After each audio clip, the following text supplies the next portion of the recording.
Hello, everybody. How are all my favorite people in the whole world doing?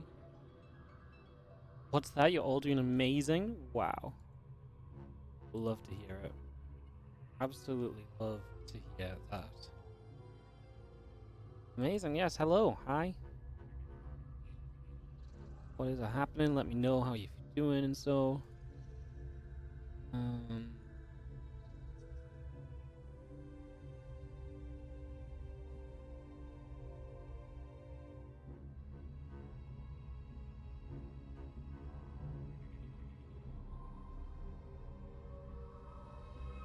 Welcome to the stream. Turn you guys on. Turn me on. Oh, I should probably do a reset. My goodness, the subs just want to drop down lately, don't they? Oh yeah, you know, you take a 10-day period where you do 2 streams and everyone's like, "Ugh, subscribing to this guy sucks." Probably not quite like that, but let me just reset those goals, guys, and we'll get going with today's Olimoleague coverage. So Olimoleague happened earlier today, as per usual. This is supported by Chiswick, which is a Korean streaming platform. You're not allowed to live cast this one on anywhere but Chiswick, so we're not allowed to do it live, but we are very generously given the ability to cover it outside of it being live from the replays by Crank. So they let us do the replays. That's obviously very cool. That's awesome. It gives us a chance to actually cast these games, which is amazing. And yeah, you know what? That tree is going a little bit too crazy in the background. I thought that would be like a good one to make it visible, but that was not it. That was not the mode we were looking for. Alright, hello everyone. We're going to be starting the day off with Ryung versus Clem. I don't really know any of the matches coming up. I just have a list of kind of games I can kind of check through one by one. And as we check through them, we can figure it out and see where we end up and all of that goodness. So, TLDR, we are just going to go and make our way through the best we can. And, yeah, I mean, basically we're just going to follow the bracket. We actually only have 1 set of replays today. Usually we get 2 sets. So I kind of go, like, kind of round by round and figure out what we're going to cast. Today we actually only have what they casted on their main stream. So because of that, I will very simply, very basically, just kind of let you guys enjoy kind of everything they cast on the main stream, just covered by us. So that's going to be what we do. I'm going to kick this off in a moment or so. Get this underway. And I cast some StarCraft 2. Seems like a plan to me. Seems like a plan to me. Alright, let's get into Ryung vs. Clem game number 1. Frostline, this round of 32 action.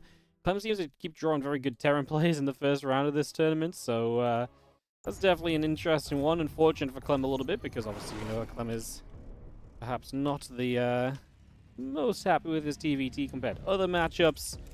But let's see what happens. It is TVT as well. You know, you could always say that, well, maybe it was going to be TVP, right? There was a possibility.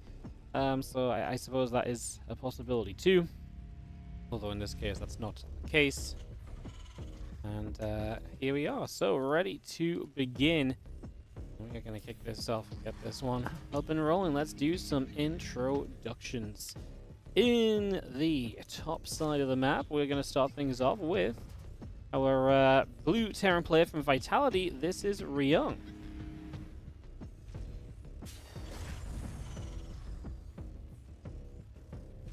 Taking on in the bottom left, our red Terran player from Team Liquid. We've got Clem. I'm genuinely kind of excited for the games today. I don't actually know anyone who's in the tournament. We had some great players in the WardiTV Mondays yesterday, so I'm hoping that has come over to the Olimoleague as well. I hope people have come through en masse and are playing, and the lineup is just awesome and amazing. So yeah, fingers crossed on that one. There's my TLDR. That's where I'm at. And yeah, really excited to see what we get as we head into this game number 1. Clem in the bottom left, Ryung in the top right. Just double checking here. We do have an observer as well. Perfect. So I can just sit back, relax, and cast some StarCraft. God, the days where we just have a guaranteed observer for like every game, so nice, you know, like. No, not to say like, you know, well, I mean, honestly, I actually do not like observing at all. It puts too much pressure on it. It's too much intensity, you know, compared to now I can just sort of sit back and relax and enjoy the games a little bit more. There's not as much stress or concern. Yeah, we really just get to kind of chill a little bit as we get set up here. Factory on the way up and get going.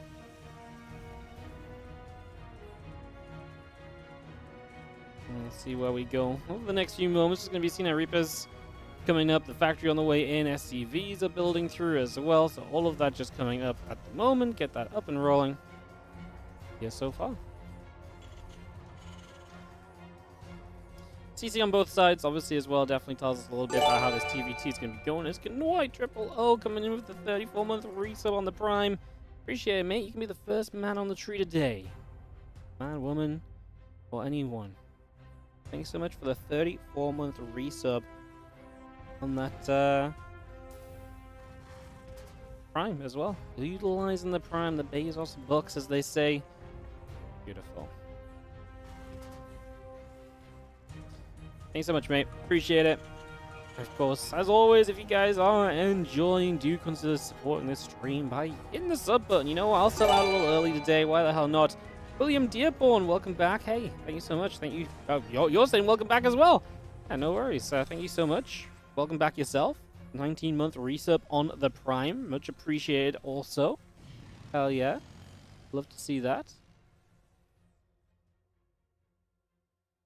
Yeah, good to be back. As I said, we are live pretty much every day this week apart from Friday. On Fridays, I do generally take a day off lately unless there's something very specific to cast. Like next week, I'll be doing Olimoleague in the Friday evening, but at the moment, Friday is my day off. Helen has Fridays off nowadays as well, so it's kind of nice that we just have a day off together. That never usually happens because Helen used to just have weekends off. And if you have weekends off, well, I kind of have to stream on the weekends because that's a very popular time for people to watch on Twitch, believe it or not. So it's kind of nice to actually have, like, you know, synchronized time off on a regular basis, not just, oh, there's no tournament today, there's one day of the year. So, it's a big plus. Let's just have a couple Cyclones, the Marines coming about, get settled in here. Stimpack on the way through, Starport building up, a few Marines are popping out as well, so all of that just continuing in for the moment. As we get ourselves the Reapers, Hellion, and Cyclone moving into the center, so Clem going to come across into the middle of the map. Going to look to put on some pressure in the early stages. Stimpack and the Starport coming up on the side of Ryung. So he's much faster to that Stimpack, much faster to the bio play, and that's obviously something which I feel like Clem is usually more comfortable with in TVT. I think this is actually good for Clem, because I don't think Clem necessarily minds playing the tech-heavier TVT, but I think in general he's going to be very happy to not see his opponent playing tech-heavy. I think that's where Clem is going to be particularly happy with how things are turning out on this one, so yeah, I think that's a cool little note. As do have our Reapers, Cyclone, Siege Tank gathering in on the low ground there.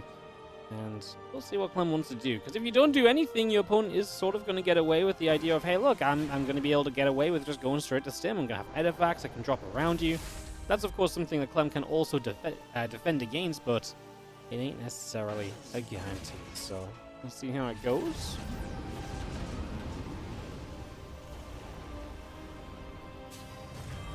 But I like the old Hardened Shield Immortal back in the game instead of the barrier. I don't even know what the old Immortal did. Honestly, I think the barrier is kind of fine on the Immortal. Do we not like the barriers? Do we not like the barrier? Is that a new thing we don't like?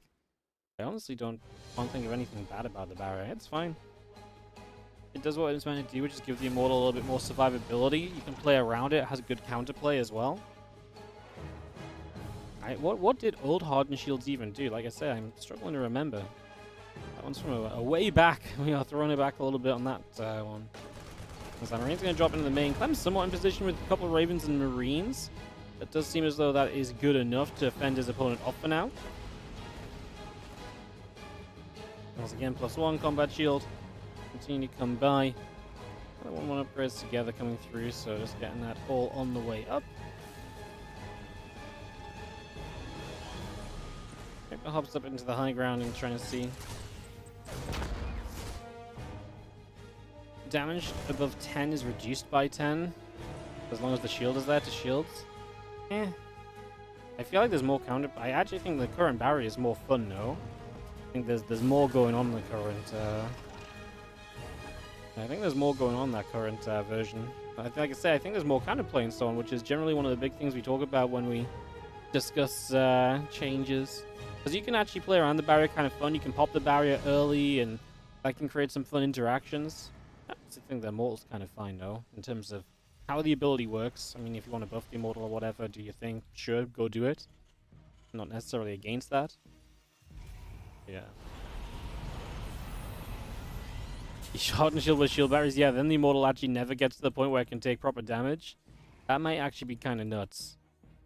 That's the funny thing, you think of all these things from way back when, and you kind of forget some of the things which are like, hey, well, what about this new interaction that just didn't exist back then? I wouldn't have thought about how shield battery interacts with that off the bat. Marines and a couple tanks here going to deflect. Ryung playing a pretty comfortable game so far. This really has not been anything super crazy. As a couple of Reapers continue about. And again, 1-1 upgrades and that combat shield coming through as well. So all of that just being brought into play for the moment.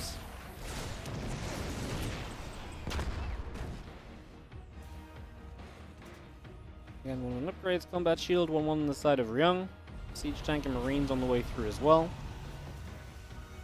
Things will gather just out the front of this third base, so and set up over here. The reactor's on the way up as well. A couple more depots coming through.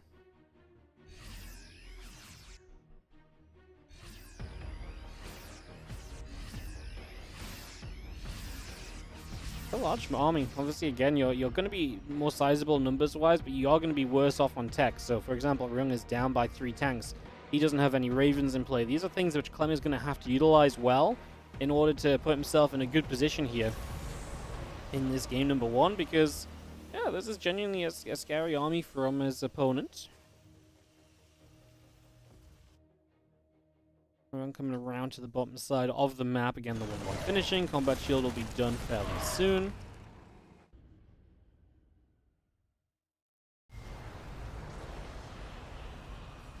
Army still just going to go back and forth between the bases just ever so slightly here. Nothing too wild overall. As we have the 2-2 upgrades going to start up on the side of Clem. So he's going to get his 2-2 on the roll here. And 2-2 coming up from Ryung as we speak also. So yeah, really coming in just across the board at the moment.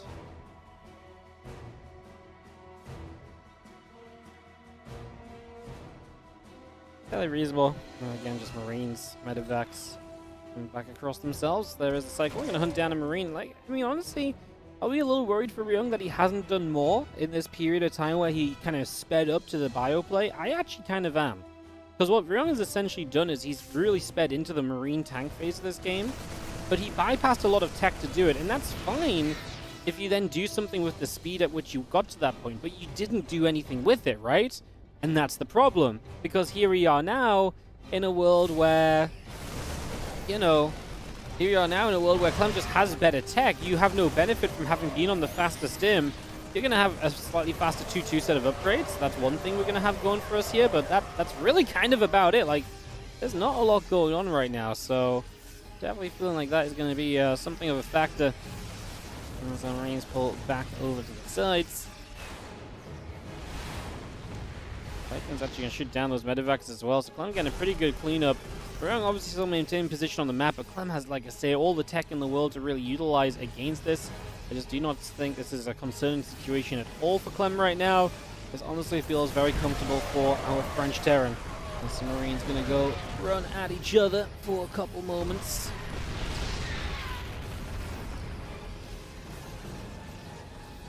Tank's still just chilling on the high ground for now.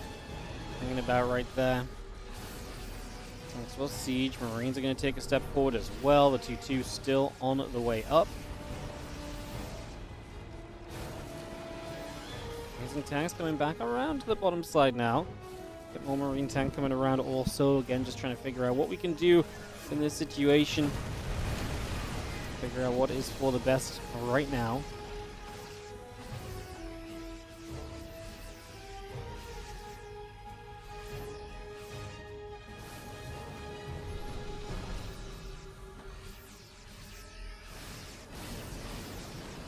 Clem's just set up defensively, not really much for him to do. If his opponent attacks in, he attacks in. Clem has to play defense. If Ryung doesn't attack in, Clem clearly doesn't have you know, a way to necessarily get on the map. Ryung is being the aggressor, so Clem just going to sit back and be the defender, which is one thing I do think Clem sometimes does not do enough in this kind of matchup. So I'm happy to see that kind of being a choice now, that we actually can just sort of, you know, sit back a little bit instead.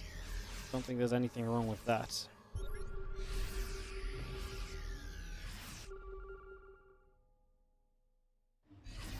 Means the tanks gathering together. It's going to get over toward the left-hand side for a few moments as well.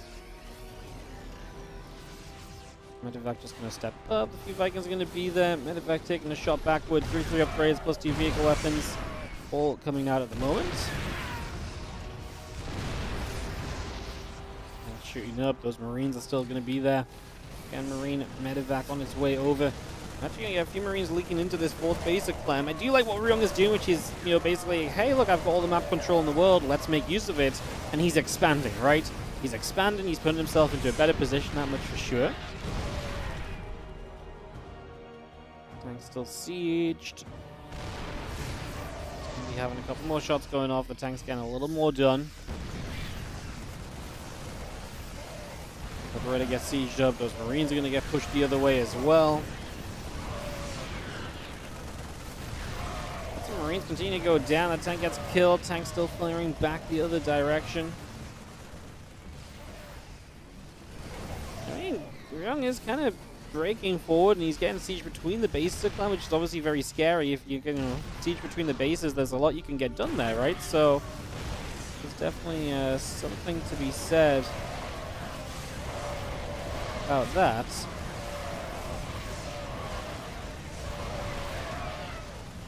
Big fight, and Clem is kind of struggling to hold on. I gotta say, I'm impressed.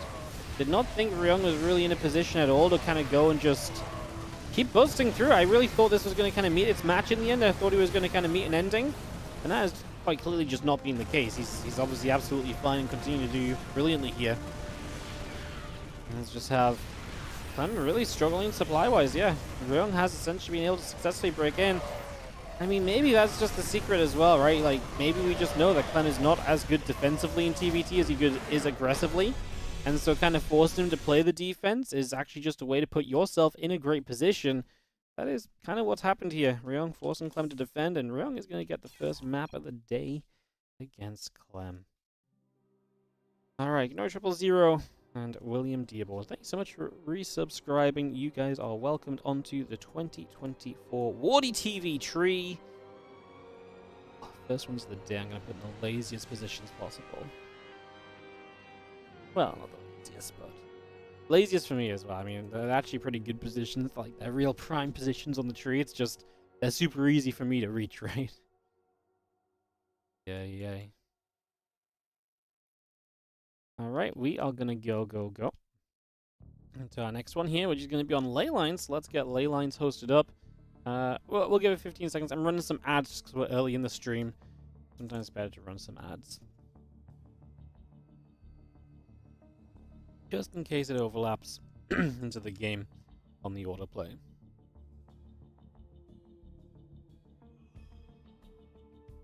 If you Clem completely drop Terran in the future, I do wonder how much he just wants to play PvT, you know?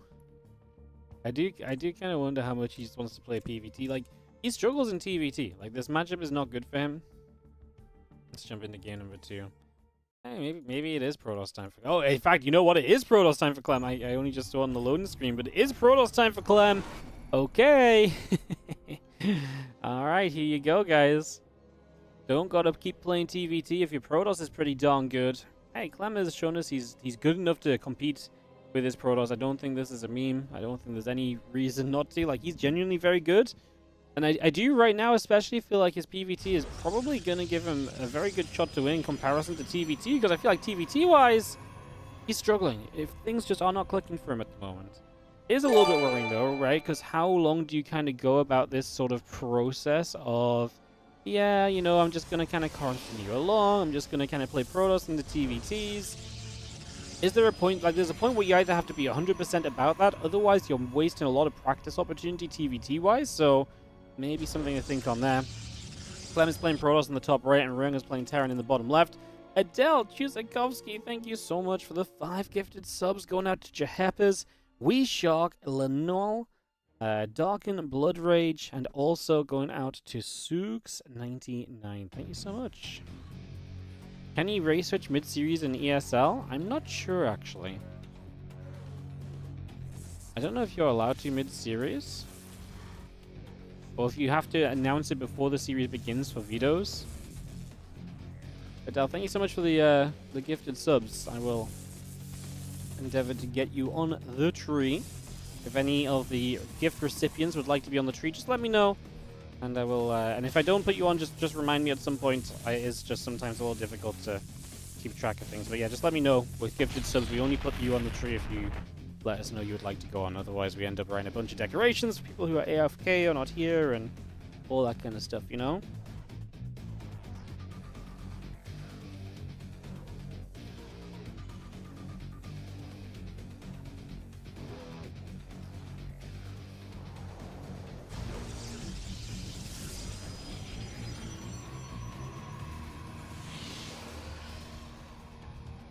I feel like every year I struggle to fit your name on the decoration.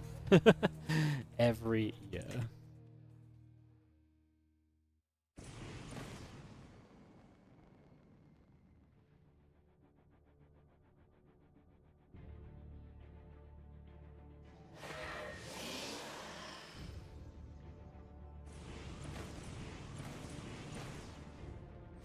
Here we're gonna pop up as we get in.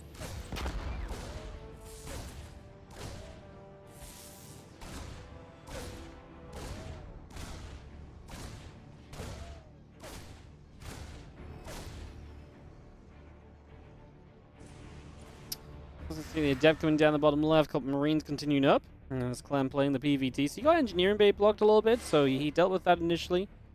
Had to handle that for a couple of moments. And now underway we go.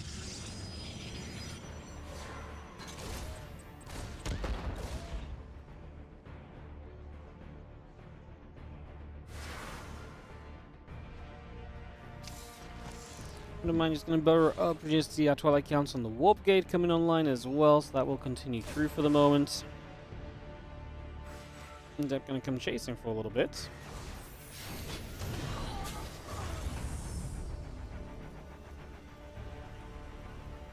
A couple Marines on the way out of the reactor. Just going to be seeing the Adept continue to come across as well. It's just in what he doesn't like to write stuff down. No, it's not I don't like to write stuff down. It's that... You know what, for 5 gifted subs, it really isn't so bad. It's when people start gifting like 20, 50, 100, and you're trying to write 50 decorations out, and if you actually ask if anyone wants it, it's like 2 people, you know? It's a fun idea, but it's just... the fun of going on the tree is not always found on the giftees, so... Anyways, Blink is coming through, the couple of gates in the robo facility coming up as well. We get that all underway. We continue to settle into this for a couple of moments.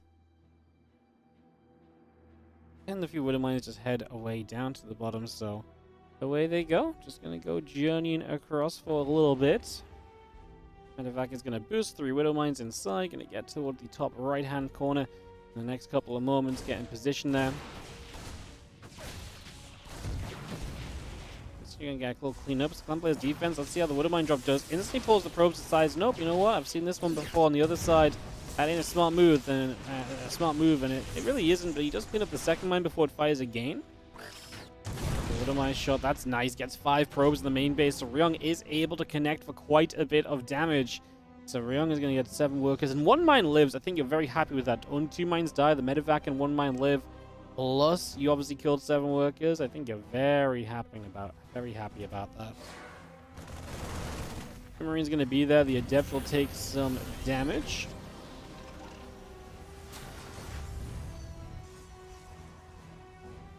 Prism and Stalkers continue down to the other side, so they're going to come down to the bottom left. Again, the Raven coming up. The Siege Tank continues through. The Marines is going to knock down the set of rocks here as well.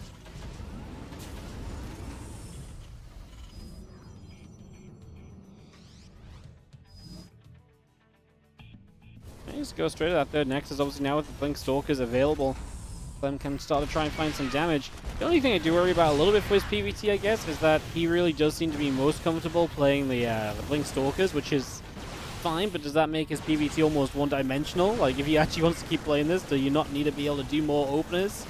more different kind of styles and ways of playing? I think that's a fairly fair question, to be honest. I don't think that's a crazy concept to be asking, as we do see the Widowmine coming back in. Getting the probe, still staying alive specifically, is the most annoying part of that.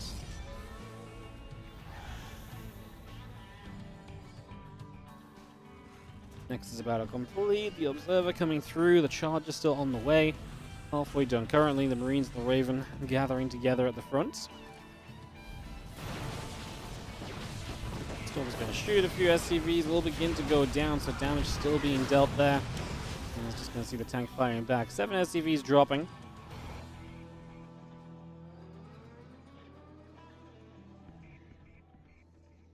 So Clem actually doing some good damage on the other side, handling the Widowmine drop still, and you know, as Stim Combat and +1 starts from Ryung, I don't feel like he's immediately in a position to kind of get forward and do too much. So Clem is still going to be the aggressor and kind of the controller of this game for the foreseeable future. So Clem is still in a pretty decent spot here in terms of map control and what he can do from them.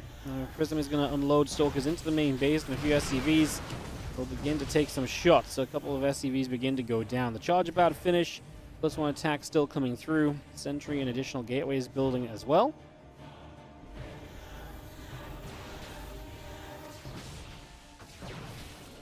Stalkers will gather just out the front against Impact, Combat Shield, and +1 all continuing through as the Medevac, Marine, and Marauder coming up also. All that continues to come by.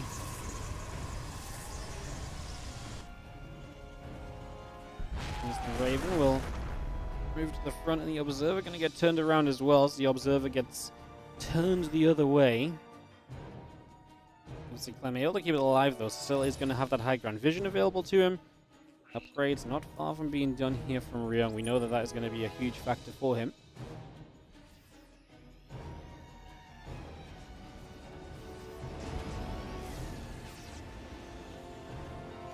Couple Medevac around the left, just going to go boosting up there for a few moments. Against Impact, Concussive Shells, +1 attack continuing through too.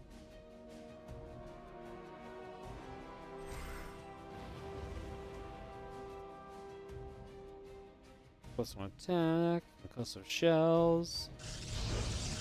Stalker is going to go and chill out over on the side. Still watching that Medevac, just showing you the annoyance of how much a Medevac can do if it's just kept alive.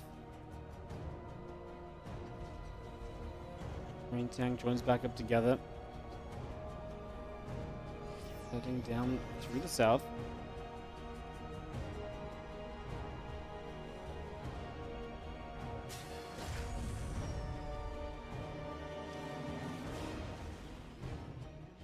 We do take our 3rd CC, with our 3rd CC taken, obviously we can kind of work forward from this point.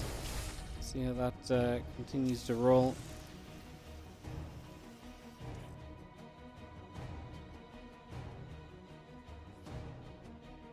Coming through the center. That's actually going to drop off. Missile turret and a Widowmine going to be in some trouble, so some damage being dealt. Missile's still going to get there. A few more SCVs going down. 5, 6 workers going down. Again, Clem doing pretty good with these little attacks in that he's getting for himself. So yeah, able to do very well with those so far. Actually going to be here to try and meet. There's a few cells charging from the other side. Most importantly, he wants to get rid of the siege tanks here, which he does pretty quickly. Does not take too much damage in the process. Had Zealots left over protecting the Stalkers, and that's what's so important there. By having those Zealots left over, you leave yourself in a position where you really can take that fight. If there's not Zealots there, those Stalkers melt when they blink for the siege tank. What a fight from Clem. That's actually a very good start to this. His PvT engagement is so good. Obviously, he really understands what the Terran wants to do and what, you know, the Terran does not want to see from the Protoss, and I feel like he really utilizes that information so well in these fights. He takes such daring blinks, and yet he takes daring blinks that very rarely seem to backfire when he's playing PvT. I think that's the difference. You know, Protoss players a lot of the time probably look at that blink like, oh, that's terrifying, but Clem goes in with such confidence. Coming through, Viking coming over, and Zardstalk moving back up, sentries on the way as well. So I see a little bit of fire going to be there, hit the Stalkers a little bit. And we do have the force fields in position, in a good position at that.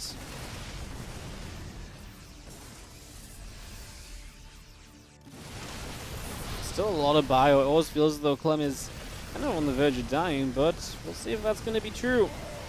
Because the thing is, what I learned from Homestar Cup is I almost never actually want to believe Clem's about to die with his pros, because he actually seems to have stuff showing up, even when most of the time you wouldn't expect it. Right now, it does feel as though he may be getting a little bit overrun, though. So it's going to start to charge through. We've got a Colossus here, one bit of splash damage available. Nexus so far has been saved. That Immortal has been pounding away throughout this, by the way. 12 kills on Mr. Immortal. What a great Immortal he has been. He has been so useful. Actually wild how good that Immortal has ended up being for Clem. That Immortal has been fantastic. Such a great tank, actually dealing so much damage as well, especially as you start playing against all of the... yeah, especially when you start playing against all the more aggressive Marauders and so getting to the front, and then you can just chunk them down. That bonus versus armored goes such a long way on the Immortal. Pull back from Clem, back towards the upper right-hand side. We take a moment.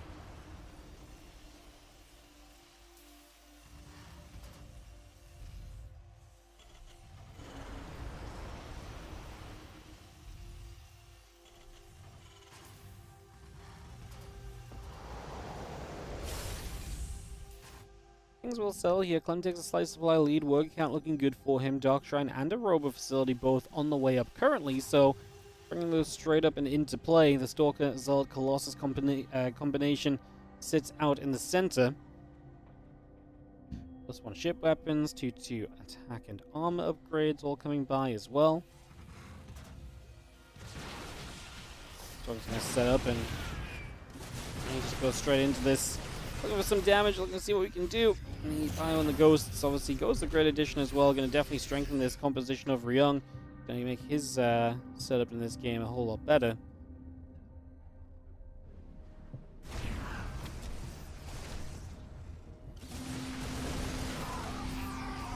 CC moves out down to the bottom, and he's going to take the 6 o'clock. A few more Zealots and Disruptors still coming up.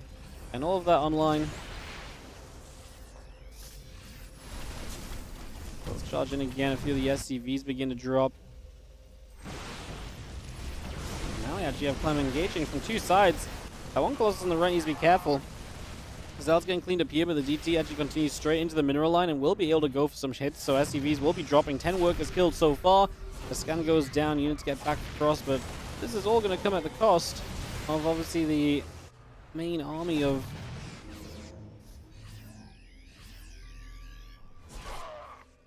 Yeah, this is all going to come at the cost of the main army of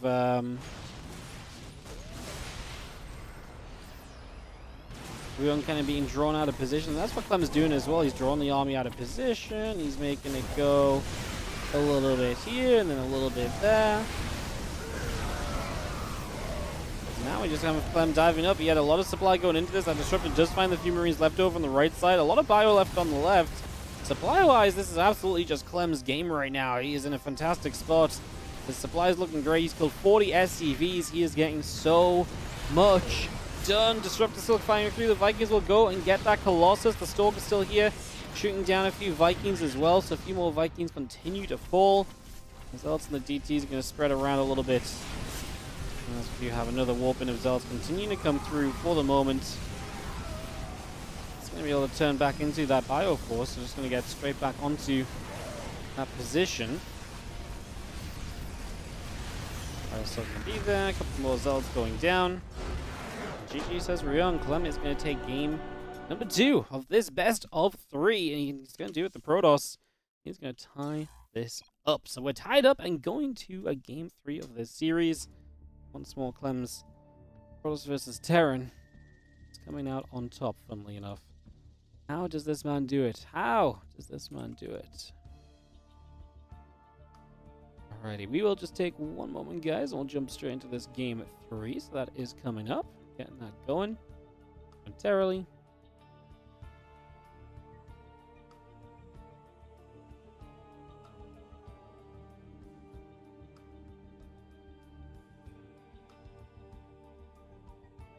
Perfect. Let's go into game number 3. No reason to hold back. Let's get this one started. We're going to Abyssal Reef to decide. It looks as though Protoss is still the race pick of Clem for this one. So, Clem going to stick his Protoss Abyssal Reef. Saw some interesting games on Abyssal Reef in that Home Story Cup finals against Gumiho. Let's see how Clem's feeling about this map now. As we head in game to the top left-hand corner, the blue Terran player from Vitality, we have Ryung. He is obviously now tied up with the red Terran, who is playing Protoss. In the bottom right corner of the map, it is Clem. Just realized I need to turn the overlays on here, guys. Give me 1 sec. There we go. Just got the logos up. Again, this event, the Olimoleague, and it's sponsored by Chiswick, allowing a whole bunch. And it's not just a one-off either. This is Olimoleague action kind of being brought all the way through the months of the December months, December, last month November, and next month January, culminating in the finals as well. Very exciting. SC the Tank, thank you so much for gifting a sub out to Poor Boy Sandwich. Thank you so much for the generosity of a gifted sub. I appreciate that. Thank you so much for supporting the stream.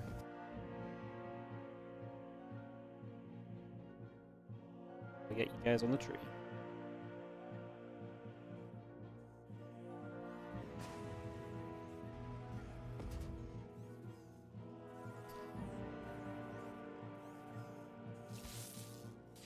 Barracks coming up, we get this on the way.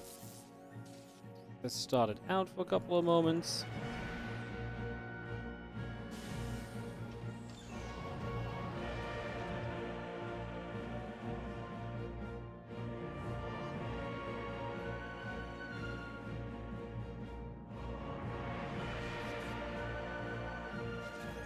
Let's see if he can chase the probe around. No engineering bay block or anything this time around.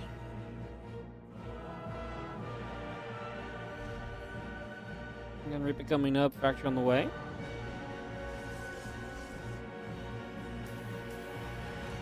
And the next is still coming through as well. Barracks is going to lift off, move across. Get a reactor started again, Adept and Warp Gate coming up as well. So just bringing all of that through for the moment.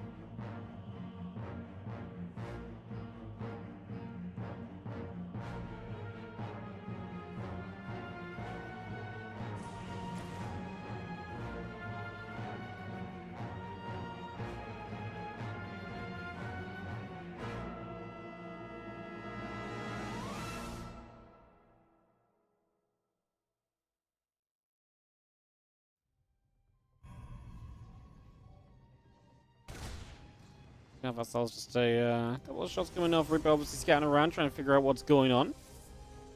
We are going to see Clem. You know, here's me saying I'm worried about him only going Blink all the time. He's actually going to play a Stargate, so there you go. Going to get it right here and now. Clem playing a Stargate opener for the PVT instead.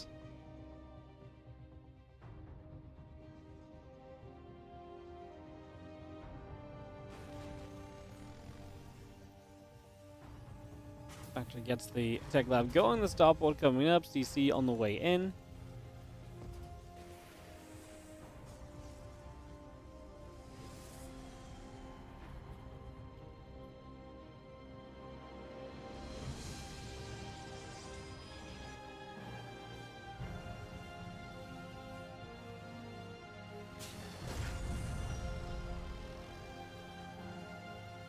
Navigator coming up. Medevac on the way through. Again, Phoenix coming about for the moment.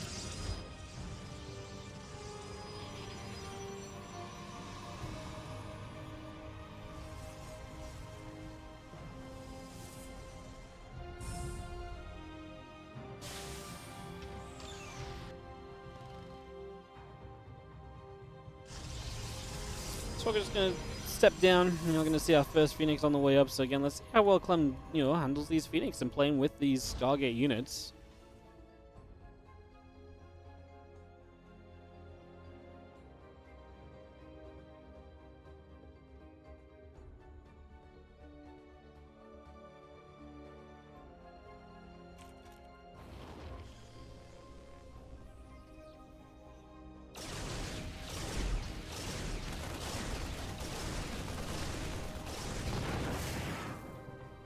Shots coming through, Phoenix getting it turned away. Not exactly ideal, but losing the medevac to the Phoenix is one of those things which has the Terran play you don't really want to see happening. The Hellion coming back through.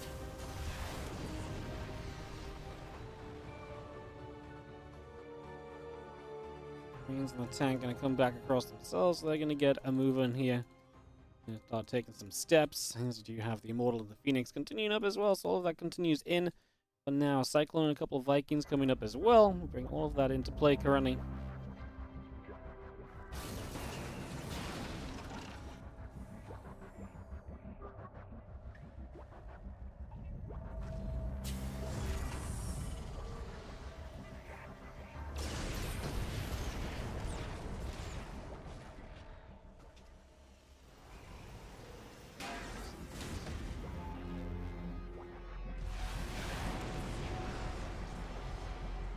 We're gonna have Phoenix coming about. It's gonna have ourselves Siege Tank and a Command Zone on the way in.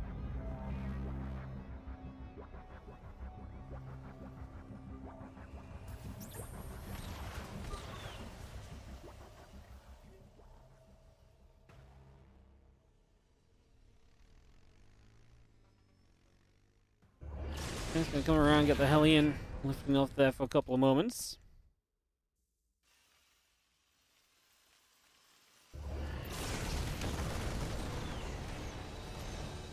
Well, shot's gonna come about. Phoenix is gonna push the other way again.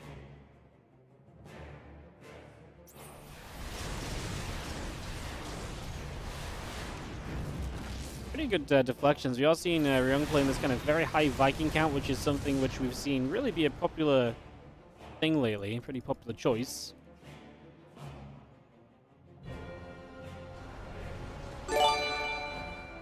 Yo, Dick Minx, thank you so much for gifting us about to E, fam. Appreciate it. Thank you so much. Thank you. Okay, you ready to go on the tree as well? I do have the rest of you guys ready to go on the tree. I'm going to do it between series, guys, just to let you know.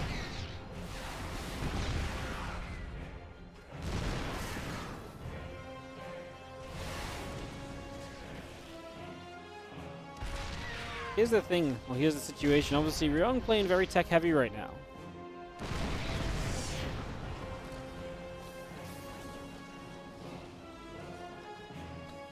And so being so tech heavy means that, you know, that's nice and all, but you do want to sometimes see something with that.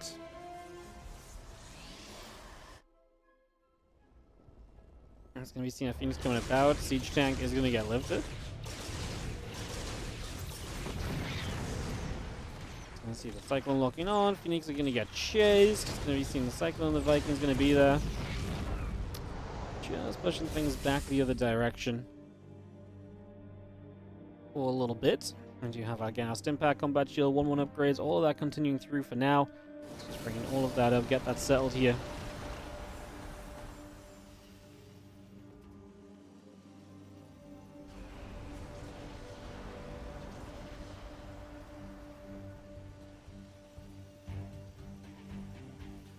Colossus on the way up, charge coming through, the Templar Archives is coming about as well.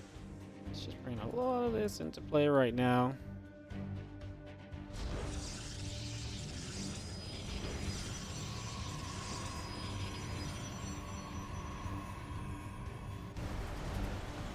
Vikings coming about, Marines tank, Cyclone Viking, Marauder, a bit of everything. Like I say, so many more Vikings. Make it so scary for Clem kind of as this game progresses. You know, how do you really make use of all that and so on?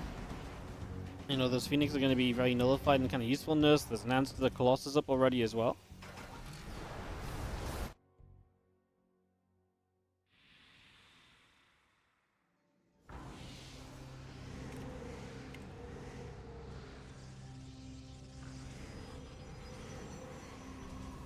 Colossus and the Phoenix moving about, Stalkers and Adepts, the Immortals World gathering as well.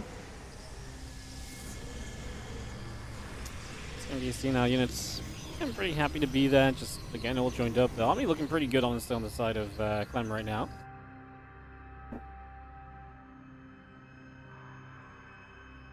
Fire Force coming back through, the Viking's going to be there as well. Like I said, with that Viking count, you're definitely... I'm a little scared for Clem's army. I feel like the answers are all there.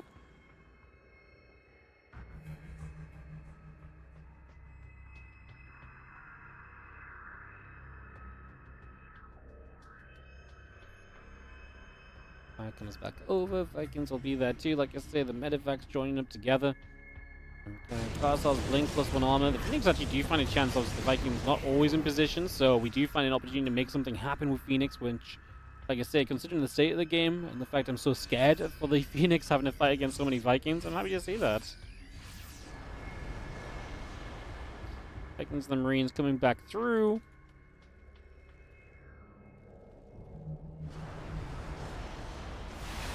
See another couple of shots. The Phoenix taking damage again. Just has to be careful going back the other way and pushed over in that direction. So out and away we go. T2 upgrades coming up. +1 ship weapons is coming about. And we have ourselves again commencing a few more Marines, and the barracks continue to come about as well.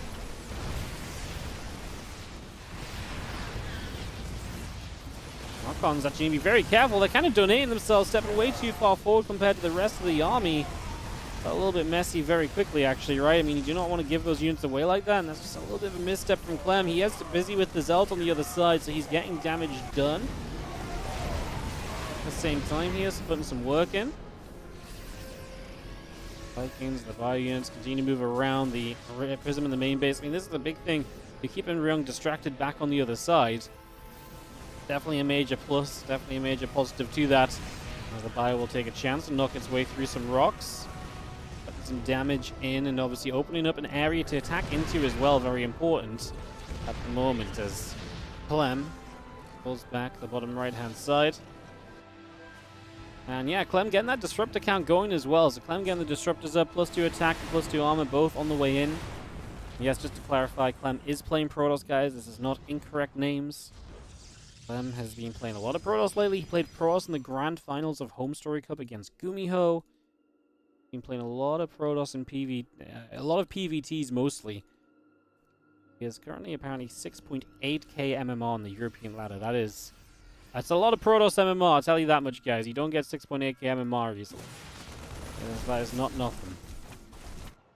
Biotanks continue to move up to the top, as we do have Clem on a big kind of push here. I mean, he's got units on the base of his opponent again, so that's one factor. The Vikings going to get their little Colossus. I'm a little scared for Clem's army. You know what it is? These are the exact kind of fights that we saw Clem take against Gumiho, and it feels so bad for him, and yet every single time, it feels like he comes out of these sort of fights, and he's absolutely okay. I don't know how he does it. He seems to do it so consistently. As the results get through there, a few SCVs going down. Disruptor shot fires.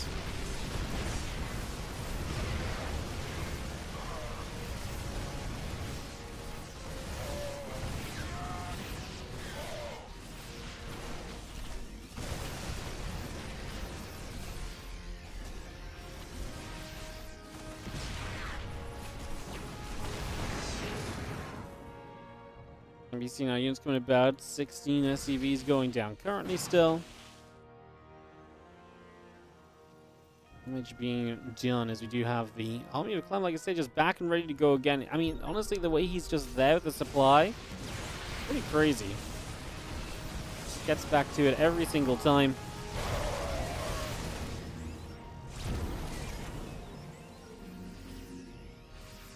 And everything joining up together. A couple of moments. 3 upgrades going through on both sides as well, just something else to keep an eye on.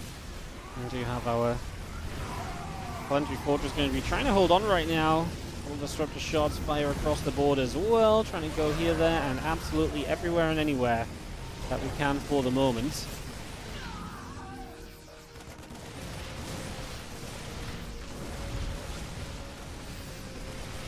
I'm actually going to chase down this ram. Disruptors need to start firing, get into defensive mode, getting to save the day kind of mode, actually.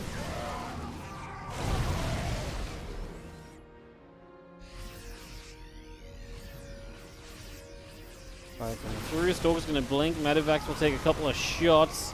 We're not going to be seeing our enemy continue to come about then, so getting back up to the top side. Disruptor shot going to fire once more.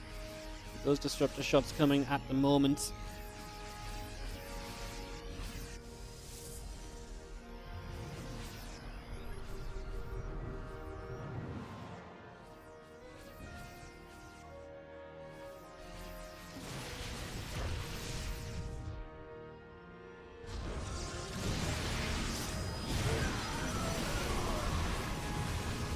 Disruptor shots fire through. Medevac's going to back it up. Colossus is going to be there as well. Continuing to step away for just a moment or so. So again, taking a second. He's seeing a couple of bio units going to be there as well. Going to hit those zealots.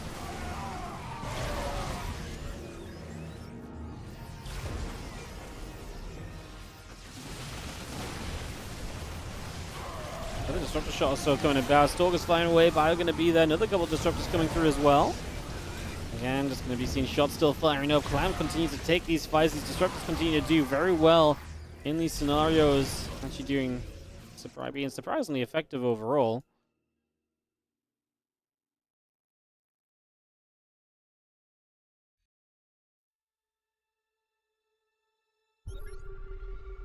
Running together. Disruptors moving across. Stalkers and Zealots coming over.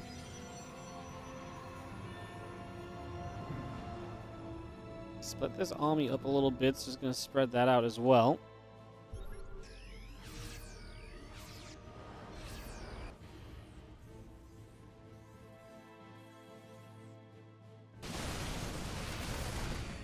The bio will continue through.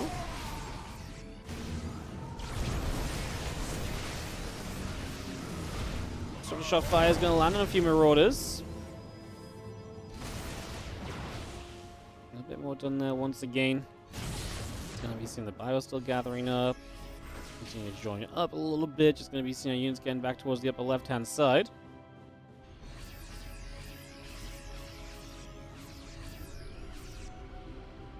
Just gathering the +1 shields coming through as well. Nexus is halfway done. Stop on the fusion core coming up here on Abyssal. Where you've getting to that fusion core. These players on a good amount of bases across the board on either side.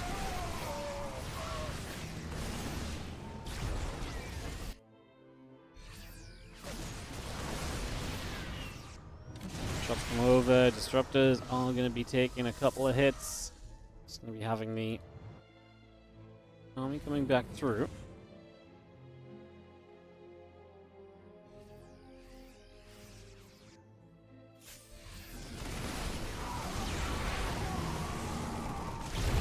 So shots coming out again. A few more hits coming by right there.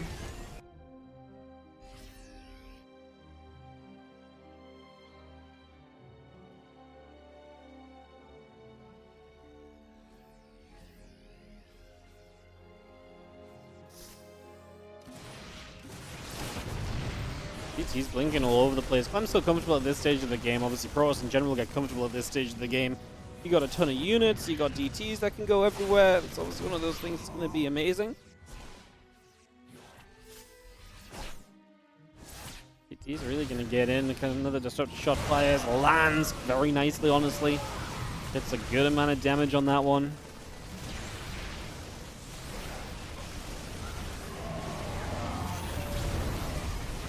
SCV is currently going down.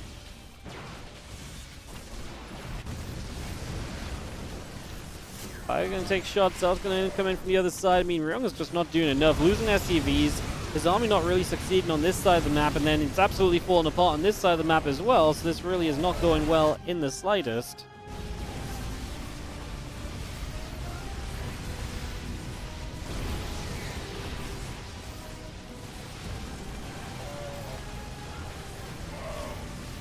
Disruptor shot lands beautifully, and Clem has just such a massive supply lead at this point. Looking very good for him here. On this one is, yeah, it really does seem as though Clem just looking great as a Protoss in PvT. This matchup is, for some reason, so good for him.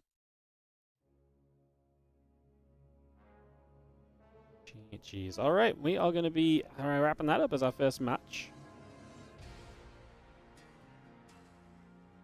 Let me throw you guys on the tree. Adele, SC the Tank, and Big Minx. Appreciate you guys.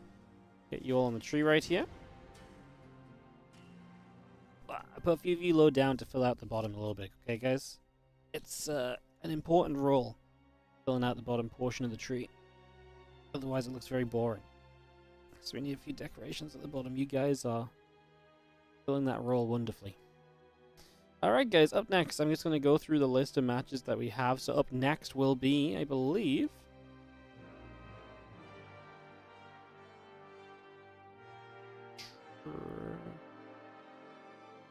Trap versus Classic from the round of 16. So there you go. So Trap Classic round of 16 coming up next. Gonna get this going. Gonna get this sorted out, started up. And it's ready to roll. So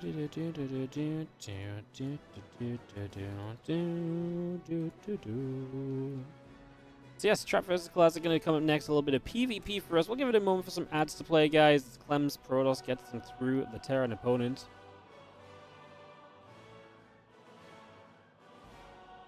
So yeah, we'll just take a couple of mows. Be off and away, guys. How are we all feeling? How are we all doing? Like I say, there's no bracket link. I don't really have... I'm not really doing it as I usually do it either, so I'm just sort of going through the list. So, like I say, up next is Trap Classic from the round of 16. I believe from there we're going to start just going straight into round of 8 games as well. Like I say, we will just update you guys on results. The bracket is out there if you want to see it, but obviously these games were played earlier today, so this is a replay cast, which means that, you know, the results are out there. So if you want to find them, feel free to go find them, but obviously please don't share them in the stream, because I will be very sad if you spoil me. I'll call you out and I will just ban you from my chat. Now that might not bother you, but I promise you, you don't really want to be banned from the Wardy chat. It's not a fun place to be banned from.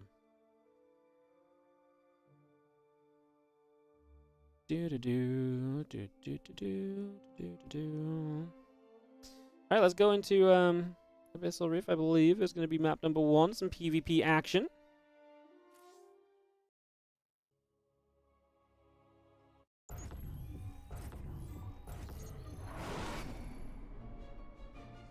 In the top left, our red Protoss player. It is Classic here in the round of 16.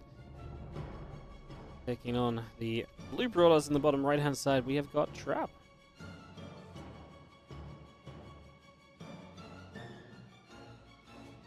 Away we go. Game 1, best of 3 series. Classic versus Trap coming in. Let's see if we have an exciting one. I think we're going to have a fun one, honestly. I think we're in for some good times.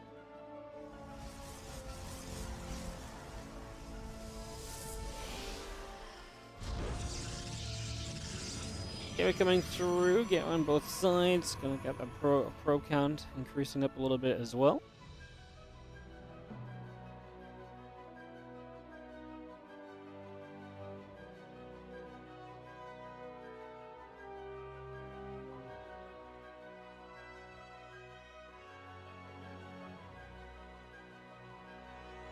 It's coming through. Similar is coming up.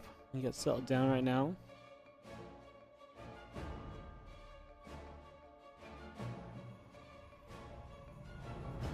Again, Gates just continuing through. The pylons coming in. The assimilators are coming up as well.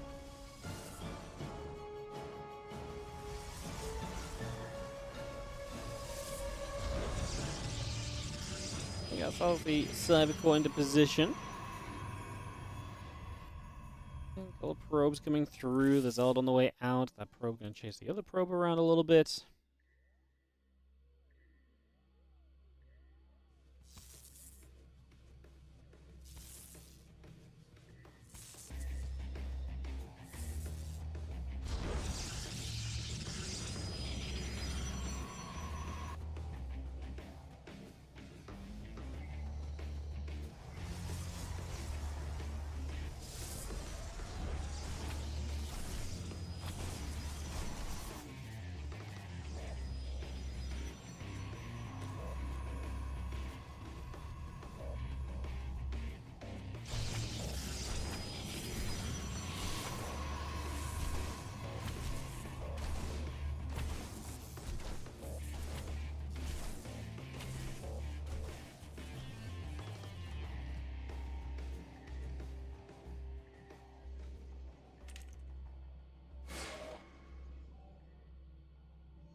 There's the game moving around, Stargate coming about. It's going to be seeing our Zeld coming about, our probe taking some damage, probe taking some shots.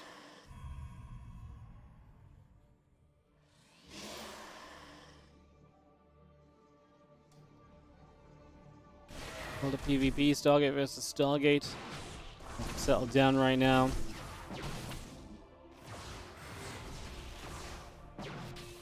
Stork gonna continue to fight. A little bit of damage being done.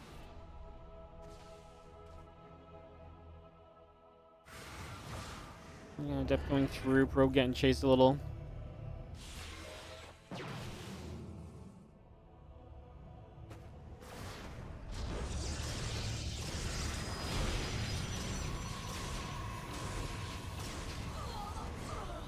Phoenix still just up in the skies. We will see our Nexus coming through together as well.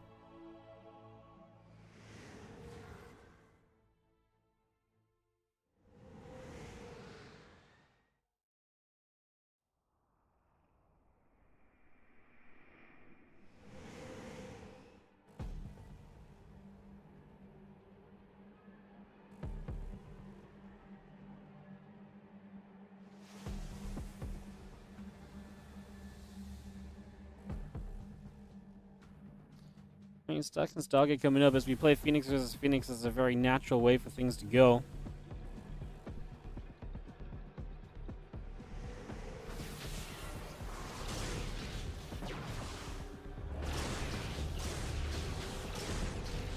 Phoenix moving about. Phoenix going to go either side. Stalker coming about as well.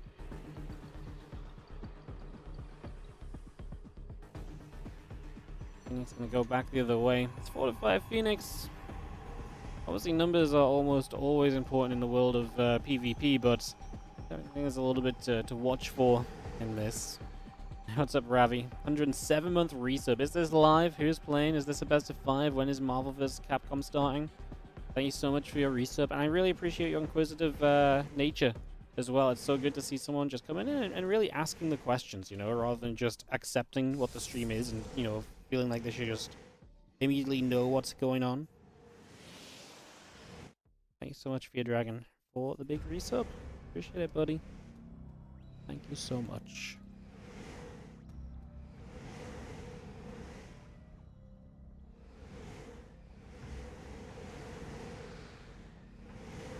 Well, Phoenix are flying around. We're actually going to take a fight here. 1-on-1 Phoenix going down initially there as take some damage. It's going to see the other Phoenix coming through. Firing back the other direction.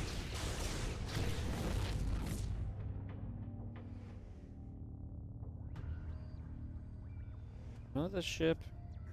Mothership, sorry. Fleet beacon on the way. For some reason, when I see the fleet beacon, sometimes I'm just like, Mothership! Obviously, this is not necessarily going to be a mothership or anything like that. Although the possibility is there a little. Phoenix going back around, heading into the natural. The other Phoenix going to gather in there together as well. Phoenix going to fire. A few shots coming through. And you see him actually just engaging into this. It's going to be a bad fight for Trap. He loses a bunch of his Phoenix. Classic is going to force Trap away. 8-7 Phoenix lost. Very aggressive Phoenix versus Phoenix game. Not every day you see one that's as aggressive as that, to be honest. As the two Phoenix continue to gather together for a little bit there.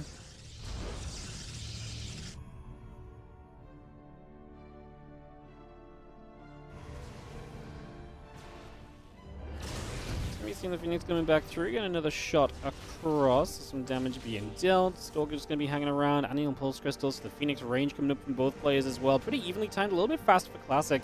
In general, I like Classic's position. I think he's definitely putting himself into a little bit of a better spot here initially.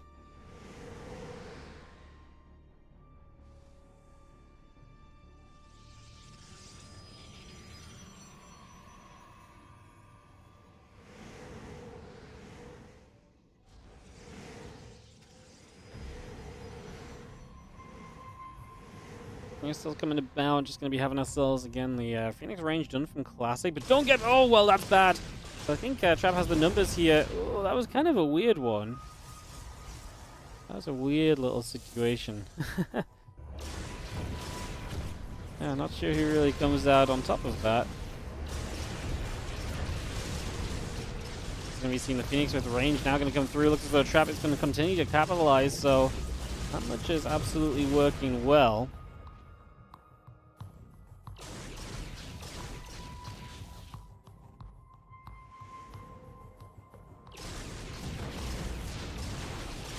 We've seen the Phoenix still chasing, a few more Phoenix taking some damage.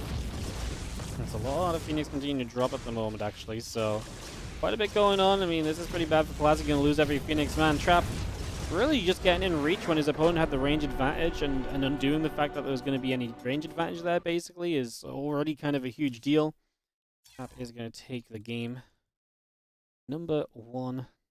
This best of 3, man. PvP and Phoenix on Phoenix especially can be such a weird matchup, right? There's so much little weird things that can happen so suddenly. Jeez. All right, we are going to head into game number 2. Not really much reason to wait. Oh, I actually did just run some ads, so we'll give it about a minute just in case. The ads were kind of... The first TVT was kind of some long games, so the ads just need a little bit of extra love here and there, basically, is where we're at. So just kind of sorting that out, working through that.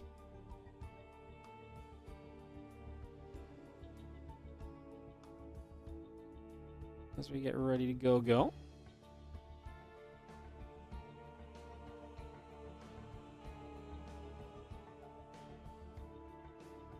So we'll give it about 30 more seconds. Phoenix versus Phoenix is Peak of 2. Yo, Fear Dragon, thank you so much for the big resub. Welcome to the tree.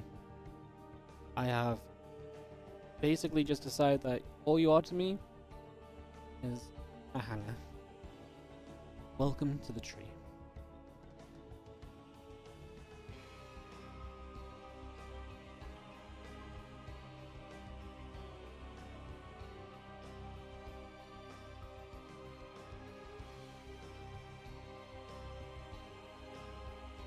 Let's jump into Neon Violet Square. We'll get this underway.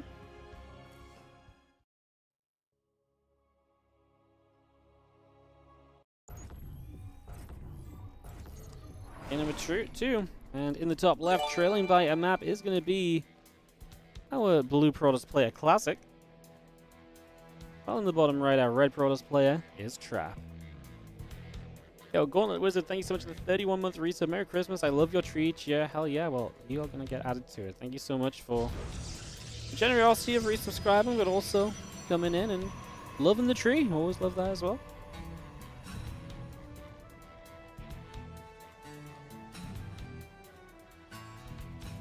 I kind of just wrote Gauntlet Wizard instead of Gauntlet Wizard, but I'm sure we'll be okay. We'll get that. Chrono Boost away. Onto the Nexus. We get that up and running. We get that on the go. As we look to see where we are going to go to. So, heading up, getting underway. Game number 2 of this best of 3. We're just going to have Classic coming down the bottom right-hand side initially. So, coming straight across there.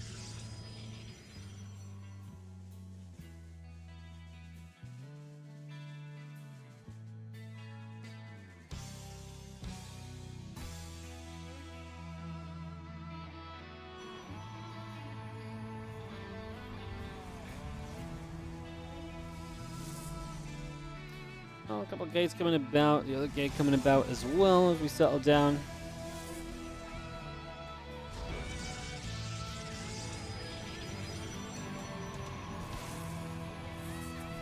Pro's going to go nibbling back and forth.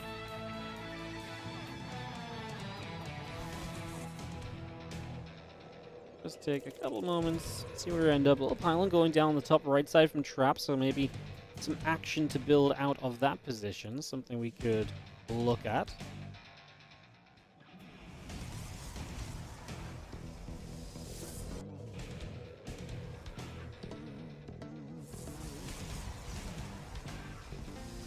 Seven Crow still coming through.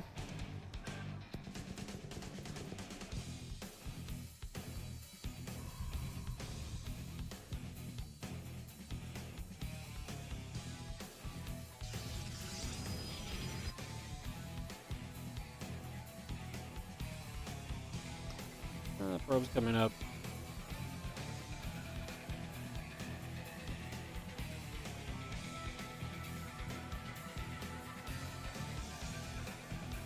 Okay, just gonna Stargate building up as well, so all of that coming by. So Stargate on the way in, Warp Gate coming up also here just for now.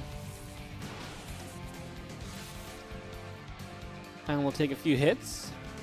Just gonna see a couple of depths coming across. Obviously, we can get aggressive here. See how much Trap can do with his Stargate as we Really get this on the way, see if he can have some fortune.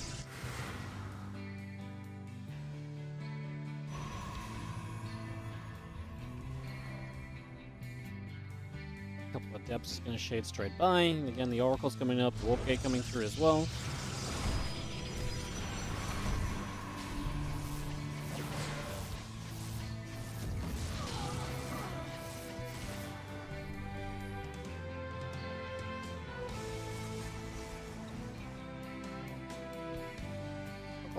And a couple probes. And we'll see, we have got this Stalker getting into position, try and play defense a little bit as well. It's just trying to set up for that.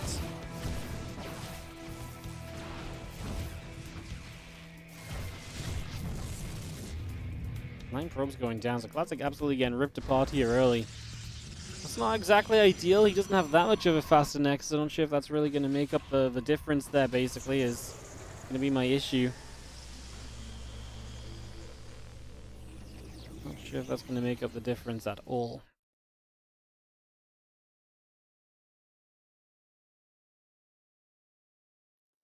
Next is coming by. We got the Void Ray coming down the left, the right hand side. Not going to actually find the Stargate. It's not going to depower that, which is perhaps a little unfortunate.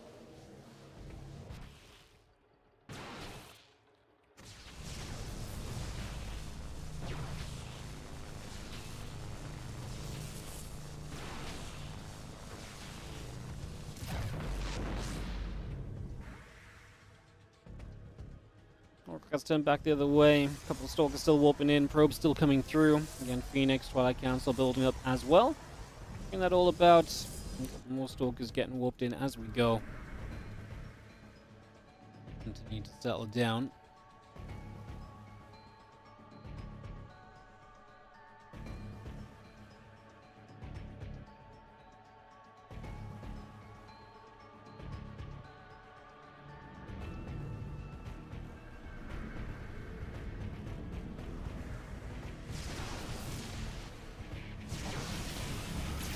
But he's going to activate. The Oracle's going to dive in as well. Cloud's going to be pretty aggressive here. Got caught in the stasis though. If he had those two extra Stalkers, that could have made a big difference. As Void Ray trying its best to put up something of a fight.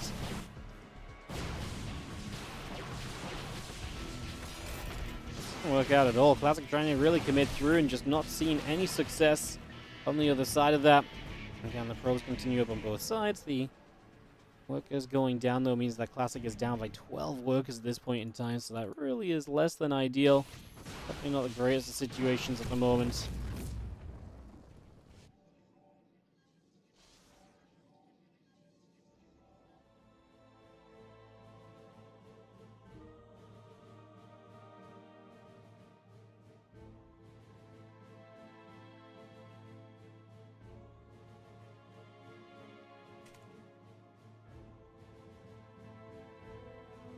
Phoenix going around the bottom.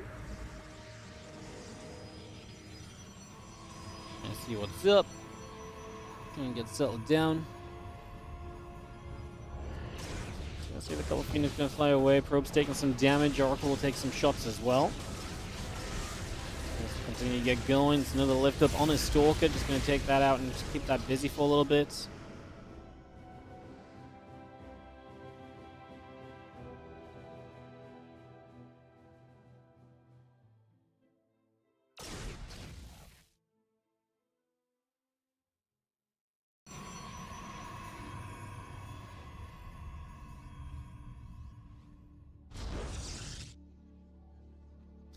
There's an hallucination coming through, the blink coming up. And then next is on the way in. We get that settled down here.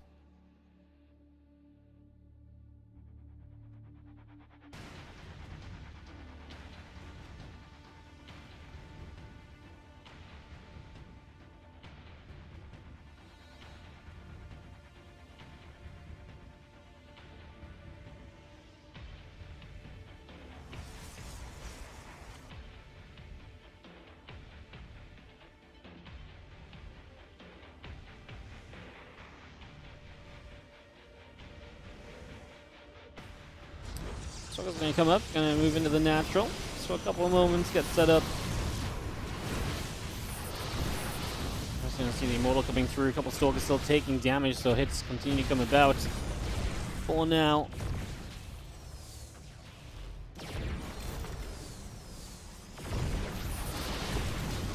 Maul's actually going to be in some trouble. I mean, Classic's already kind of in trouble numbers-wise, so if he can't even keep his tech units alive, he's going to be in some big issues, I imagine. Or have some big issues, most likely. Probably not going to be super easy or simple. Probably going to be a little bit of a rough one.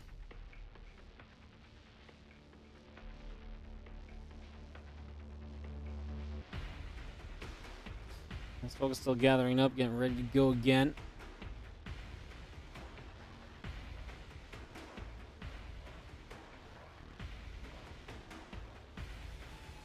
And out over that left-hand side.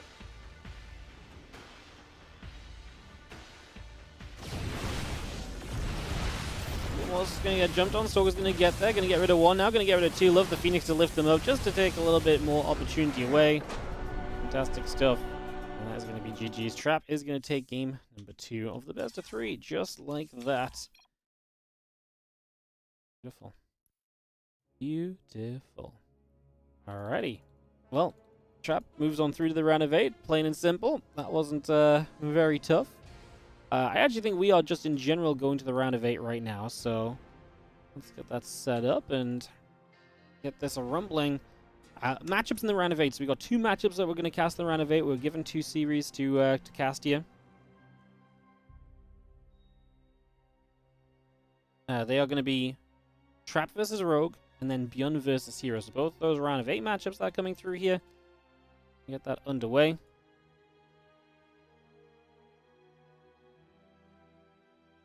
And we'll get that going in just a moment. We will run some ads. We'll take a quick moment, guys. We'll be right back. More StarCraft 2 coming after this.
Alrighty, guys, let's do it. Let's go into Trap versus Rogue as our first quarterfinal matchup. So we're going to go Trap versus Rogue, Hero versus Beyond. That's what we know is coming up.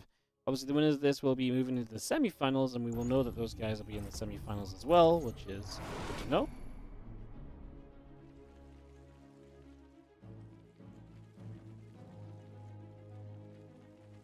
Let's dive into Trap versus Rogue. Ley lines. Itself is in the top right corner. We've got ourselves the blue Zerg player. This is Rogue. He's taking on the red Protoss in the bottom left corner of the map. We have Trap.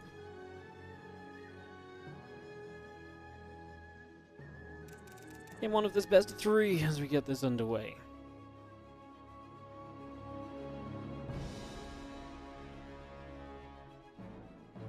So, a little bit of Rogue Trap action. Kind of a fun series. Would not like to pick a favorite between these two. I think that's actually a pretty tough one to predict, to be honest. I feel like Trap for a while was definitely kind of struggling most in PvZ, whereas where Rogue definitely has had some good ZVP matchups, so I think that alone is going to be pretty interesting here. Let's just get a Jack coming through and get settled down. Ready to go, go, go.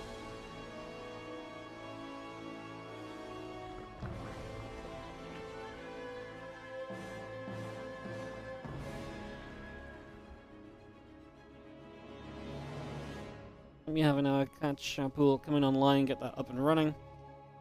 And again, the overload coming about as well, so it's going to get moving.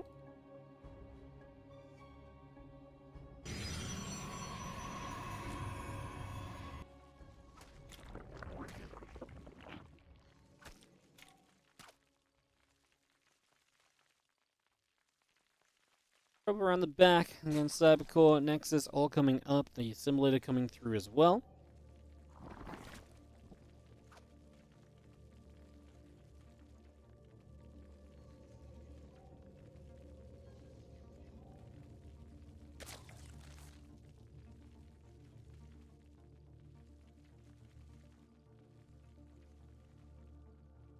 Links be coming up, a couple queens on the way by.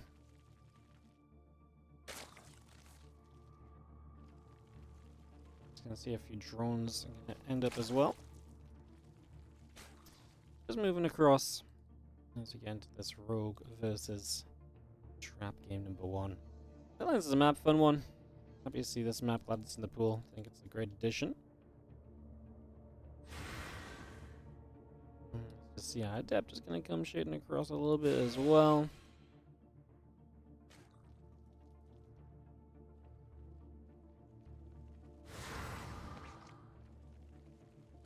Again, Links be coming up, the Wolf Gate coming in, the Stargate coming about also.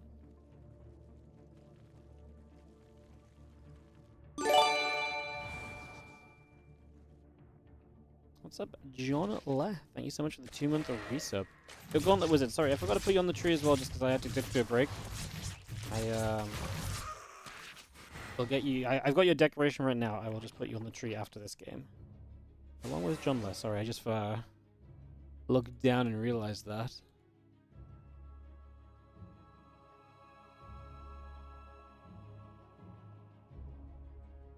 Couple of Deb's gonna shade about.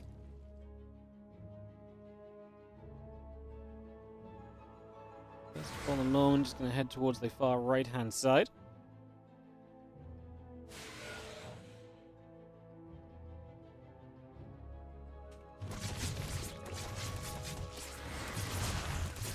That's just going to get in. A couple drones already going to begin to go down, so drones taking losses. 3 drones going down. The Lings get a wrap around there. Deb's getting caught.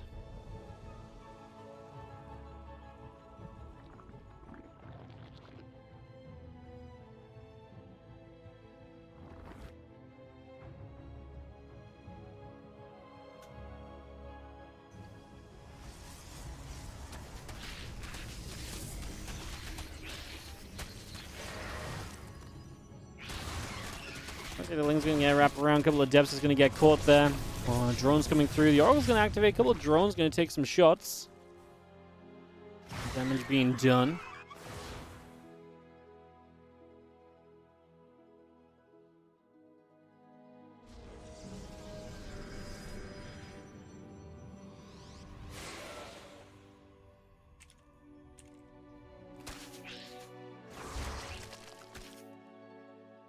Gonna see the Adepts coming over, a couple Lings coming through. Just gonna continue to move over to the sides.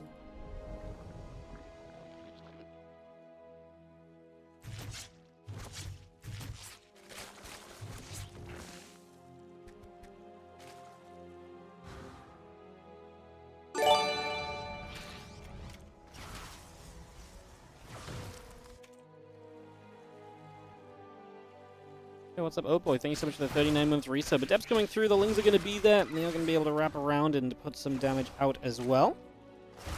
Helping to turn those Adepts around.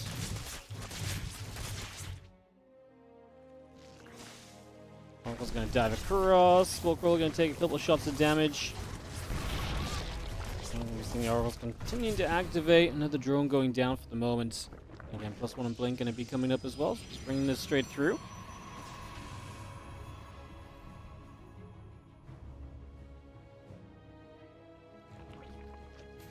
And +1 Blink Robo Facility all being brought to life right now.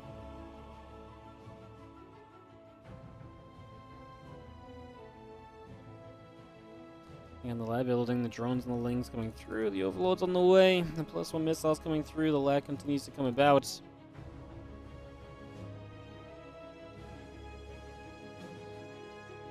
a lot of Lings getting back down the bottom left. There's the Nexus, a couple of cannons, and that so on coming through as well.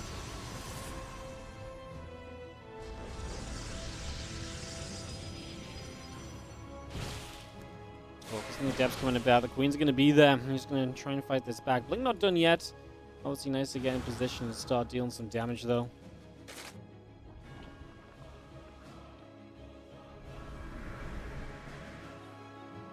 And +1 Blink still coming around. Let's get all of that going. The Ling's going to come across as well. There's more damage being done here currently. See now that Stroke's coming through, but the Queen's getting moved about again as well.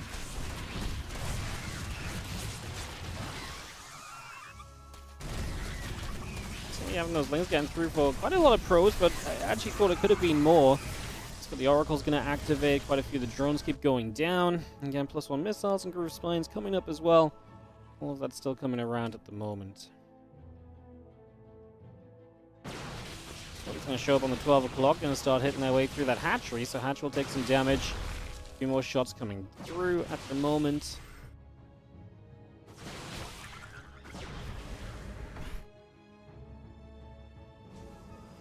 There's another Stalker just getting warped in. +2 attack and charge. Continue to produce on up.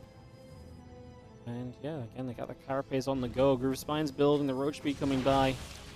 Got that Temple Archive still producing as well. Roaches are going to fire away. The Stalker's going to blink backwards a little bit. A few Lings getting caught in a stasis ward as well. Roach is still firing. The Queens are going to be there. A couple transfusions coming down as Rogue trying to survive through this. Does he have enough? I mean, these Stalkers can trade so well. He's on his way to Hydras and Lings, and I feel like those are things which can help him out a lot. He's just not there yet.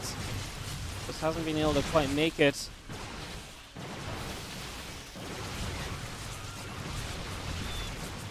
The Stalker's still trading. Roaches and Queens still taking a whole chunk of damage. Hatchery is going to go down, so a little bit more done. I mean, nice to get rid of the Hatch. I do think Trap's just going to win this out. I do not think Rogue's army is going to suddenly deal with this. I think if you have more time to get to the Hydra count and the Ling count and so on, then great, but that just wasn't happening, right? We just were not getting to that kind of stage of the game. Trap was not letting that happen at all. Not with those Stalkers there, not with Rogue only having Roaches and the Ling Hydra count that was spawning now just not being good enough, quite frankly. GG's, and that's going to be Trap taking an opening map here over Rogue. Going to go to Abyssal Reef for game number 2. See what this can provide us.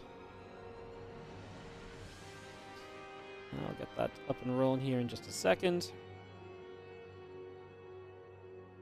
Get this rolling. Let's go into Abyssal Reef, guys. Let's do this. Okay, number 2. Rogue versus Trap. We can actually dive straight into this one. Finally, a bit of a faster game to allow us to kind of be caught up on ads and be where we're kind of meant to be. As in the bottom right corner is going to be our red Zerg player. This is Rogue. Tagged on the resub, coming in with the 54 months. Thank you so much. 54 is a semi-perfect number, less than or equal to the sum of all its divisors.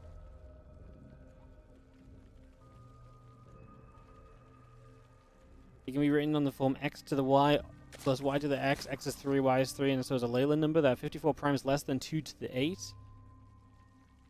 This one's a fascinating one. Finally, 54 is the smallest number that can be written as the sum of 3 positive squares in more than 2 different ways. 7 squared, 2 squared, 1 squared equals 6 squared, 3 squared, and 3 squared. 5 squared, and 5 squared, and 2 squared is all 54.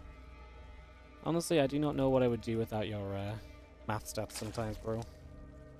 You just hear words and numbers and things that you just never thought existed, you know? Okay, while this gets started up, guys, just quickly whack the wardy cam on and get you guys up on the tree. Thank you so much for the love, guys. Appreciate it. Let me put you guys up while we get through our early game PvZ quickly. Thank you so much for resubscribing and supporting. You guys rock. Ugh. You know what's really nice? That we've never outgrown the tree, right? Like the stream has never been so big that the tree has not been something we can keep on top of and continue to do. Like we pulled it down one year with a lot of baubles, but I always thought it was me. You appreciate the number knowledge? Hell yeah. Oh, I genuinely, it's always very interesting. Like I said, I don't necessarily always know what half of it means. I'm very excited to read it when it comes through every month, you know?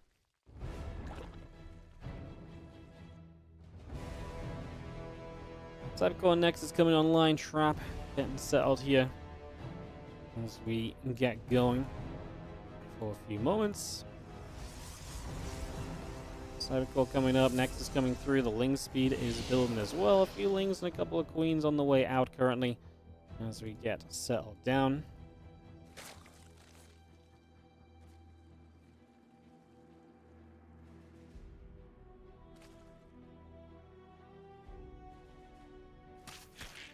We're just going to go after the probe. Some damage being dealt. A few shots coming about.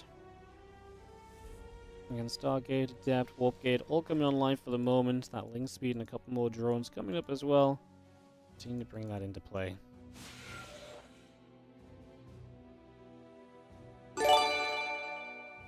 Hello, Zirkle, on the 93-month resub. Let us crush the tree beneath the might of our baubles.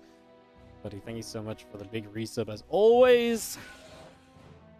I guess we did outgrow the tree in a way, in the sense that I guess the baubles were too much, but like I say, we moved to the gift tags, and it's very hard to pull a tree down with paper. It's very difficult to pull a tree down with paper. Who would have guessed, you know?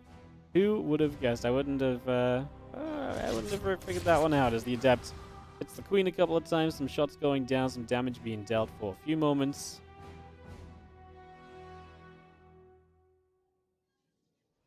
And our Overlord setting up. The probe's going to be off to the side there as well, so we continue to gather together. And yeah, the hatch coming through, the drone and a couple of Queens continuing out also. A lot of that continuing in for now.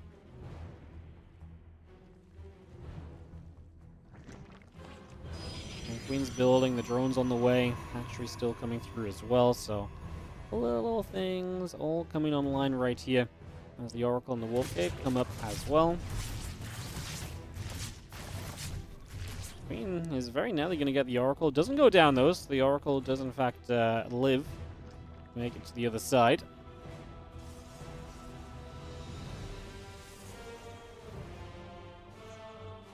And a couple of those drones dropping.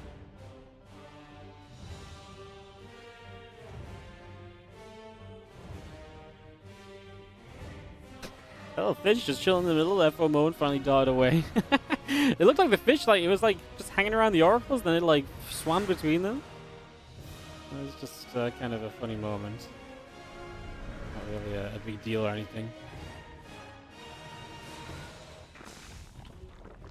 As our devs will continue to shade about. So they continue to shade up here. That's the evolution chamber already going to be taking a few hits of damage, perhaps. Well, the Adepts commit in. With the Oracle support, the Adepts going to be able to do very well. The Ling's trying to get there. The Queen's trying to target fire down. The Oracle's trying to find some damage there too. The Adepts do not shade. They're going to commit. Okay, I think they were shading into the main. Instead, they're going to cancel the shade and just sit in the natural for the recall. That makes sense, to be fair.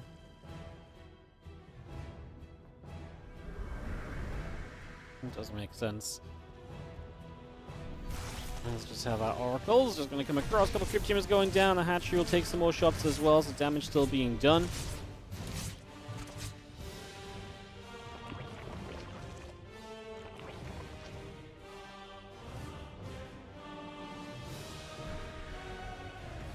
Again, the Oracle's going to head towards the upper left-hand side, so away they go.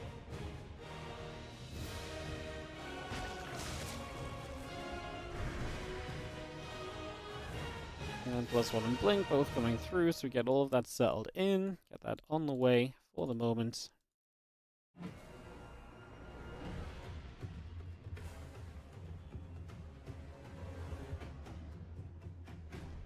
Perhaps the Oracles, the Stalkers gather together. Let's see what we can do here as we just have the +1 and the Blink continuing by. A couple of crew teamers will begin to go down as well. +1 missiles building from Rogue. I mean, I love that trap is still staying kind of aggressive here. Both on this side, staying in a good position.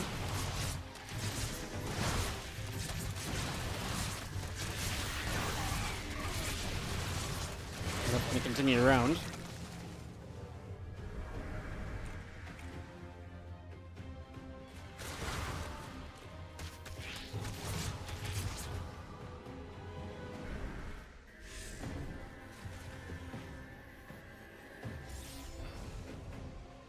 Castor is going to get a few more shots off, a few of those lings going down as well.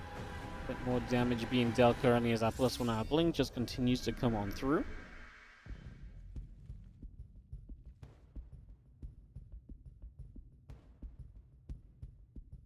And Hydra's coming up, the Queen's on the way.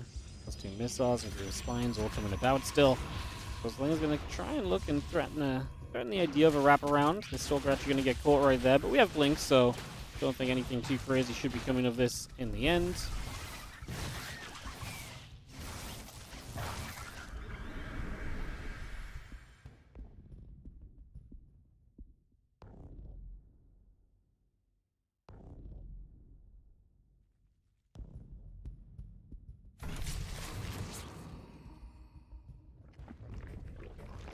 Infestation bit coming up, the drones coming through, Hydra's on the way out, the Lurk Den also building there, let's go Augments and +2 missiles. Also coming about as the Hydra's going to get there, a couple of Stalkers going to get chased over to the side, the Ling's going to try and get the wraparound to get in front of that as well. Just trying to make their way into position.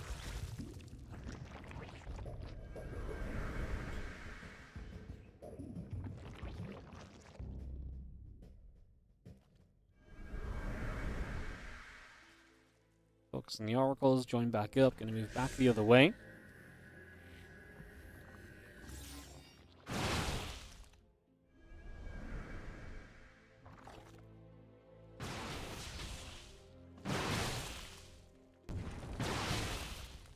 So this is coming down the right side, a few creep team is going down.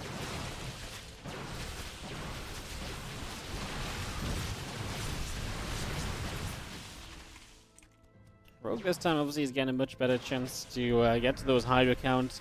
+2 missiles coming about. Stalker's gonna sit there, Extractor's taking damage.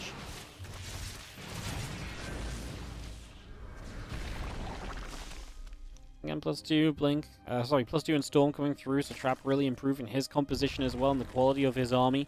Definitely heading in the right direction with that, so definitely going somewhere nice. As you see again, Storm +2 continue to come about just for the moment. Having our Lurkers and our Seismic Spines all building. Yeah, I mean, with Lurkers out, do you not think we're going to really have much of a chance for Trap to keep pushing through? But that's why the improvement of his army is very nice to see. That's why it should give him a good setup to work from here. Again, +1 armor coming through, that Stargate and the Fleet Beacon still coming about as well. Battery coming online, the cannons are still producing, all of that coming through currently.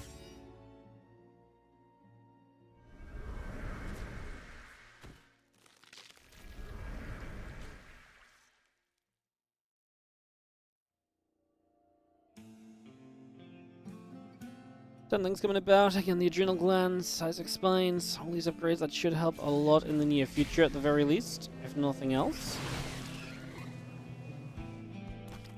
It's going to be some Outling Hydra Lurk, are going to get a wraparound, Stalker's going to take some damage. And Templars and the Immortals trying to push through a little bit as well. Nice setup over there. Outling Hydra going to get onto the set of rocks here and just work their way through that. Just try to open that up.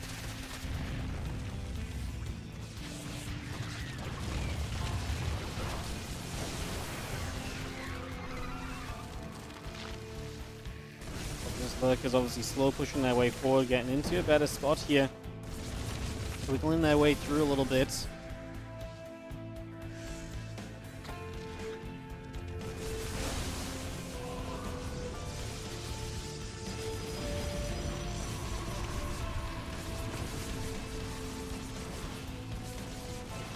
of those probes going down. I mean, like that this is now Rogue's turn to be aggressive. He's been the defender all series long. Now he gets to come forward. Now he gets to step up a little bit and kind of have his say, and show his way, have his say, show his way. I mean, a couple of temper shots hitting the Overseers right now as the Lurkers are still going to keep on trying to advance through. This base feels very tough to hold on to right now. You can drop a Storm. I mean, the Tempests are there, but just not in good enough numbers just yet. Gonna be part of the problem. Another Storm coming down. Ling's taking hits from that. Another Storm now onto the Lurkers. Mothership overhead as the High Templar is still trying to see what else it can do. 13 Corruptors currently on the way.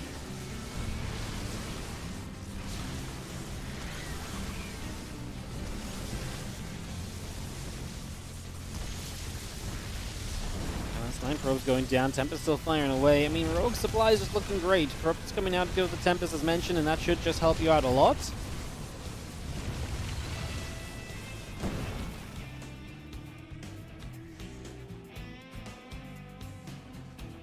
They're still making their way back down the bottom right-hand side.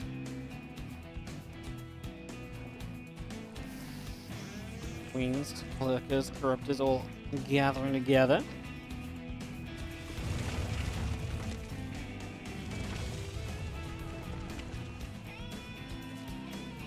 Lurker Queen joins together right now. Going to be seeing a couple of Tempest shots firing through. Once more, those Lings get chased away during that.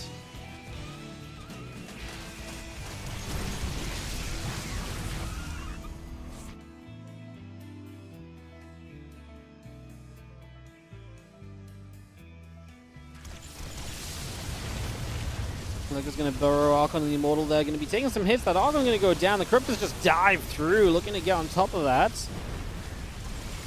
Corruptor's going to be there, getting a lot done. Oh my goodness. It's a wipeout. Trap's army. I mean, not going to get fully wiped out because there's actually not a lot left on the ground for Rogue. There's the Lurkers, but I think we can actually fight through these. If we had detection, the Revelation comes down, we will play cleanup.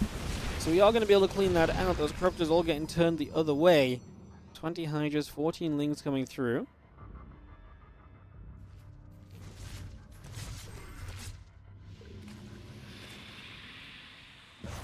I'm going to shoot a couple Creep Keepers go down. Immortal Archon still pushing the bottom. Corruptor Overseer going to be there. Hydras are going to come forward as well. Also trying to see what else can be done. +3 missiles, +1 melee coming up. The Hydra Link Lurker all continuing to build right now. All on the way out.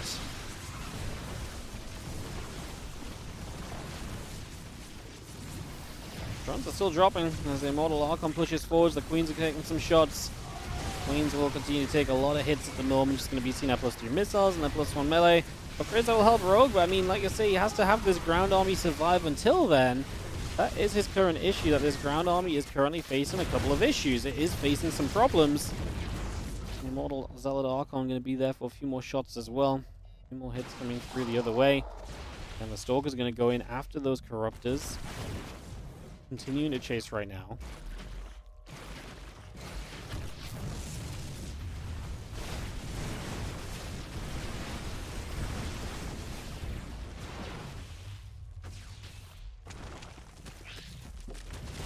Step through just a little bit. Just gonna see a Storm dropping down. The Hydras get chased the other direction.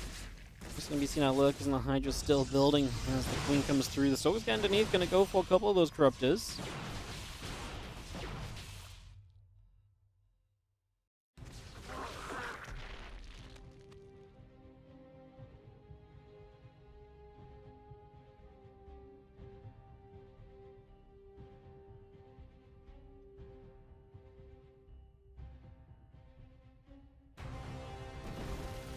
Army coming forwards, Trap ready to fight. A couple of Lurkers going to get burrowed up immediately. Trap dropping that first Storm down. Like I say, Trap has been wiped out a couple of times, but the resource loss isn't amazing for Rogue, and Trap's economy has actually stayed okay throughout it. He's actually done a pretty good job of maintaining his bases, if nothing else.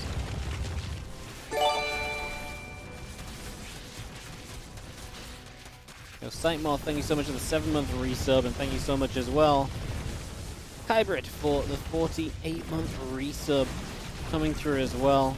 Appreciate it, guys. Thank you, thank you.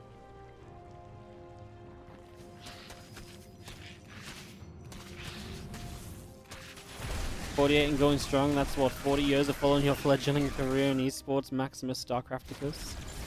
Appreciate Appreciate it, Kybrit. Hope you're doing well. Sign off as well for the 7-month resub.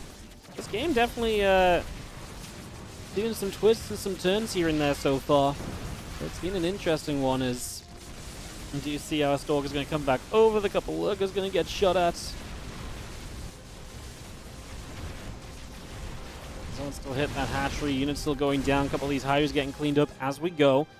I mean, like I say, Rogue just kind of struggled to rebuild a good ground army. The lurkers were something that, weren't good enough before, and that's still been very much so true when we've been kind of getting going on this. So, kind of a weird couple of issues to see. As we do have Tempest on the way up the Stargate building. Well, that continues to come in as the lurkers get turned around once again.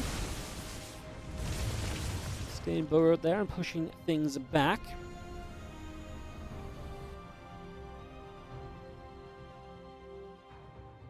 And it's still building through. Lurkers producing. +2 melee, +1 carapace. Coming online as we speak.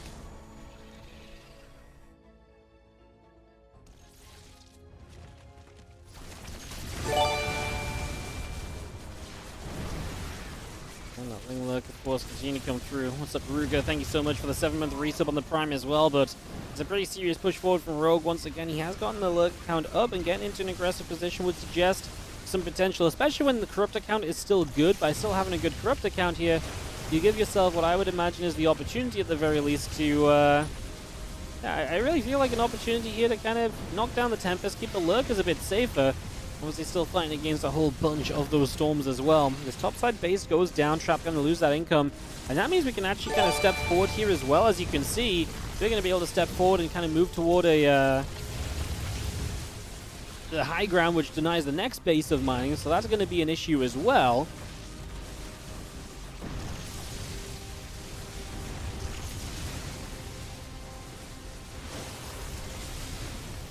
Storm's still coming down, trying to chase the Corruptors, which, to be fair, are kind of taking damage. They are dropping a bit, but not significantly enough. I think it's fair to say. Still coming through, and I mean, 34 probes down. Trap is going to struggle to rebuild off the back of this one, and this time there's just an air and ground army that is still very terrifying in comparison to what we were playing against previously, right? That does seem to be the issue that we're ending up on. Some air weapons will finish from Trap, but I'm not sure that's going to be enough of a buff. This base is going to go down. That left side, 9 o'clock, doesn't have any workers on it right now, so that's a possibility in terms of something that might happen, but it's just not really there yet. As the army of Trap pulls back around to the left side again. Yo, what's up there? First of all, Unstoppable Pork as well. Thank you for the 25-month resub. Appreciate it, mate. And Skillers with the raid as Rogue gets the GG. And we'll take game number 2 of this best of 3. So we get all tied up here. Let's see what's up. Thor is beer. Thank you so much as well for showing up with the sub. Keep up the great work. Absolutely. Thank you so much for the 2-month resub. I run some ads and I'll put you guys on the tree while we get this going. Alright, let's do some treeing, shall we? I've got Thor's Beer, Unstoppable Pork, and Hello Zerglin on the first trio of trios. Trio? But you guys up first, because I got 6 in total to get done. It's a lot to get through.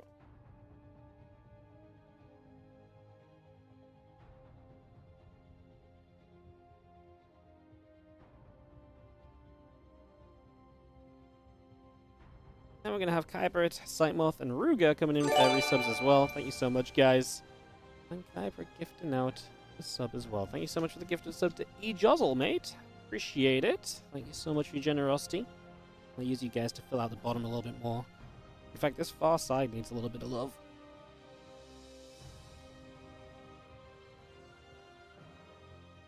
There we go. I need to start filling that side up so it looks pretty when I walk in.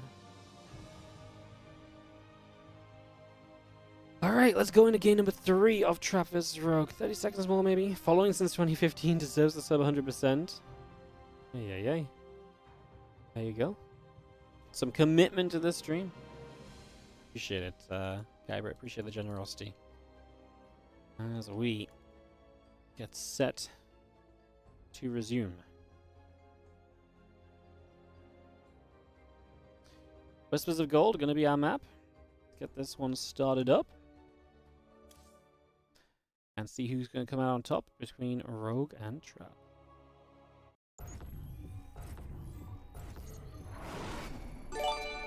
Tied up 101. Yo, Corn76, thank you so much for your gifted sub. Going out and hitting Harryan. Thank you so very much. Appreciate it.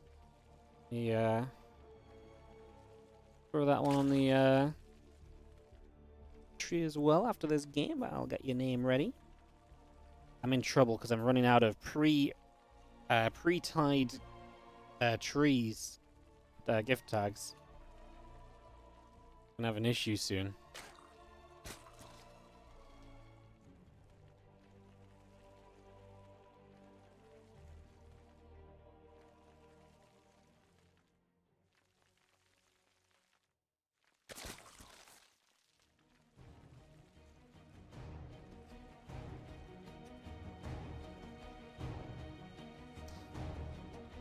I'm just gonna tie some gift tags together while we go through the early game, guys. I don't have to observe at least, which is nice.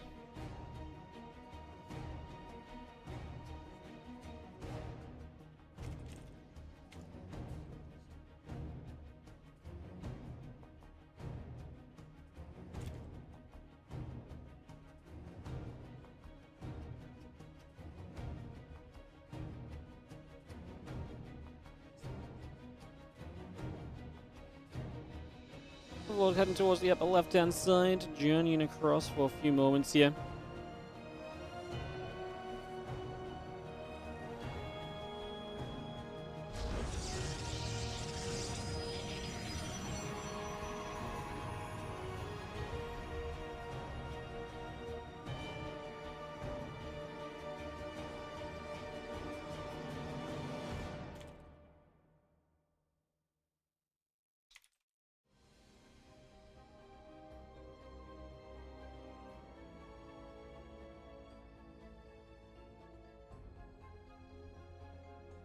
Oh, overload's coming about. Not too much happening for a couple of moments. Take a little bit of time, settle down.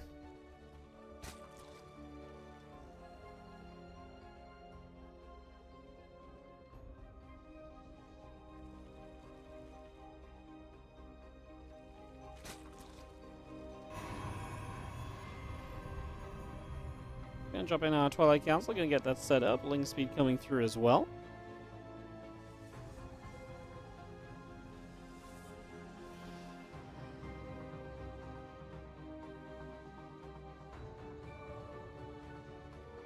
Council first obviously makes this kind of interesting. We'll see how that goes about, see what sort of result that's going to give us. We have ourselves a council going through, the robot facility coming up.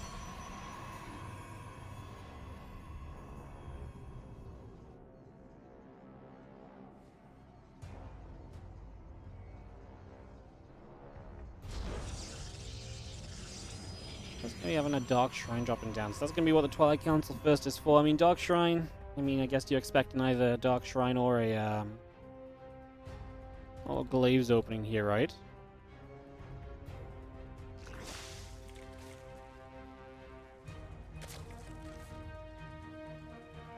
See, there's a couple of Queens gathering together, again the Dark Shrine building up, and we'll see how well Rogue can deal with the DTs.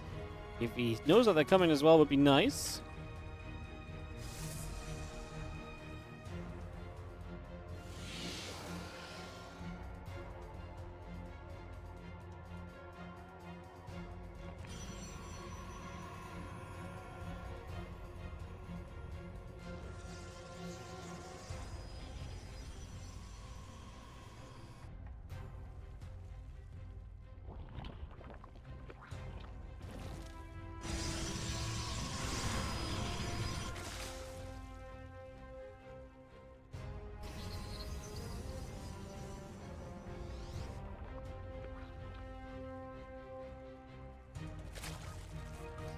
Roach on the way up, so Rogue gonna get Roaches ready, but that doesn't necessarily help you against the DTs. Only one spore available right now.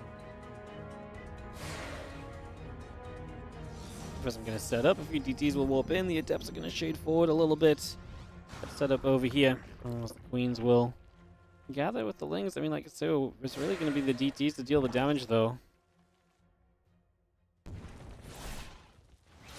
DTs are going to swipe away. Hatchery going to deal some damage. Lings. Roaches coming up. It's going to be seeing the Prism going to get turned away over to the sides. Getting pushed back over in that direction. The Lings and the Roaches come back through. The DT going to come about as well.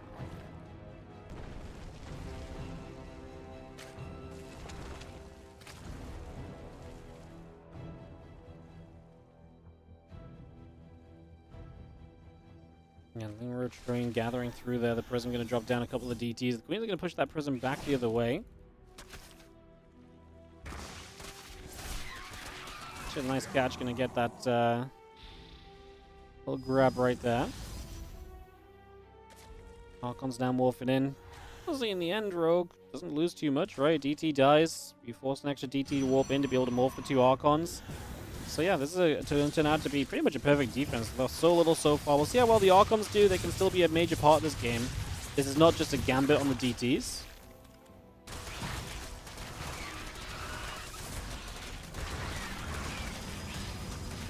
You know, this is not just a gambit where if the DTs don't work out, there's no follow-up. The Archons are genuinely a very decent follow-up in and of themselves. So you do get to stand up a little bit.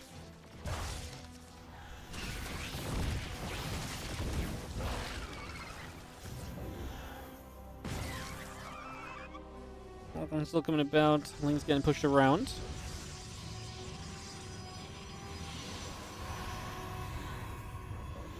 That's one on Blink going through. The Roaches are coming up as well. We get all of that on the way in here, right here at the moment. And that's set up. Yo, Powdus here, 73. Happy holidays. We are so fortunate to have you. Thank you so much for the 1,500 bits. Appreciate the generosity. Thank you so much for supporting the stream. I'm so lucky to have people like you supporting the channel. Without you guys, not be able to do all the WardiTV events we do, or even just stream other events as well. So thank you so much. Appreciate it.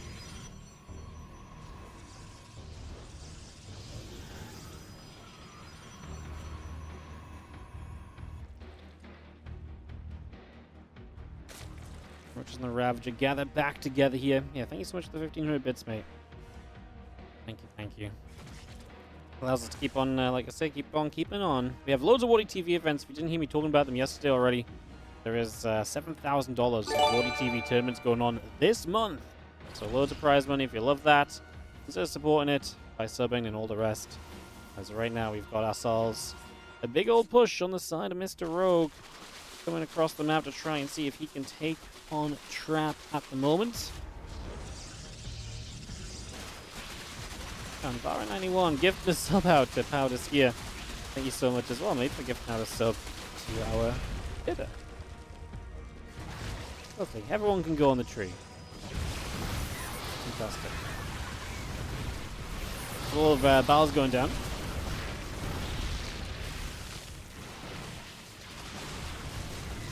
As Road Forever continues to try and move through. Just going to be seeing the attempt to break this. I mean, this is a must-do for Rogue. He's only on 58 workers. Not much of a future built into this game for him right now. We do have ourselves a Colossus and Thermal Lance on the way up at the moment. Just going to get that started. Ravager's going to be there. A few more corrosive files hitting towards the Immortal and Stalkers. Good micro from Trap, utilizing that Warp Prison very well so far. Doing a great job of this.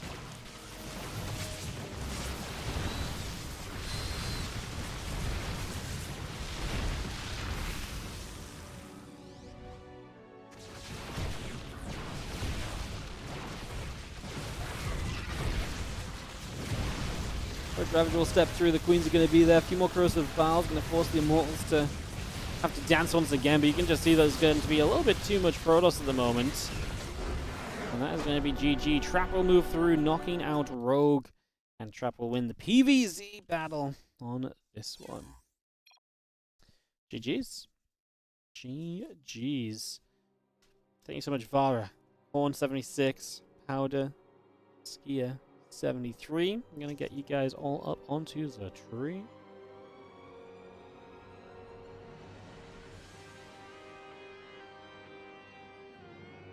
That you guys are going.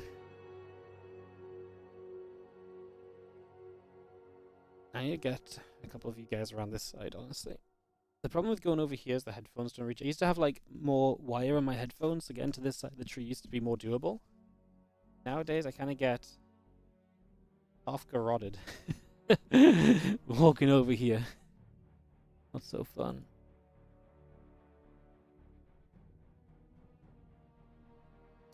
Alright, that was our first round of 8. I already mentioned our second round of 8 is going to be Beyond Heroes, so we're going to get that going in a couple, guys. I get that set up. It's going to start on ley lines for map number 1.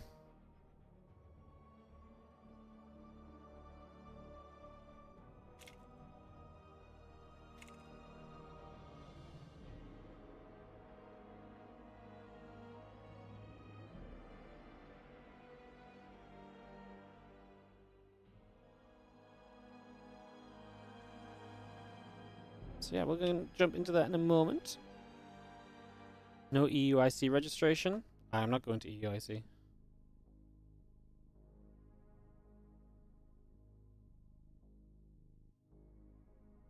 So no EUIC registration. Yeah, I just saw that was going up today. Yeah, I had to cancel. I also haven't played Pokemon in a while. Kind of fell out of love with it because my trip to France was not very fun. So then I had something came up on the weekend that EUIC is, so not for me this year.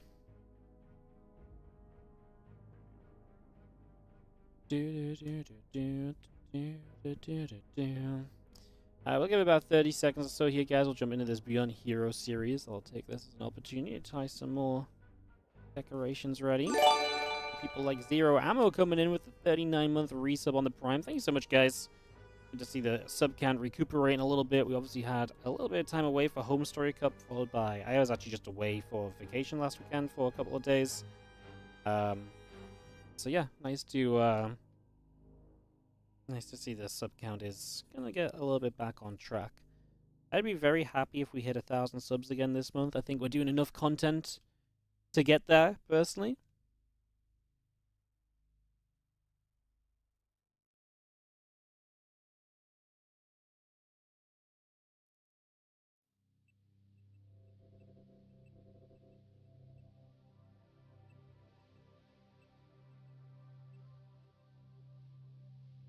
Thank you, Zero Ammo, for the 39-month resub on the Prime, buddy. Welcome back.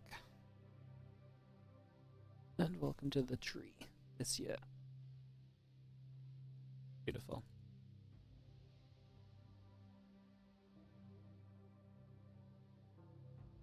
Alright, I'm gonna go into Beyond Vest here, guys. Let's do this. Let's hop on into it as we get this underway.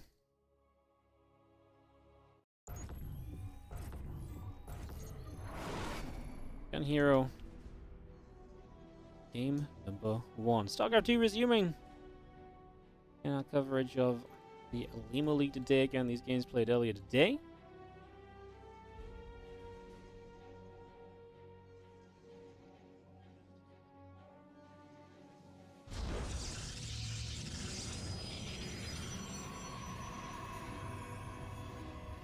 As we get going, let's see what goes on. A probe going across. I don't know if there's anything to really point out between these two. These two always feel as though, like, I feel like oftentimes Hero looks like he should always win this matchup, and then sometimes Beyond just pulls it out and, you know, has an insanely good match and plays extremely well. I guess it makes it a very fun matchup to watch because you never quite know what you're going to get from these two guys when they play. So I guess that's kind of a cool factor as that SCV and Probe will go and nibble up against each other here for a little bit. So some damage dealt.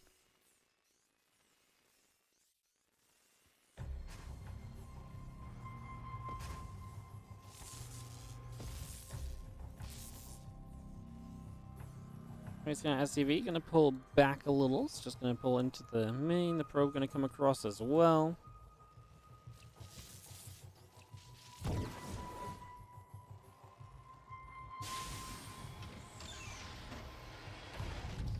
CC going to morph into the orbital. Reaper's on the way. The Cybercore building up. And get ourselves into this We've seen our setup taking a few moments, nothing too crazy just yet. As our game gets it going.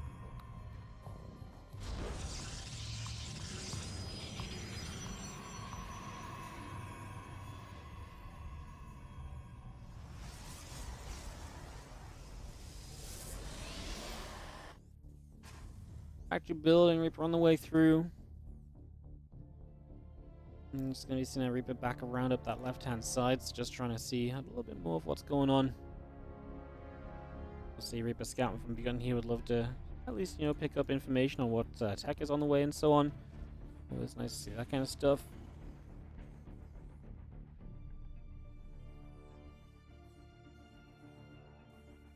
I'm going to hang about Twilight Council, continuing to settle in.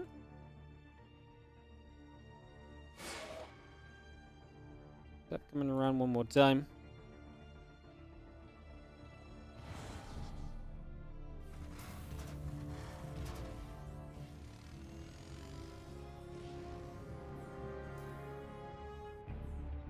A couple of Reapers in the Hellions just going to move out one more time here. Just going to get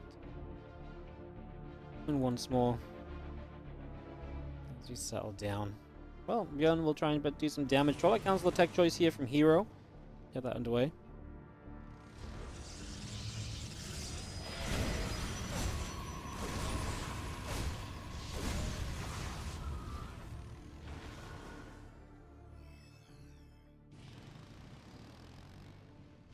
Medevac, a couple of Marines, all of that building at the moment, just bringing that into play here currently.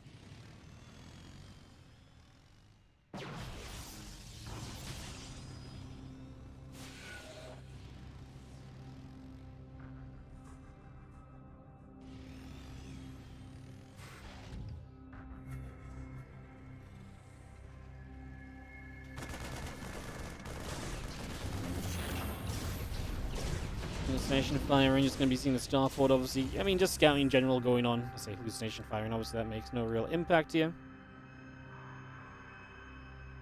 So, cloaking comes up, the Banshee on the way through. It's going to be seen again, Banshee cloak, all of that coming about. Again, Blink coming over, the couple of probes coming in as well.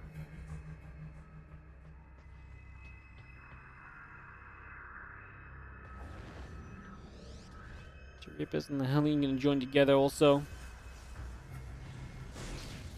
Precision going to hit the medevac just a little bit. Damage being dealt in terms of information found. Much damage. I don't know why I always say this. It's such a bad habit of when a hallucination's hit. So I'm like, that damage being dealt. No, there's no actual damage being dealt. I think it's just a bad habit. People call me out on it sometimes. Today it's really bothering me because I feel like I keep saying it. I can't get hallucinations doing damage out my mind apparently. Emotional damage. Yeah, emotional damage. You know you've been seen, you know you're being confirmed that they know your location. Emotionally you're getting destroyed because you know there is basically going to be no way out at this rate. We'll take that, shall we? Well, yeah, we'll go with that one.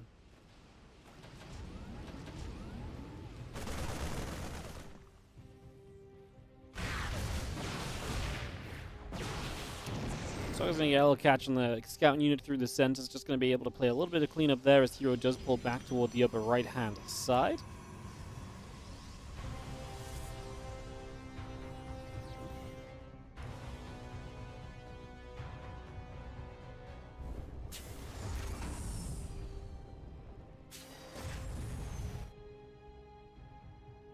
Just coming about the bottom. Heading their way around. Stimpack Combat Shield +1 all continuing up as well, so we keep on bringing that into play. Got a little bit more of that on the way out for the moment.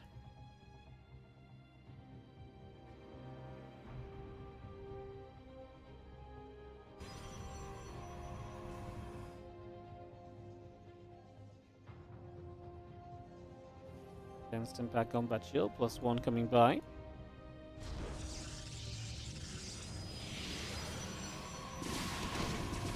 Gonna fire, a couple of probes taking hits, a few of those shots going through. Stalker's gonna blink across there, Banshees get turned around.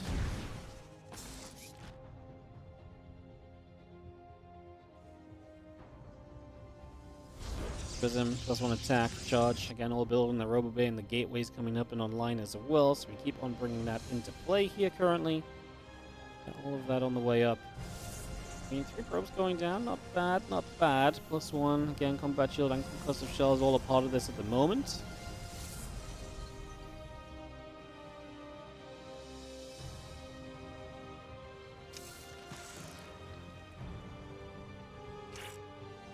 Mind going to go up. We're just going to see a couple of Zelds coming by as well. They're just going to make their way forwards. Bjorn is there to kind of meet those. They're not going to be able to do too much of anything. Again, the Robo Bay, Nexus, and the plus 1 attack all on the way through. As now the Prism comes around the left-hand side. We're going to unload on towards the command center over here. Start to deal some damage to that one. Start to play a little bit of cleanup.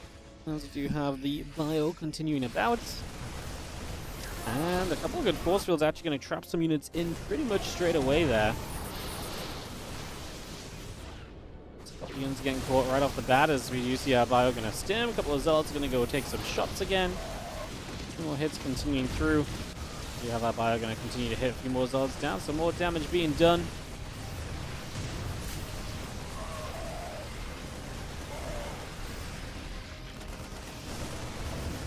See how Bio continue to fight. There's a lot of probe damage done. I mean, Bjorn is going to take out 17 workers, a pretty serious amount of damage here. I'm just going to see how Bio going to get going, hit the Nexus a little bit. Boss is going to deal some damage. Dog is going to get underneath, actually blinking and not actually finishing off any of those medevacs, funnily enough. They all get out of there.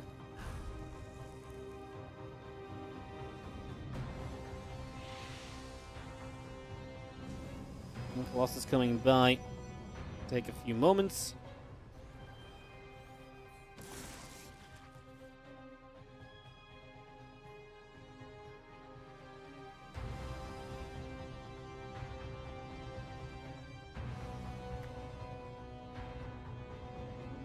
Colossus extended thermal lance plus 1 armor. Hero trying to play the rebuild, but I mean, he took so much damage in this. The only thing is, Bjorn is very late to the 3rd CC, right? So this did cost Bjorn a little bit of something. This has slowed him down a little, a small amount at the very least, so it's fair to say that this is kind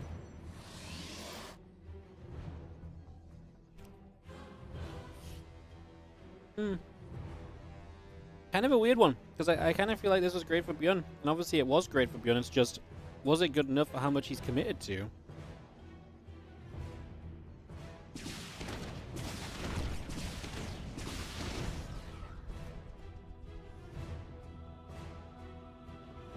Eventually gets a few nibbles off, some damage dealt. I'll see our Disruptor and our results continue through.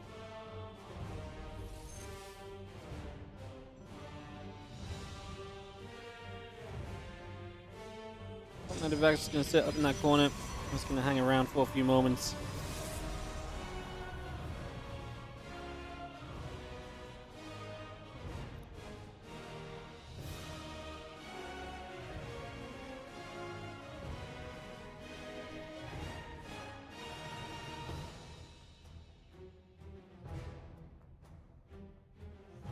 Vikings and Ghosts all on the way out. Refineries on the way.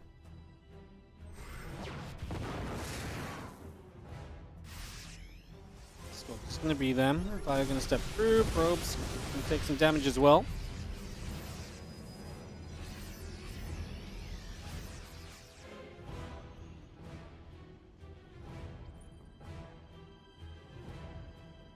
Heroes bounced right back up in supply, man. I'm genuinely a little surprised at just how well this has gone for him.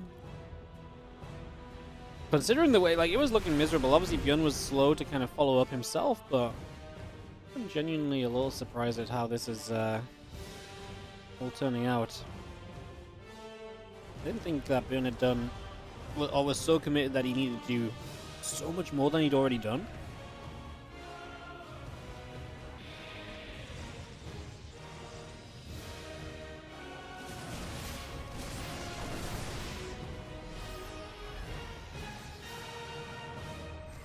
Keeps moving over. We'll have our Vikings able to do a lot. Hero is diving into the natural at the same time, by the way.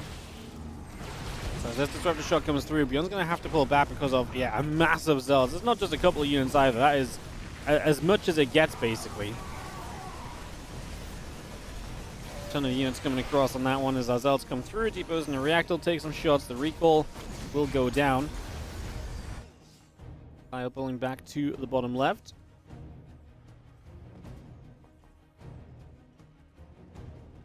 Now our Disruptor coming about as well as a Disruptor coming through. The +2 attack on the way up also.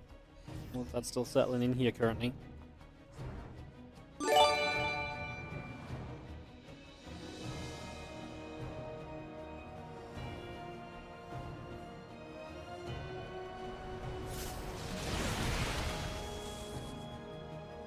Thank you, Guybert, for giving the sub to Bullmeat. Oh, Jeff. Thank you so much. Appreciate the generosity, mate. Thank you. And as we have ourselves, a Stork is going to step up. CC. He's going to come through, take some damage. I mean, Björn is obviously max as his hero. That means that this is anybody's game at the moment. Again, kind of baffling. We kind of ended up at this point. So I really did not respect how much Björn was committed to the earlier attack, to be honest.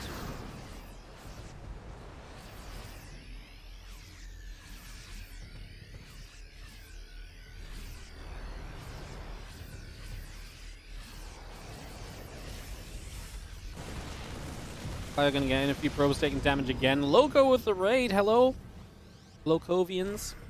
How you guys doing? I'm casting the Olimoleague games that were played earlier today. These are not allowed to be cast live on Twitch. So we're casting them from replay. The official Twitch replay later in the day cast. Loco with the 93-month resub as well. Appreciate it, buddy. Hello everyone. Welcome, welcome. Oh my god. And Mickey Verix on 1,000 bits. Thank you so much also. As we're going to have a big fight here. This is Björn Hero in the quarterfinals currently. Hero recovering from a 50 supply deficit in this game. As Vikings will kite back, trying to get rid of the Colossus. Hero is going to take a few more shots and keeps one Colossus alive at least, which is something in this grand scheme of things here at least, if nothing else.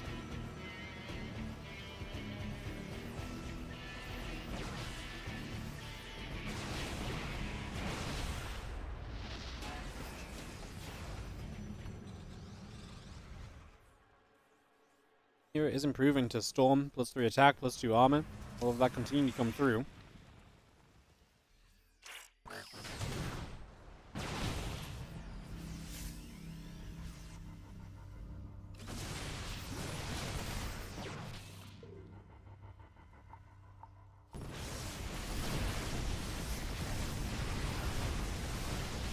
Up here, SCVs will be taking damage. Disrupted the zone. Hero's supply lead in his favor at the moment, definitely doing him some favors right now. It's going to be the army continue to come around, going back down to the bottom.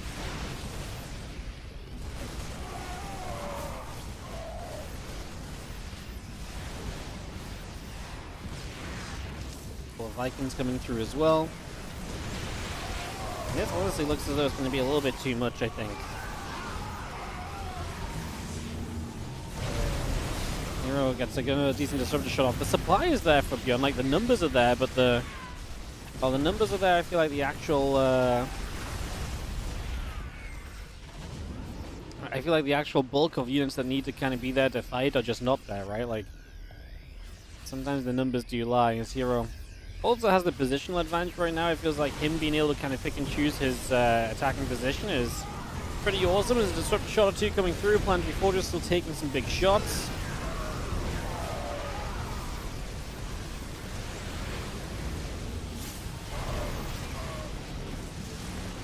I'm going to say GG, because he does actually get broken down here. And that is going to be GG's. Hero takes game one with this best of 3. Oh, I just pressed a really random button on my PC. Don't know what that did. You know, Mickey Verix, and also we got Risky on the resub. Welcome to the tree. It's the beautiful month of December, if you're not familiar.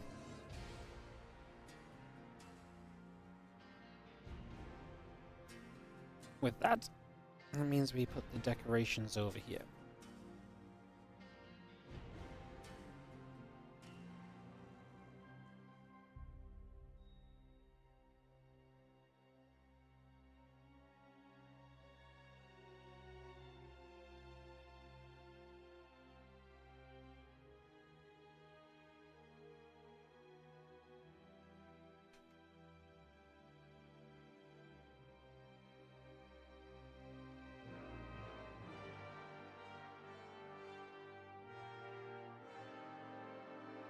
Alright, going to be going into game number 2 of Beyond vs. Hero, guys. The map is going to be on Abyssal Reef.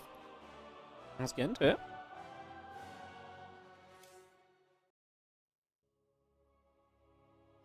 What's my streaming schedule?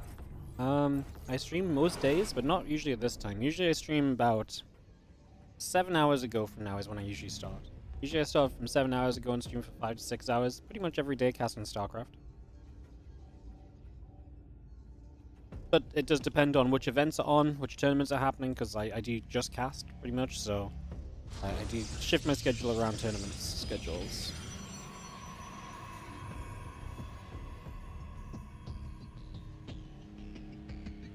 Game number 2 here in the top left and Beyond in the bottom right as we get this one underway.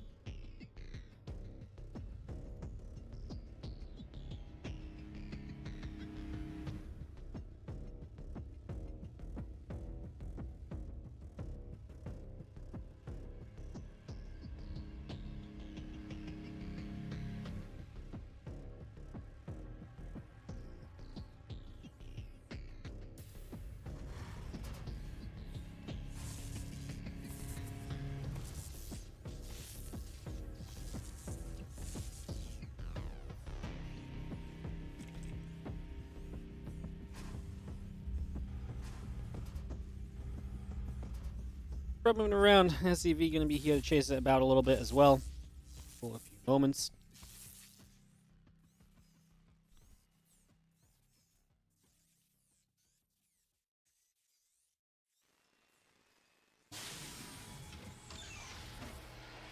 Coming through, that's going to have our orbital command coming up.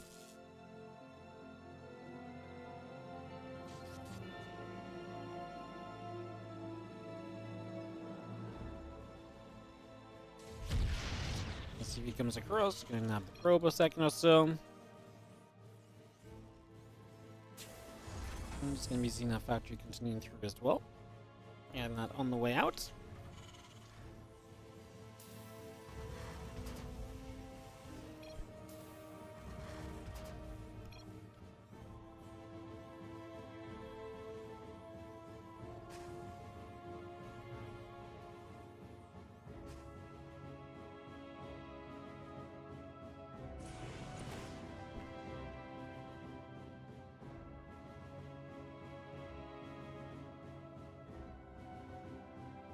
Adept and Nexus continuing online here.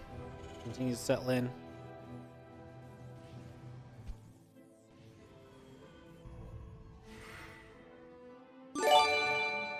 What's up, Fiskas? Thank you so much for the 4-month resub as well. Welcome back.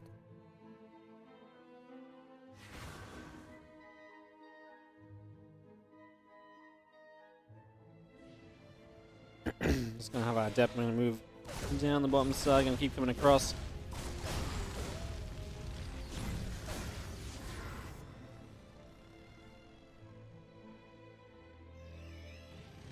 Focus on the Hellions, getting back to the middle.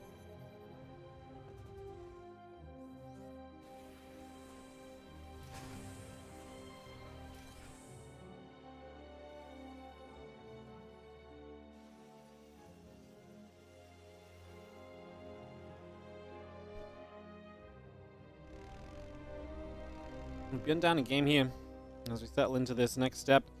Definitely a stage where he is, you know, with the medevac and the tank, definitely looking to get across the map, but this is dangerous. We've seen so many times players getting across the map and trying to make stuff happen, and it just doesn't really turn into anything. And you have the medevac tank and marines all on the way up currently, so bringing that straight through here. Medevac loads, and we are going to go moving forward. But the Adepts are going to be there, and so Bjorn hesitates and thinks twice about it, apparently. And hold back for a moment or two.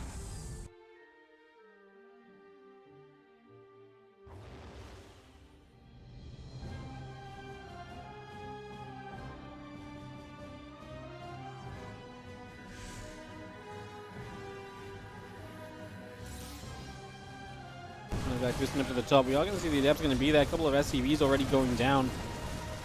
Some damage being dealt. Reapers and the Hellion going to play clean up.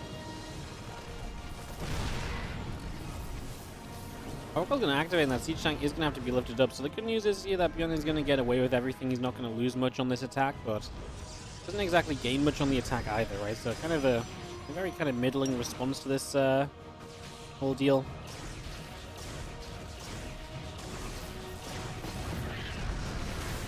Okay, I take it back. Very bad response to this whole deal because he's going to lose pretty much everything in the end. I mean, the tank went down. The medevac actually lives. He gets some kills in return, to be fair.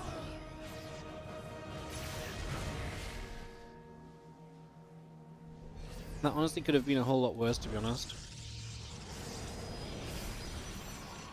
It could have been a whole lot worse. Alright, well, we'll continue on.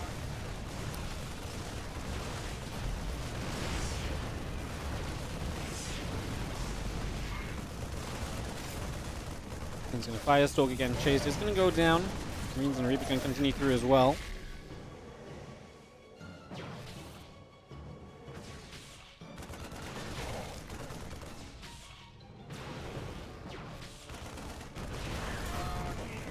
Kind of a wild fight because obviously Bjorn and Hero essentially just continue to scrap along with very minimal units right now.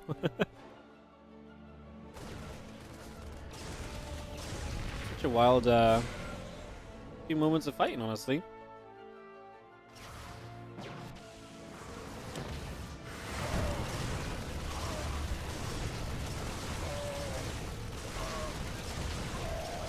Phoenix does so much. In low economy fights like this, being able to lift like a mage unit like a siege tank away is absolutely huge.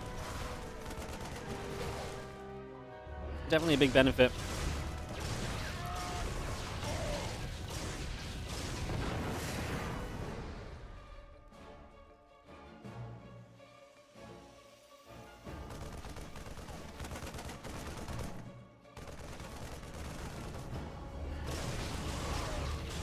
He's gonna go. It's like I'm gonna take some damage. STV. He's trying to wrap around these units. We just try and play defense. The problem is every main unit of Bjorn right now is getting lifted by Phoenix and getting taken out immediately.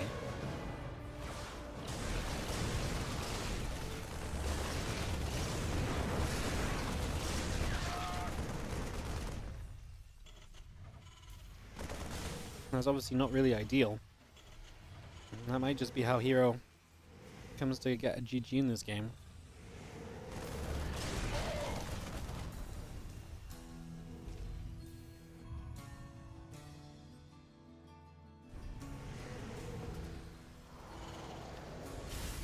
Bunk at the front, Bjorn trying to stabilize.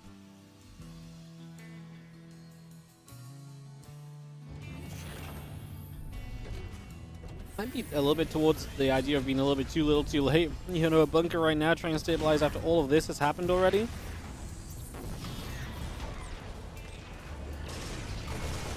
Appreciate the effort, but I'm gonna need to see more to be a believer.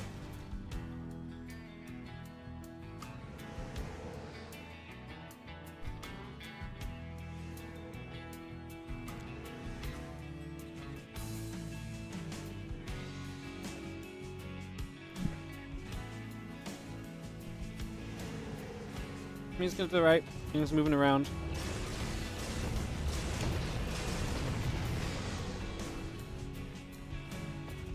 A few more SCVs getting picked off.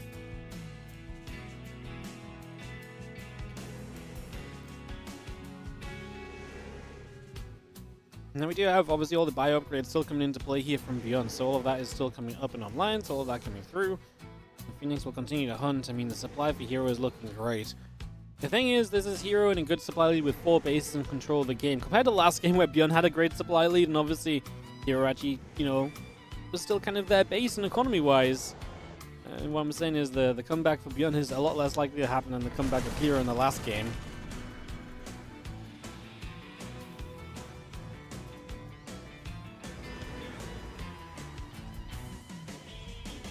Combat Shield, 1-1 upgrades, Concussive Shells all still continuing into play.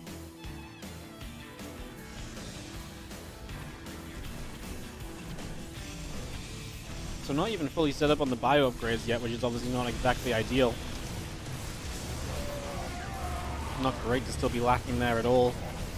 So we are going to have a fight which looks very one-sided for Hero, which it should be.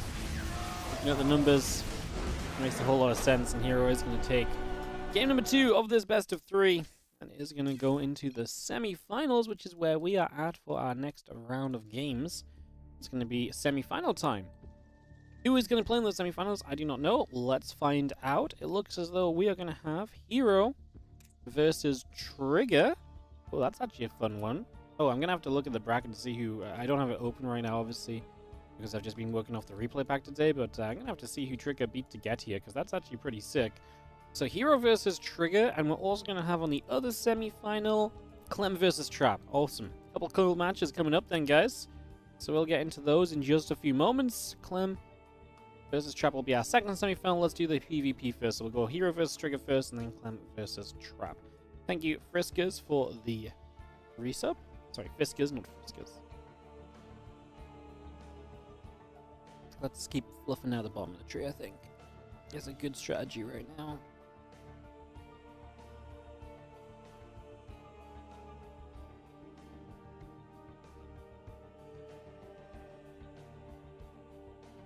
Alright, we'll just give it a moment for some ads, guys, and we'll get right into Hero versus Trigger PvP time.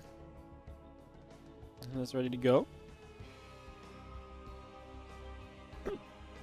Excuse me.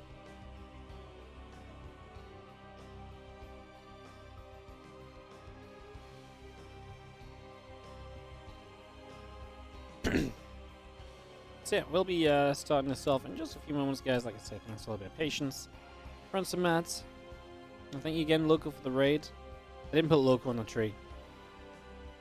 Loco, you can just imagine you're up there. Okay? Beautiful. It's the most awkward thing to drink while you have a microphone on.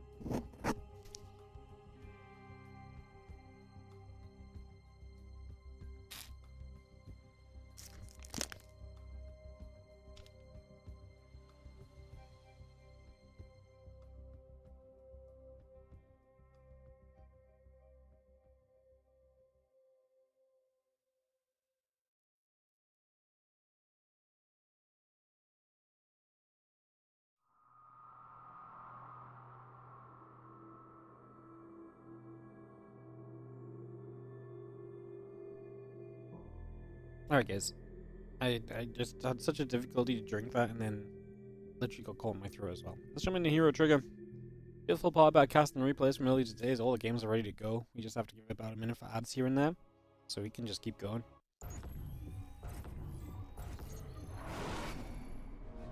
I'm super excited to see who this guy beat on his way to the semi-finals, because, like I say, cool to see his name here in the semis.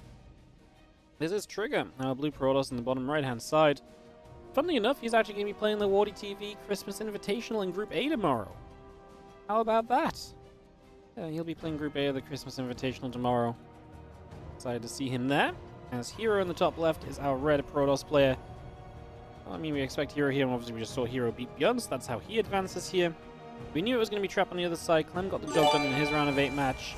Again, I don't have the bracket open because the way the replays were given to me today, I didn't need to have the bracket open to figure out what was what and so on. Usually I do some weird thing where I like have the bracket open and I slowly scroll across so I can see the matchups in the current round I'm casting, but not the results and so on. I'm just not going to bother with that today because the replays got given to me in such a way that I can just kind of cast through. So I'm completely blind to previous results as well, to be honest. Zio, Stancops, thank you so much for the 6-month resub on the Prime. Ho ho ho! Thank you so much for re-subscribing. Appreciate it. Thank you, thank you, thank you. If you guys are enjoying this stream, just a quick reminder, you can support the channel, of course, by following, liking, subscribing, donating, and cheering. All of it helps in its own different ways, pushing us out to larger audiences or helping us to run StarCraft 2 events. Again, we have $7,000 of StarCraft 2 tournaments happening this month. So yeah, we have $7,000 of StarCraft 2 happening this month. That's obviously amazing. Super excited to share all of those games with you guys.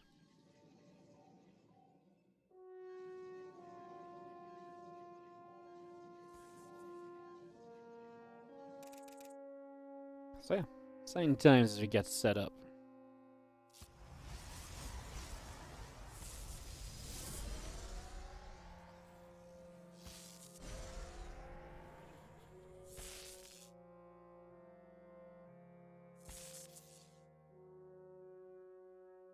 Stargate will build in.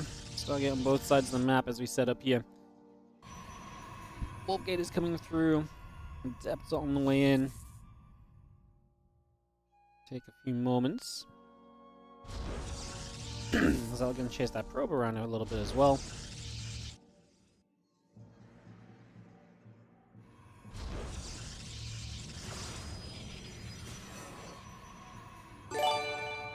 Yo, what's up, Type42? Thank you so much for the resub, not the resub, the fresh new sub on the Prime. Appreciate it. Thank you. Hope you're doing great. Thank you so much.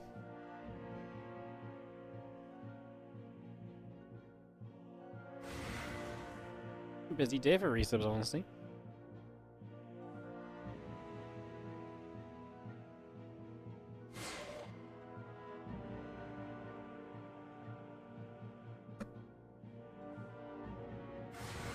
And Depth gonna shade up and get him moving.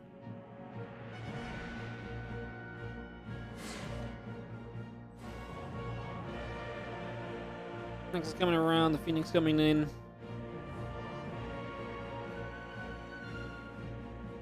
The Nexus again about to finish up, the probe's coming through.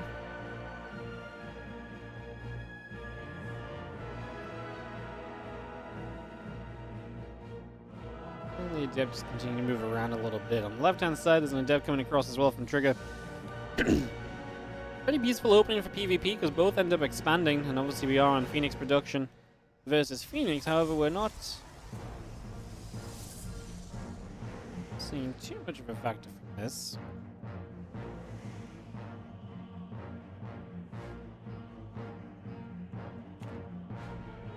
Phoenix gonna go down the left-hand side a little bit there.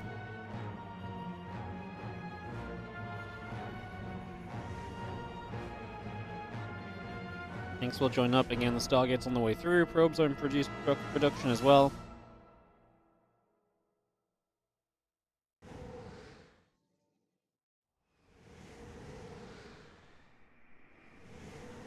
And there's Phoenix flying into the main. The Adept gonna fight with the Stalker a little bit. Stalker gonna come back onto the Adept.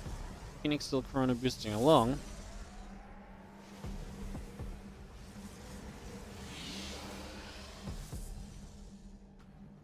Phoenix join. 2 more Phoenix building. It was actually Trigger who stopped building Phoenix for a moment, but because of his second Stargate, he's going to continue to go into them now. And you do see second Stargate coming up from Hero. Whoa, there's a good fight for Hero. Because the Stalker was lifted initially, he took a lot of shots on the Phoenix straight away pretty much. And Hero, despite being on his opponent's side of the map, is taking a pretty good fight. Good target fire as well. Hits the low HP Phoenix, although he does lose one himself anyway. So 1 for 1 on that particular exchange. Gonna mean it isn't too big of a deal. Phoenix come back over again, a couple more shots off.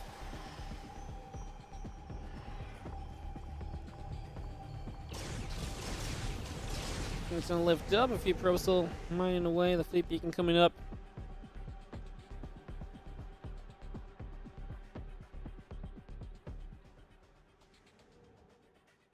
And Phoenix get back to the center. Let's see that fleet beacon continue to come by. Just going to be having, obviously, the attempt to go into that Phoenix range. We know how good that can be. We saw that earlier matchup. Trap and Classic in the PvP was kind of a fun one for Phoenix on Phoenix as well. This map seems to kind of invite the Phoenix on Phoenix as well. It makes sense with the backward base and the fast expansion wanting to be taken as well. Well, you know, if no one takes the back base just yet, continue to move out onto 3 bases for now. We should add a thing where I love this. We should add a thing where the where if there's more than 10 Phoenix on each side of a PvP, we should the random Phoenix should just blow up. Honestly, I'd be kind of down for it, you know. I would be down for it. Phoenix range is indeed on its way through here on the side of Trigger, so we'll bring that into play. Straight up a whole bunch of probes, so Hero gonna get some damage done, but Trigger's gonna be able to loop around these Phoenix. Well, this is a commitment to the Phoenix fight, as we're all gonna see Hero kind of gets away for a moment. Obviously, Trigger's still reinforcing into this corner. Can Hero make this good enough as multiple Phoenix go down on the attempted recall? 2 Phoenix died there. Was that worth it from Hero? Now down by 3 Phoenix. Trigger's actually going into the Robo facility, so it looks as though he's setting up into the next stage of the game, heading into that Robo right now. Maybe there will be something to look at there as the Phoenix comes down. Just gonna get another probe lifted off. Again, Stargate and a couple batteries all continuing through for the moment.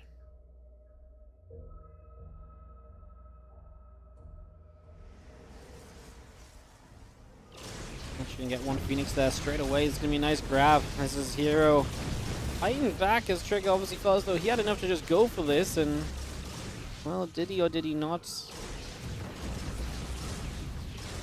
Phoenix count 9-5. Definitely feels like he did, and the battery is obviously helping Hero to sustain and to survive through this, but that's about it as Phoenix will continue to go down. Damage continues to be done. Trigger getting a lot out of this right now. Phoenix just keep on dropping. This one's GG, and that's going to be Trigger taking the opening map here against Hero. That is very exciting. Cool game as well. Cool game. Interesting. Not quite your super typical kind of game as well. Obviously, Phoenix vs. Phoenix always gets a bit funky, but yeah, I like that. That was fun.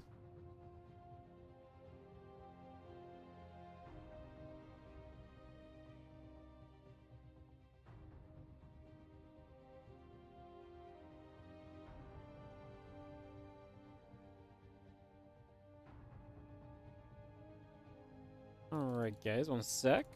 I'm gonna get ourselves into the next game here in just a moment.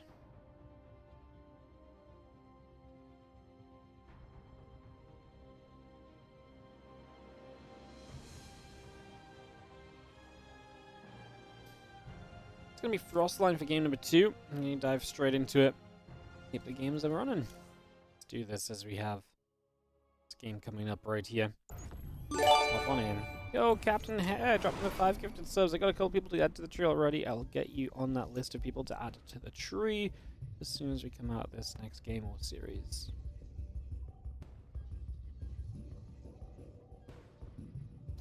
Going with 5 gifted subs going out to Indoor Kraken, Wandering Artificer, SGD. I'm struggling with names today. Alpha X Sushi and Templot. Thank you so much for the 5 gifted subs.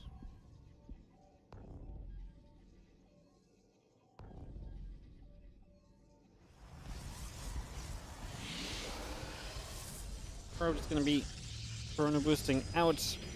Gonna be some gateways coming up, probes coming in, and get that settled down.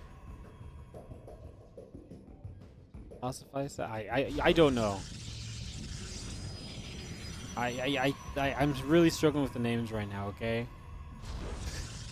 If you have a slightly weird name, now is not the time to subscribe because I'm gonna murder it, okay? It ain't gonna end well for you. Your name will be butchered.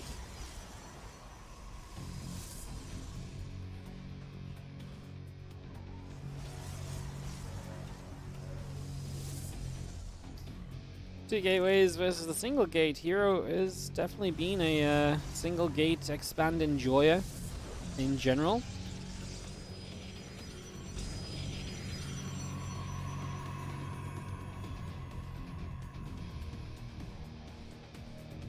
The Candace Love, how you doing? How am I? I am good. How are you doing over in the YouTube chat?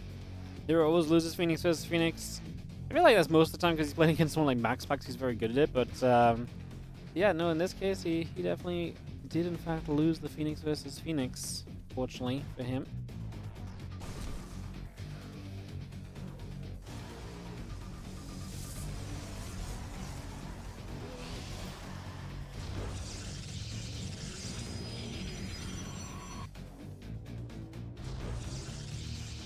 Stalkers continuing through as we get settled up into this one.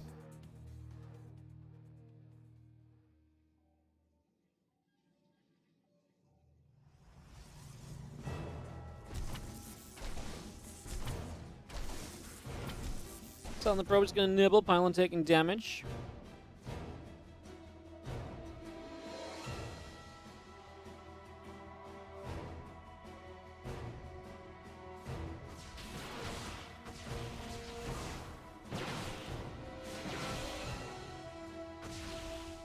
Definitely gonna take some shots, bit of damage being done.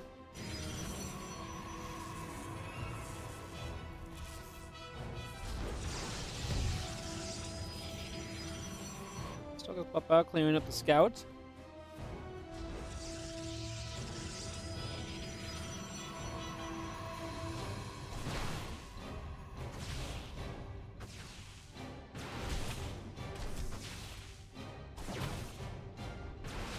Stalkers will shoot, Zealot will go down. Oracle gonna pop out as well. Gonna be able to jump onto that with the Stalkers.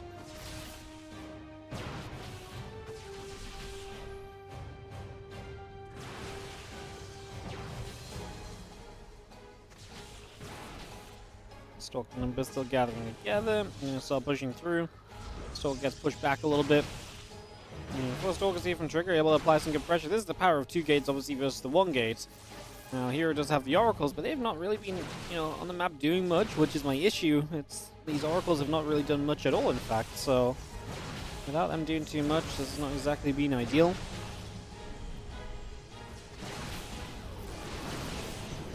You see the Oracle here to defend once again, but the Oracle again goes down.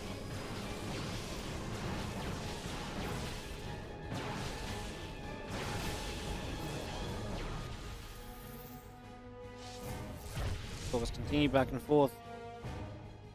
Voidray coming up, the Blink on the way, a couple Stalkers on the way through. So we got the Stasis Ward out the front, Oracle going to pop that down. Voidray on the way through from Hero still as well, so just going to bring that into play here. And let's just have Stasis going to pop on a Probe and the Stalker, not going to be a big deal. Not going to do too much.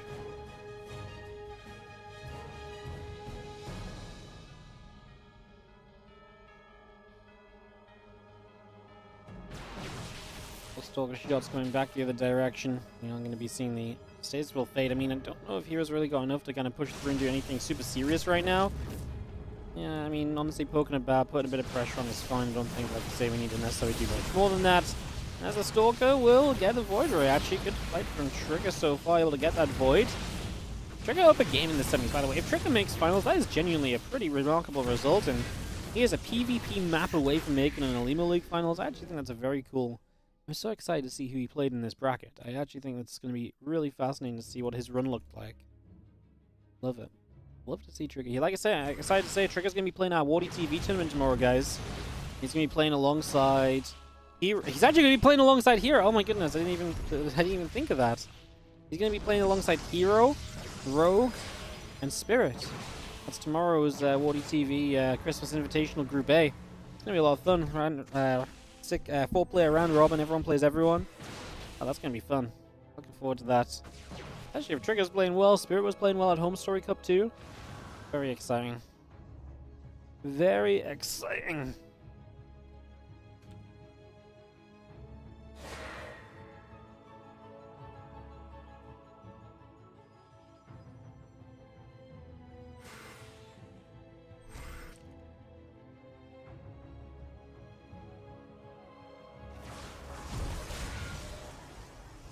Well, the devs is going to go out, the pylon coming through.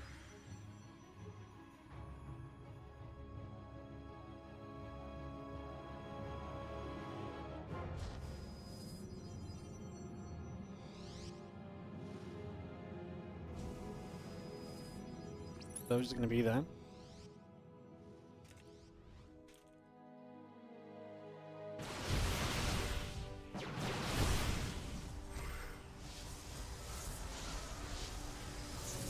It's going to be there. Hero moving around a little bit. Stalkers of Trigger just out the front. So you're going to be able to grab a kill. Resonating Glaive still coming through at the moment, so we bring that online. Actually, nice Stasis Ward. Going to catch a bunch of Trigger's units. That's rough, because now you're going to be having these caught. The Immortal's going to be right there to take the fight. When they come out, you're not going to be able to get away. It's going to be pretty tough as Resonating Glaive continues in from Hero. So if he gets a bunch of units, then hits a Glaive's timing, game's gonna start going, I think, very well for him, honestly. Noel's getting some shots off. Stalker's taking some hits. Actually saved more of those than I thought we were going to. The cooldown wasn't as bad as I initially expected. Again, Glaive's on the way up, though, and more adepts coming through. I mean, Trigger sees this. He sees what Hero is essentially threatening with. He sees a lot of these adepts in the middle of the map, so recognizing that, of course, at the very least, is gonna tell you a bit of what to expect coming up. Dark Shrine behind it. So here we're going to go all out kind of aggression from the Adept harassment to the Dark Templar. There's going to be a lot going on here over the next little bit.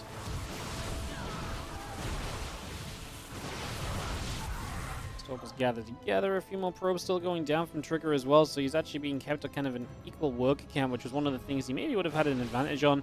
Obviously being on the 3 base to the 2. Actually going to take this fight though. Jumps on the Immortals, gets rid of both Immortals very quickly. Love to see that. That's an amazing start as the Adept's going to shade through. The probe's going to come the other way. Just going to get a little recall going down as well. Stalker's still coming about.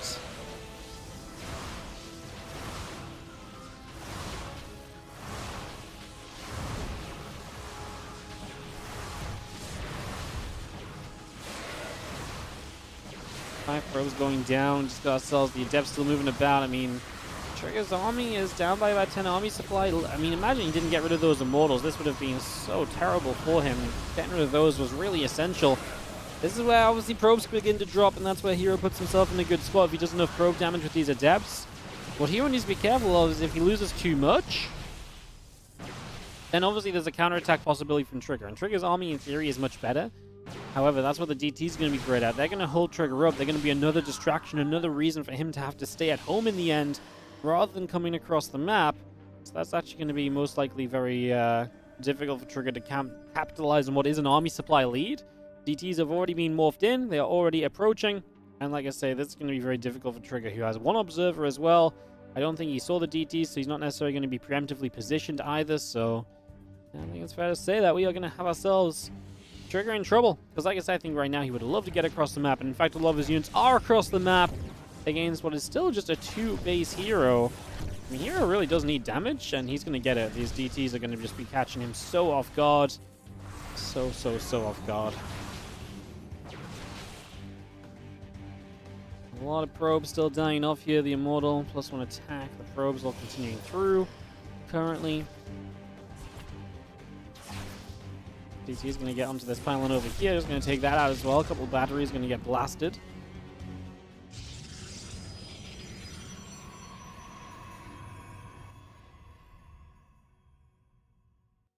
Hero pops out a Prism. I mean, look at the supplies now. Obviously, Trigger still has a 3rd Nexus location, but that's pretty much the only advantage he really holds here. Hero should be setting up to take an expansion soon as well. I honestly don't think there's anything really delaying him from taking that, so... No, I think that really is just a matter of time. Depth going to chase, couple Stalkers coming through. Balance still coming up, extra Depth on the way out as well. It's going to be seen the Prism goes down. Actually, that's nice from Trigger. Going to get rid of the Hero Prism. By doing that, you're definitely going to give yourself a better chance.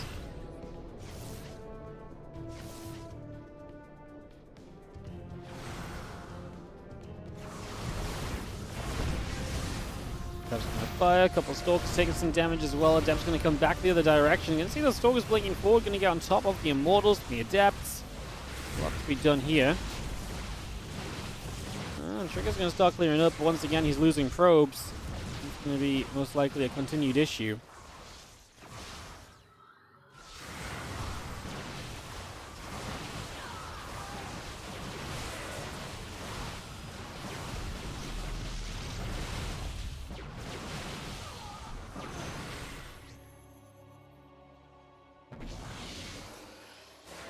We're calling the Stalkers back over the right-hand side.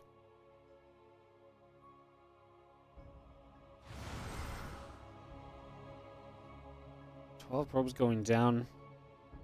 I think Trigger's still within 10 workers at the moment.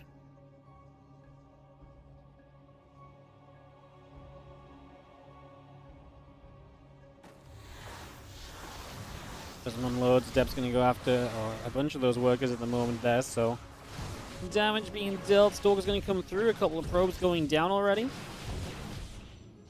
More and more of those workers keep on being dropped.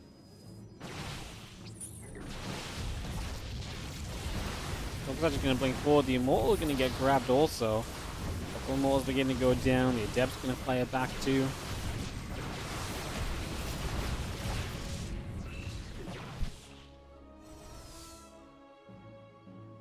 Stalkers and the Immortals continue to come around just for the moment, as we do have jump onto that third base. So just going to get back over there right off the bat.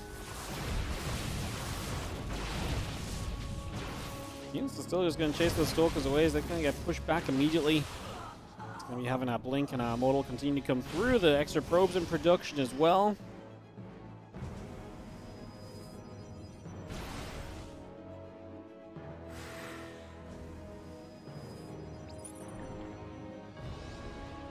Cannons and probes all producing. Blink and the Immortal coming up. Stalker's going to fight. A couple shots going back the other way. Trigger, obviously, with that Blink ability, is obviously able to do so well. I'm sad that once Hero gets that Blink, I feel like one of Trigger's big advantages is going to slip away from him. He does have the +1 attack advantage too, obviously, throughout all of this in the end.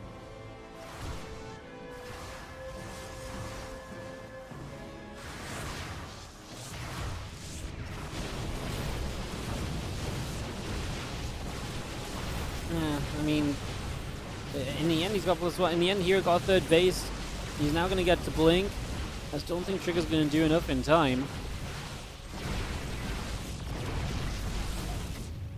Still shoving forward, pushing through. It's going to be having a couple more of those Stalkers still going down. Shot. Probe's going to be taking damage as well. I mean, Trigger's still here with the numbers. Is it good enough? Like I say, now Hero has the Blink available to him as well. He's dealing damage across the map once more. Probes keep going down.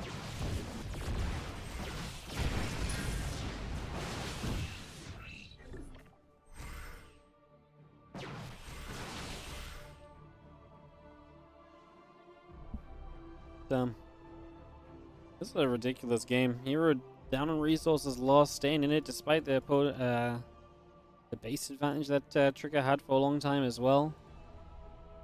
It's actually been a genuinely very ridiculous game, actually.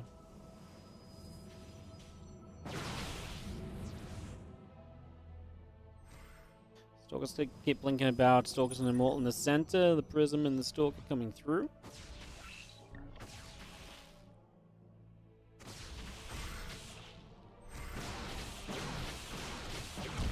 Coming about, a couple of observers taking damage. You're going to see the Stalker going down as well. It's just going to get a grab there nice and quickly. And you're going to see Hero continue to chase. I mean, you know what? He's down so many workers, Hero, but now Hero's the one with an army supply advantage. I would not like to be against Hero who has an army supply advantage, plain and simple. Stalker shot still coming about for the moment now.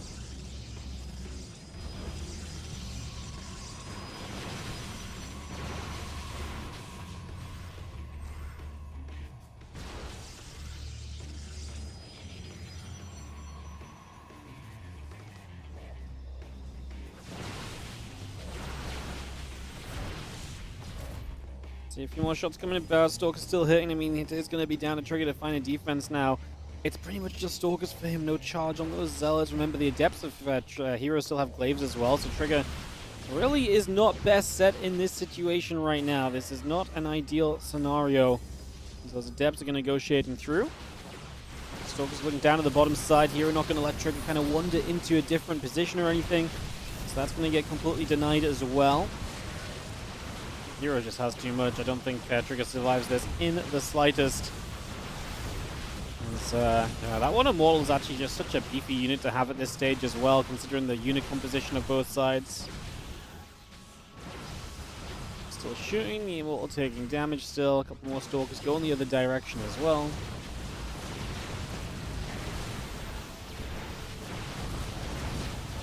Yeah.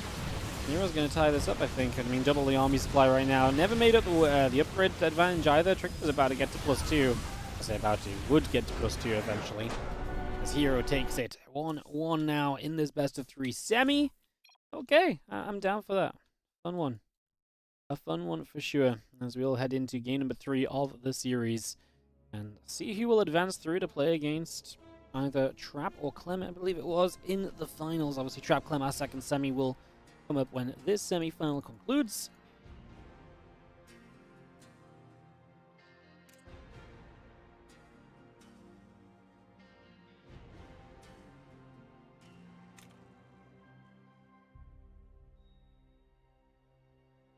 Alright, we're gonna go to game 3. It's on ley lines. Let's give it just 30 seconds. Like I say, there's no like hosting of the lobby or anything. And so, there's no hosting of the lobby or anything, so we don't have to run ads.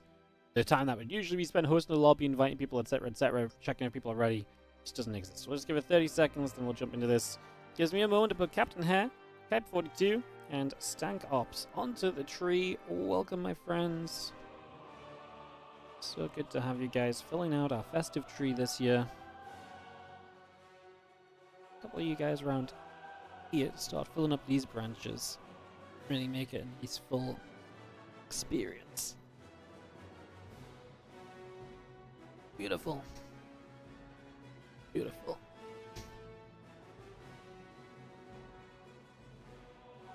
Alright, I'm going to go to game 3. Go Bailmon1065, thank you so much for the 33-month resub. I'll get you on the tree after this game, mate.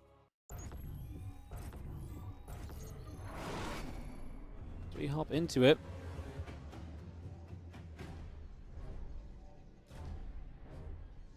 In the top right-hand side, our blue Protoss player is Hero.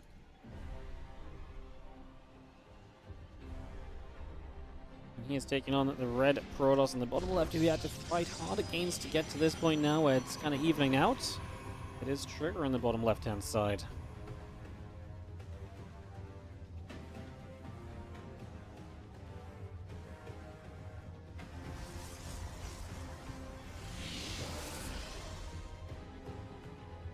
So, away we go, go, go.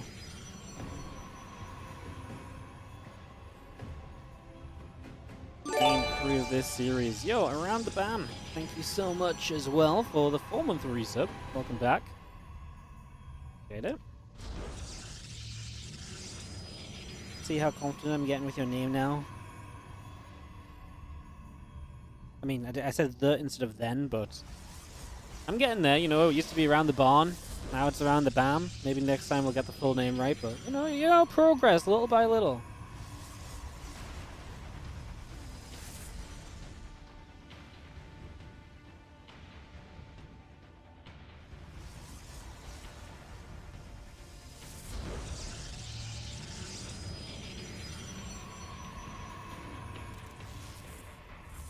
Probe nibbling at the probes for a couple of moments.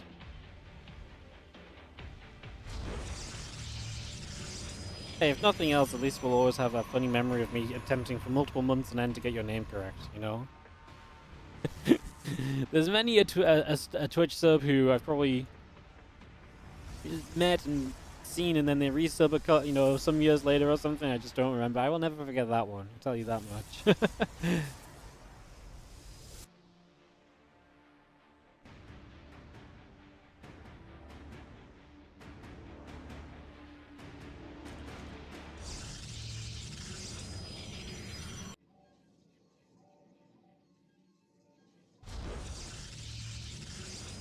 Alright, game number 3. Here is, well, Trigger is actually going to be proxying the Robo facility, so he's going to get aggressive in this one.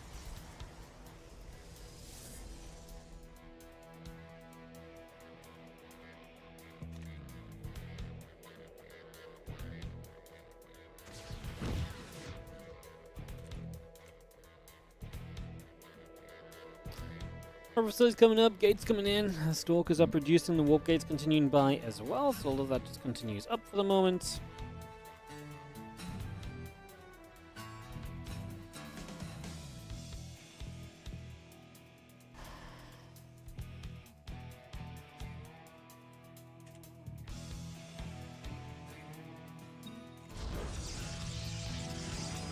Here coming around, getting a bit of piling of himself. He's actually going to go for the third gate and the Robo himself.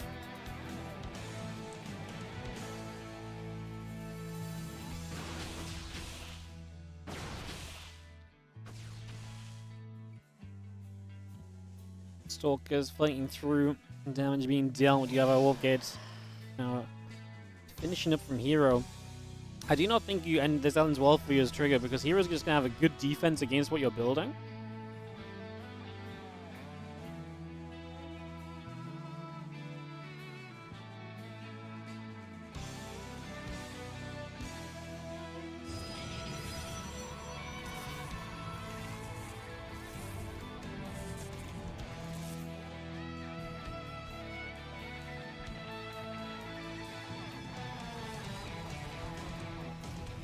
Getting the Immortal continue coming through. Just going to get that Immortal through on the side of Trigger. But man, I just do not believe. I mean, there's already an Immortal out defensively from Hero. The Observer sees this as well. Definitely not ideal for Trigger in the slightest.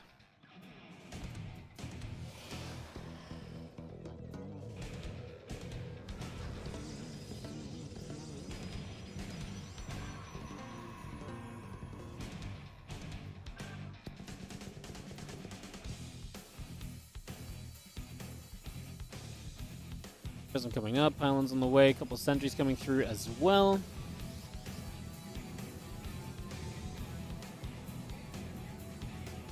Prism loads, again a couple of sentries in the Adept will be popping, the Stalker coming through on the other side as well. The Immortal continuing to come on by, so it's Immortal on both sides. Just going to take some shots, Stalkers going through there, and we actually do have the Immortals just dropping in. I mean, this is where Trigger can definitely trade well, right? The problem for Trigger is the moment he loses map control, he loses his robo. So whatever he does, he needs to do enough before he loses map control to justify being in a good position for the rest of the game, essentially. You know, whatever he does now has to set him up well for the rest of this. Stargate coming through, the pylon building, Prism heading down toward the bottom left side.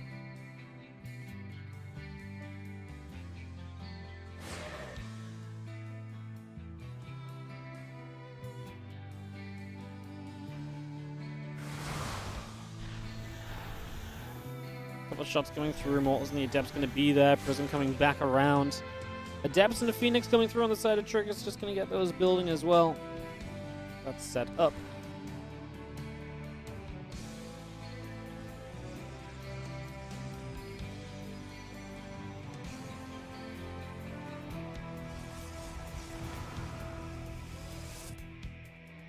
And that Immortal coming through, the Prism and the Phoenix coming about as well.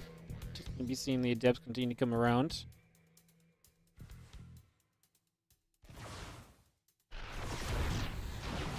So it's going to get there. Adept will take some damage. It's going to be seeing the Phoenix still building from Trigger. Probe and the Immortal coming through too. A couple of Adepts still fighting. Robo Facility taking some big shots.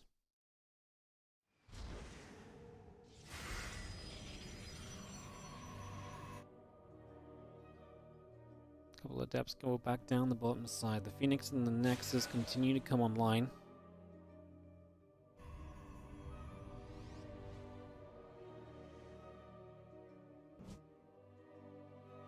Just moving around a little bit here, there, and everywhere with these units right now. Have ourselves the Nexus building up, the Immortals on the way, the Pylon coming through too. You get settled right now. On this one, I mean, Trigger's just down in supply. His Hero's army is just so much better off at the moment. Those couple of Adepts are going to get jumped on as well.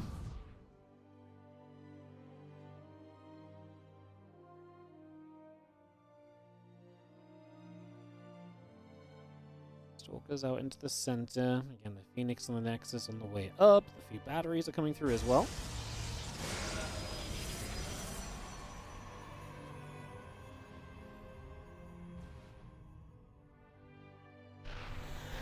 The Moors will just drop down. Again, the Adepts and the Stalkers will come over.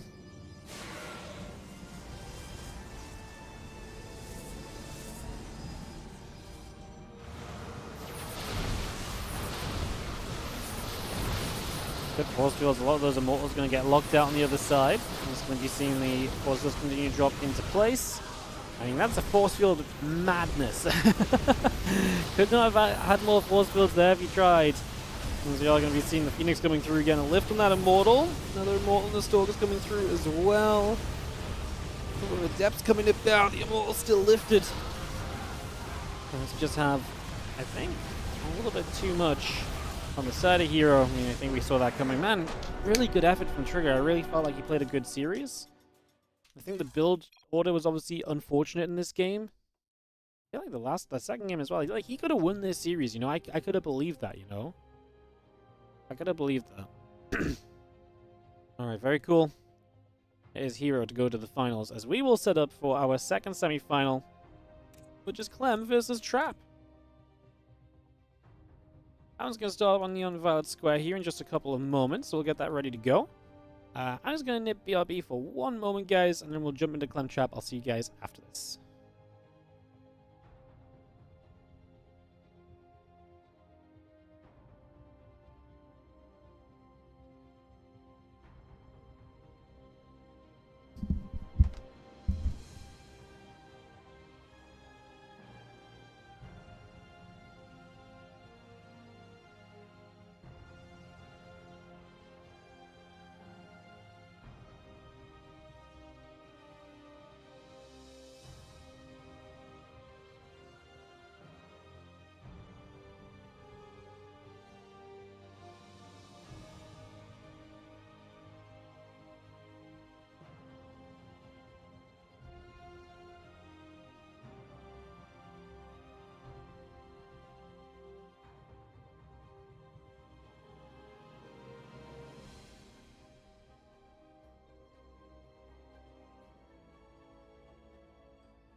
Hello, hello, Catless God. Thank you so much for coming in with the Merry Christmas on the 74-month reset. I'm gonna get you guys on the tree.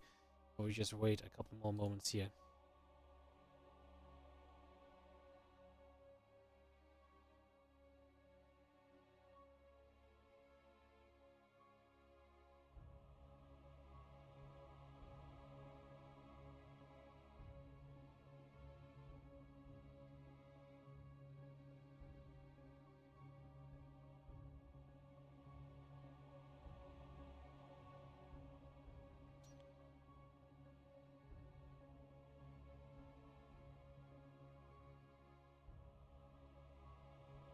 You're expecting a StarCraft kind of tree? Very hard to get a StarCraft 2 Christmas tree, believe it or not. They don't sell those. If they did, I promise you we would buy one. Alright. Kettler's God around and bam. And Bailmon, thank you so much for the support. Incubus, thank you so much as well. Coming in with the 48-month, the 4-year resub. Amazing. I'm going to get you set up to go on the tree during the next game, just so we can get started again, because we've already been waiting a couple of minutes. Ceasing you guys to fill out the bottom. It's not because I hate you guys. The bottom of the tree is very important. It's important for the full effect, okay?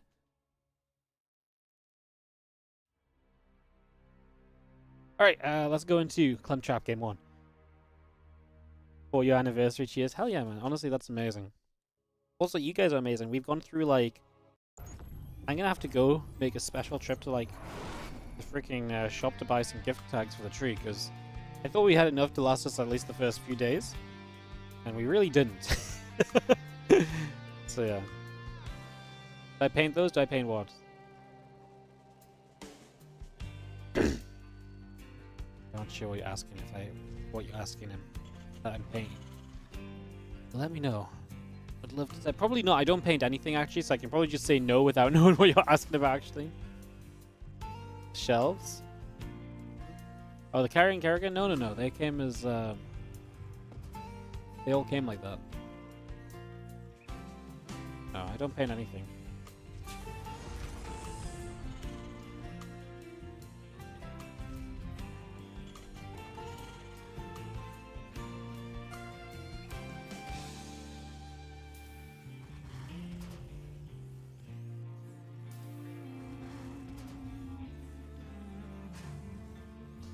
Alright, in the top left-hand side, our blue Terran player here is Team Liquid's Clem, and in the bottom right, our red Protoss is Trap. As we get a probe coming across the map here early. Get this underway.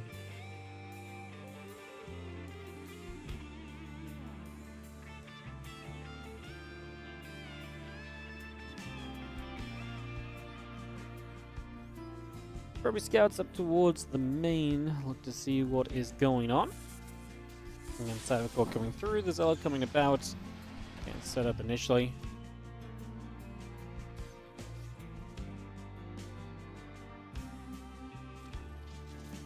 Comes Terran. Yeah, I think he's only playing Protoss against the other Terran players. I think he's just trying to dodge TVT mostly. He did play some Protoss earlier against Ryong, and obviously he won, otherwise he wouldn't be here right now. Definitely worth checking out that earlier series if you didn't catch it. As our CC comes up, the Cybercore and the Nexus coming through, so we get all of that on the way.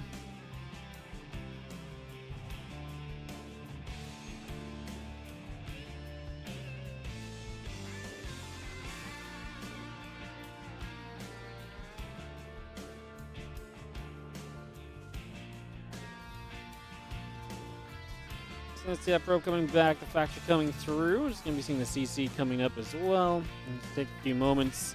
So it's actually going to go chase the SCV down a little bit. So going to go hunting for a little while. Now the SCV in the main base, the reactor coming up on the barracks. All that continues through for now as the probe continues to chase the SCV for just a little while. A couple Marines and the Hellion all continuing into play there.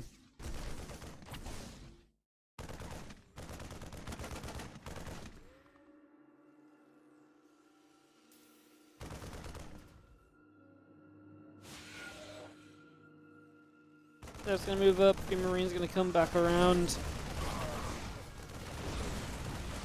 going to be seeing the Hellion there, obviously helping a lot with the kind of the hold and the defense being made.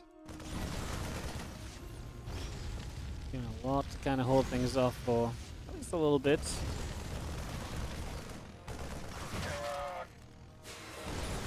Seeing the Adepts obviously still able to apply some good pressure. Trap really getting through. Trap really able to start dealing some damage a little bit here and there. Making some work happen at the moment. Not bad, I would say. Not too bad. As we do see the couple Hellions coming back around, the couple Marines going to get there also.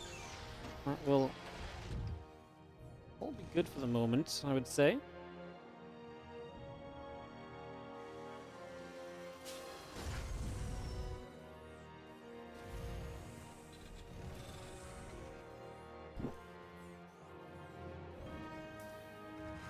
I think about halfway done, Robo Facility and the Gateway continuing up. A couple more probes are all coming about as well. The battery is still also on its way in right now, so again, we continue to get a lot of that brought through.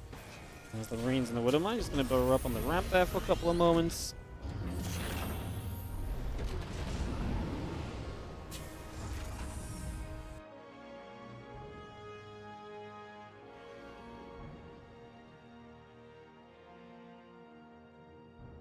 He's going to chill out over on the right-hand side.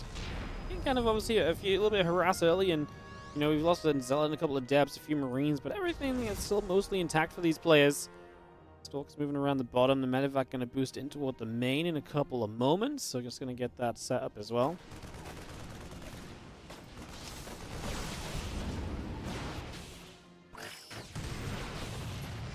Stalker's coming about. Just going to get some shots off. The Observer coming through.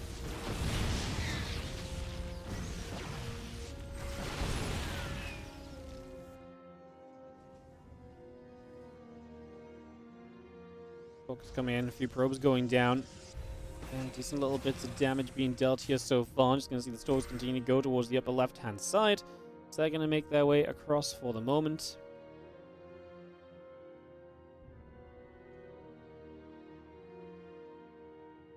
And Marine Marauder coming up. The Stim Pack is coming on in.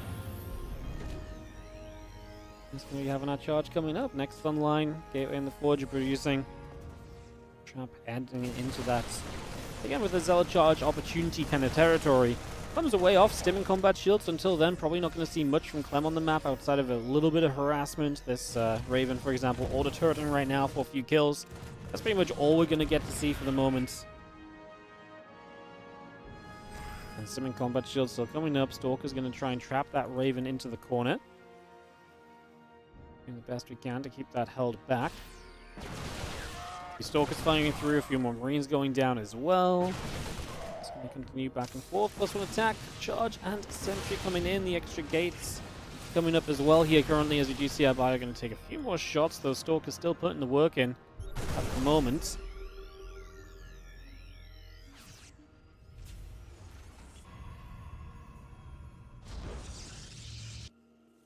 Yeah, an extra gate's coming through. The charge is coming up as well.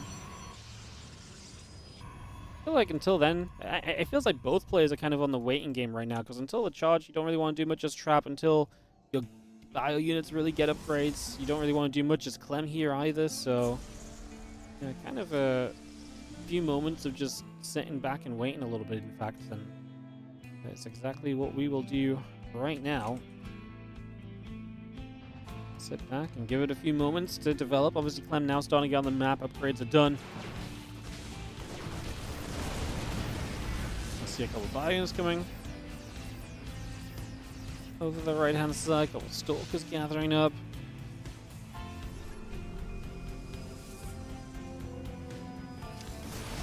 I can stim into that right side. A couple of Zealots go down. Stalker with the sentries taking hits as well.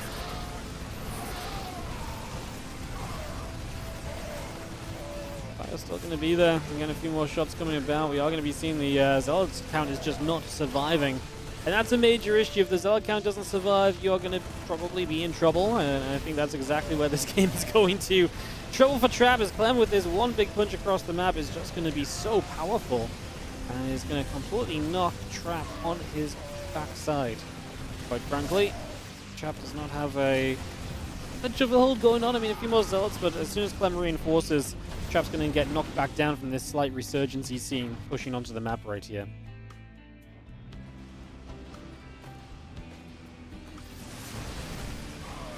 GG's this trap. As it does seem as though Clem is going to take the 1-0 lead in this semi-final. So Clem opens strong. He gets the 1-0 advantage over Trap to start us out. Thank you so much, Incubus, for the 4 years, buddy. Appreciate you. Welcome to the tree for 2024. I think the right side's looking a bit barren now, because the rest of the tree's looking pretty good. Alright, game number 2. Ley line's coming up. Get this going in a secundo. Get this started.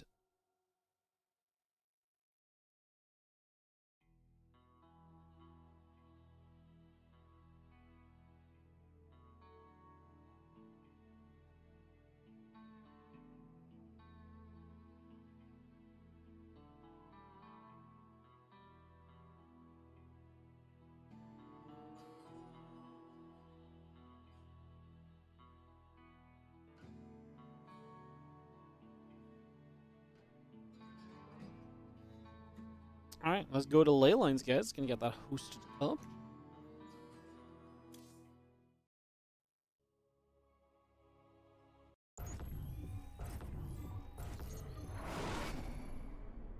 Let's go into game number 2. In the top right side, our red Protoss player is Trap. As in the bottom left, our blue Terran is Clem. Do you guys know when these games were played? These games were played earlier today, a few hours ago. Within the last 8 hours, the entire tournament. The tournament started like 8 hours ago, basically. So we basically went live an hour after the tournament ended. As soon as we get the replays, we're pretty much aiming to go live. We only don't cast it live because of the rules. Because of the sponsor, we can't cast it live on Twitch, but they do endeavor to give us the replays to cast after the fact. So love that. Big fan.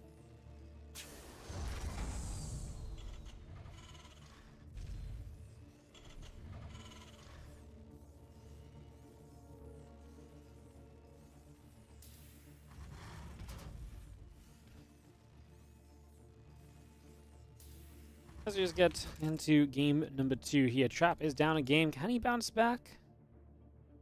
I'm gonna find out.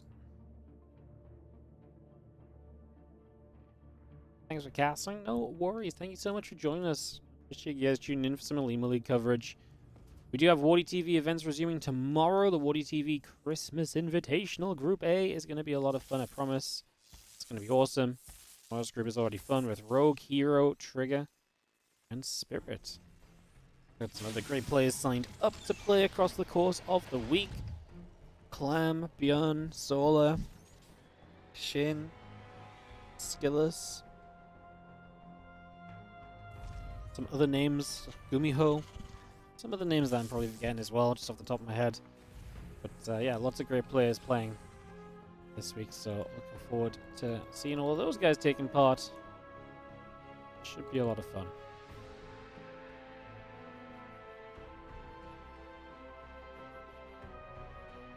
Probe hums across to the bottom side. For a couple of moments here, we get settled down.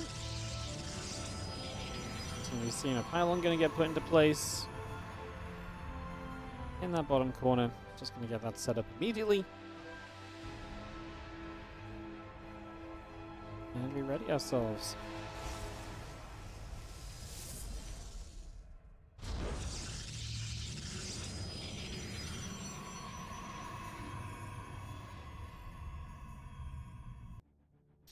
Stargate coming up and online. Just going to be having ourselves the Nexus coming through. Like I say, the Warp Gate is coming up as well. The Nexus coming in through and Trap with that Stargate. Definitely a bit of a different way to open. Definitely going to give you a little bit of something different to work with here.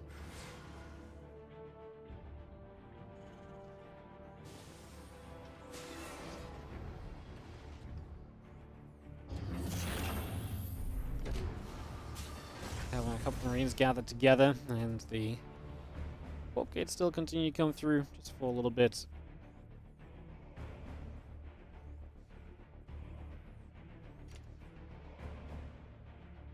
Oracle coming about, Warp Gate coming up, and a couple probes continue through here as well. Just going to be having the Starport coming online, the Wood of Mine still coming through as well. A couple of SCVs and Marines all producing through for the moment. So yeah, a lot of that just coming up as we have ourselves a couple of Adepts going to try and shade through once again. But the Marine's going to stand strong and the depot can raise, so this should not really be too much of an issue at all. This looks as though we should be pretty fine in that regard at the very least, if nothing else. Another Adept that's showing up. Stare each other down across the board right here as the Oracle going to activate through for a couple of SCVs. So a couple of workers going down. Marine's going to start coming across. Oracle gets pushed away to the sides.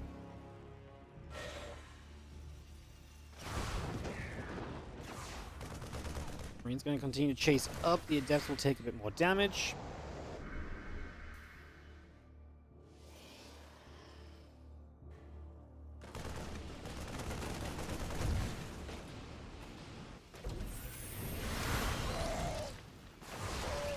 I don't mind actually nearly going off on the Adepts, but not quite managing it, so not actually land there at all in the end. As our Marines continue through, the Adepts will continue to take a little bit more damage, so a little bit more being done there. The Oracle continuing through as well, it's going to get a few more shots, SCV's going down. Trap really trying to push some damage here in these early stages. The Viking Cyclone on the way from Clem, and he is going to get Medevac and Marines onto the map. Should force Trap to fall back and defend a little bit here at the very least, so should be a step in the right direction. Help you out in a big way. Happy to see that. Now, so do you have our Medevac and Marines continuing up and across on their own journey? Like I say, they're going to drop in the main base, and if Trap has nothing in position here, this could get very deadly very quickly. This could very quickly become a problem, and it's kind of headed that way as our Marines will fire and the Adepts go down. Zealots are going to be falling as well. He load up that Medevac, we're just about pull it away now. Just going to get out of there. Phoenix going to continue to go onto the Medevac. Medevac will take some shots. Will go down. Again, the Phoenix, the Oracle will continue to come about as well. We've got ourselves another Adept warping in. A little bit concerned about Trap's composition. It's Phoenix Adept right now. It's not looking too hot against a Terran who is powering up, I guess, not really on upgrades yet, so until we see more upgrades, maybe that's not really that much of a factor. As our Adepts, gather up, and they will head down to the bottom left-hand side for the moment. Adepts going to shade again. Marines in the Cyclone, Viking as well, just going to continue across.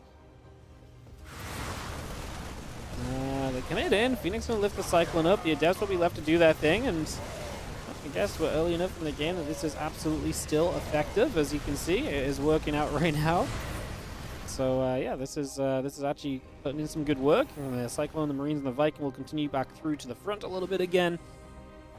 Against Impact +1 on the way up. The Twilight Council gateways and Phoenix all producing. Additional Marines coming out also.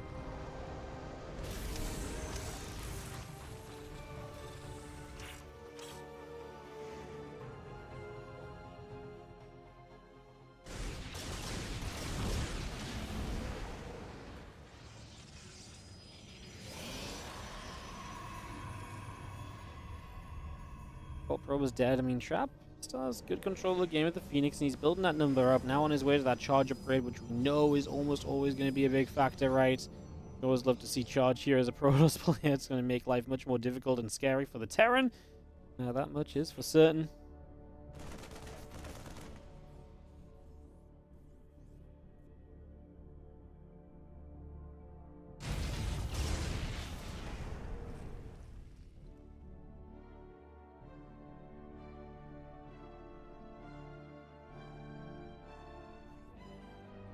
Might set up in a little bit of a trap position, but obviously you still need your opponent to kind of fly into you for that to work or to have an impact. Again, the Phoenix gathering together, Stalkers, Adepts, and Zealots will come in together as well. So that will come around.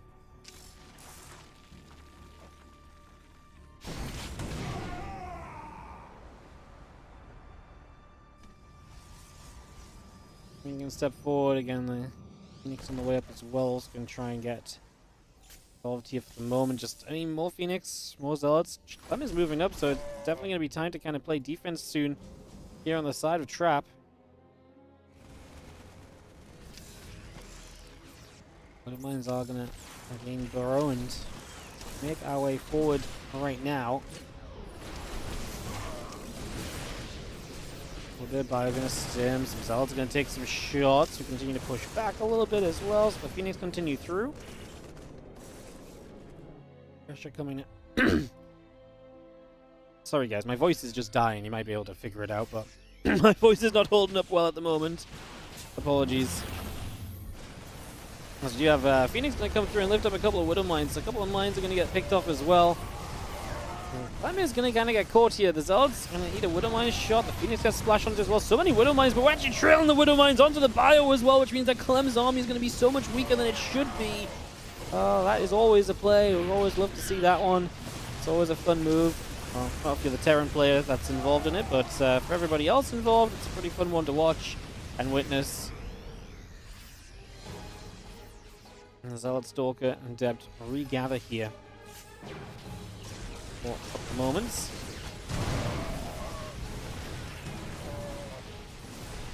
I mean, we just continue going. That was a great fight from Trap, and he's absolutely taken advantage of the fight, which he's just been able to get for himself. So, coming straight across the map following that. Looking fantastic, looking good. And I think the outcome of this one is decided pretty much. So we are going to have ourselves a Trap victory in Game 2. That's going to tie this series up 1-1.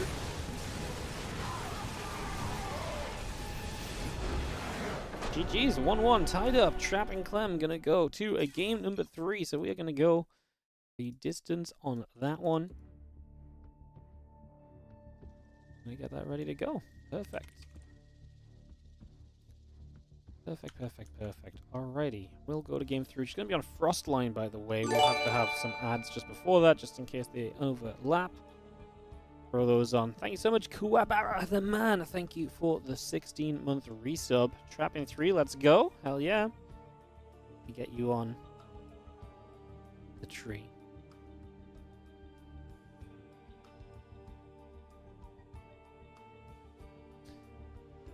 Let me get you on the tree. I don't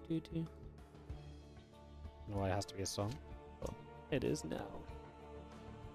Woo, Barra the man, welcome to Treedom.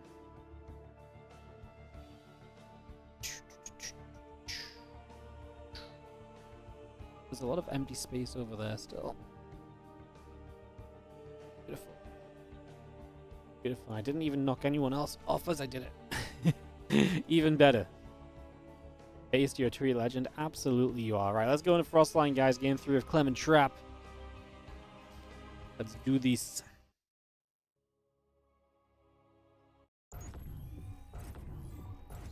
Alright, let's kick this one off. Let's go into game number 3. On the top right hand side, our red Terran player is Team Liquid's Clem. While on the bottom left, our blue Protoss player is Trap. The daily StarCraft fans hero looks a little sad. Educate a noob to this channel how to feed it. It's basically just our daily donation goal for the stream, but it doesn't actually link to any of the YouTube donations right now. So you can't actually fill it from YouTube unless you come on.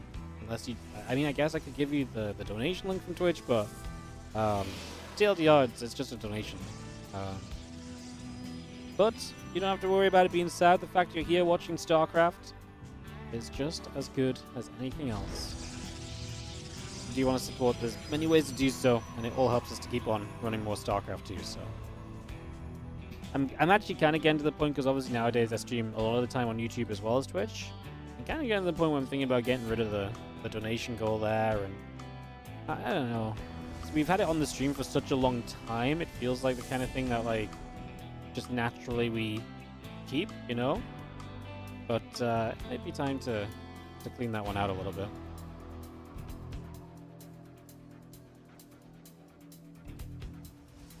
Game number 3 here between Trap and Clem.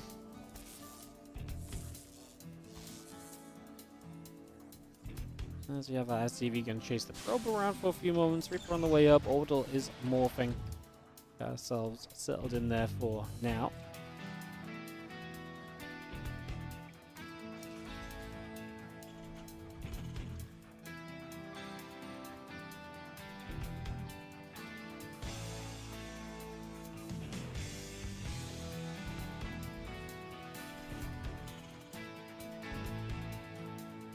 Cyber Clock going through, Nexus coming up.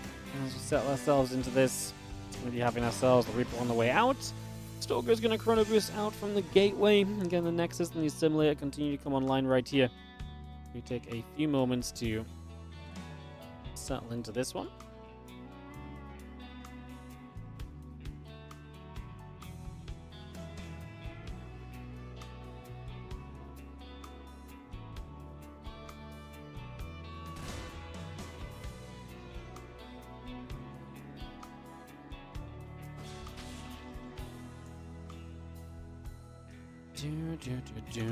Still gonna push the Reaper back as a Twilight Council as our initial tech choice as well. So just gonna see that coming through. So we'll get straight onto that. Do you have the Reaper moving around also here as the Twilight Council continues to come by? That is a warp gate that is coming out as well. So again, that warp gate upgrade on the way. Continue to see that come through for the moment now.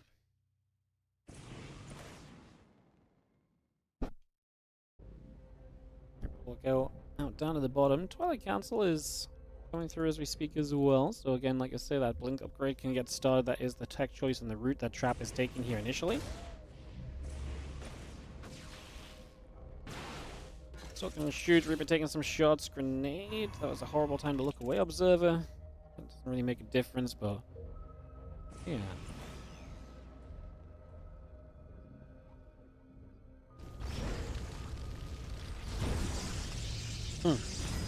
Probe actually gets the the block with the pylon. As the Marines come down, pylon will fall. Orbital will land. As again, gateways in the robo facility coming about for the moment.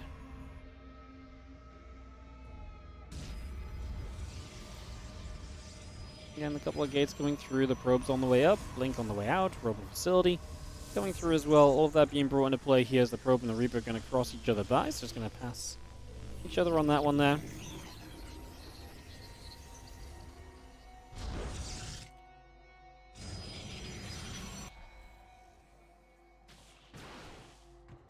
So I'm going to shoot. The Reaper goes down. I think he's going to go at the probe a little bit as well.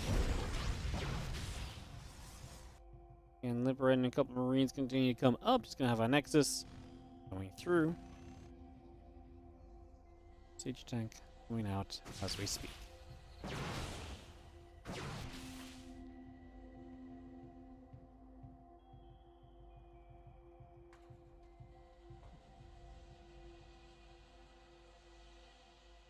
That blink is about halfway through at the moment.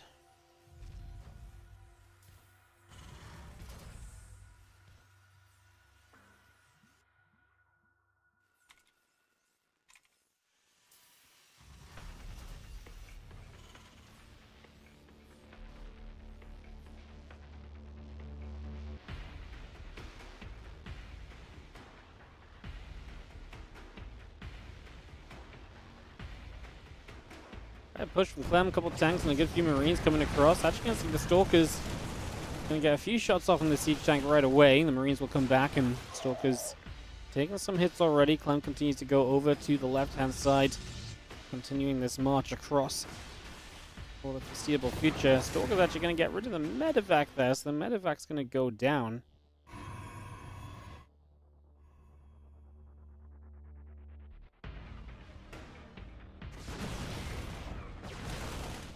Tank's going to be there, Stalker's going to be there too, Marine's going to come about, Stalker's on either side.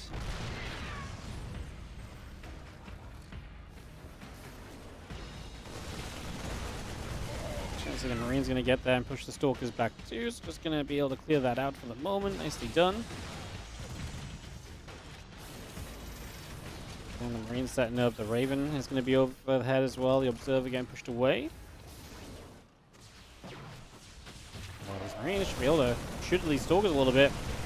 Oh, we very nearly get a tank, but not quite. This has been kind of a messy one. Looking at kind of how this is all gone. I mean, you're seeing two tanks going down. These Stalkers and the Immortal get another catch here as well. Both players losing a good amount of units here. That Immortal's going to die as well. That's a huge loss for Trap. A massive unit at this stage of the game, which is kind of meant to do so much for you defensively in these kind of scenarios as well. Obviously, that's not happening here any longer, so that'll be a bit of a problem. And this is definitely turned into some pretty wild circumstances. As we have the charged sentry. All the rest still continuing up as well.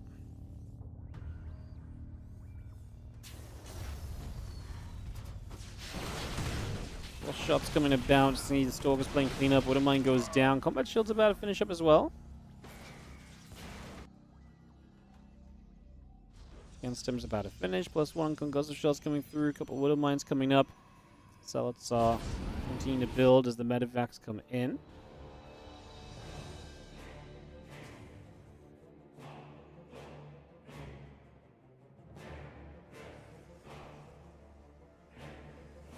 Continuing to settle down here again. Concussive shells and +1 attack both coming up right now.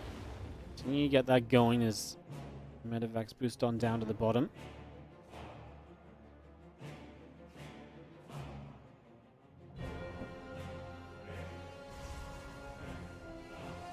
Milan's coming up, the Colossus on the way through as well. All of that being brought into play currently. Fire will unload onto the pylon.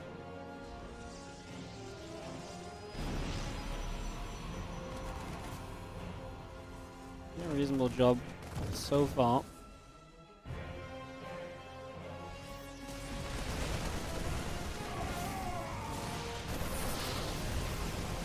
Yeah, Colossus is going to be able to obviously help with a couple of force fields. We do have the Raven, so Matrix available. Actually, do we have Matrix? No. So no Matrix available. Can anti-armor missile or auto turret, depending on what you think. Now is the second Colossus. Clem is just going to die for it. He goes for the anti-armor missile. A terrible time to look away, Observer. As look, anti-armor missile hits everything. The dive for one Colossus is good as well. And we are just going to dive all our way up into that fourth base. The Colossus continue to fight. A couple of Marines will get lasered down. What the Observer's trying to show is there's a couple of Zealots doing whatever on the third base of Clem. That really does not matter right now because, quite frankly, this attack can be game-ending, and Clem's going to load up to drop into the main base as well. So into the main base we go.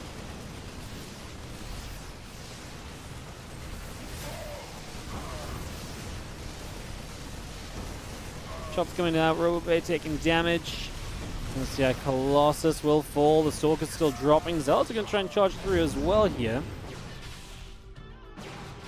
Medevac's just about loading up and retreating away. Clem's done so much with this attack. This has absolutely been a success story for Clem. No other way to say it. This one looks as though it's going to go in Clem's favor. So Clem looking very good to win out this one. Close out this S3 in his favor. Set us up for a Clem Hero Finals today. Clem Hero playing a lot recently. I guess that's not too surprising. As the bio dives up, Stalkers, Colossus getting surrounded. Colossus is going to go down. And the Stalker's getting jumped on.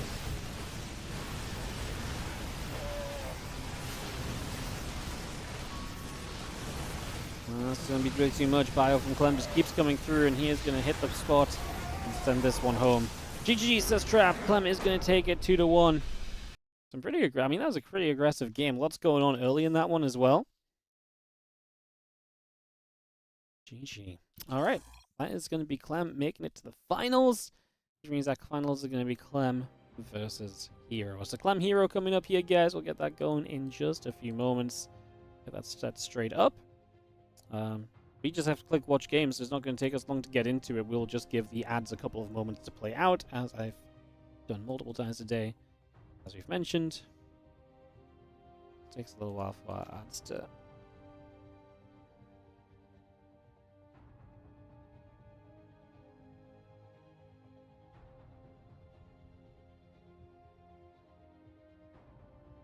Takes a little while for us to get set up. All good though. Slowjo 2001, 37-month resub coming through. You can have a tag on the tree.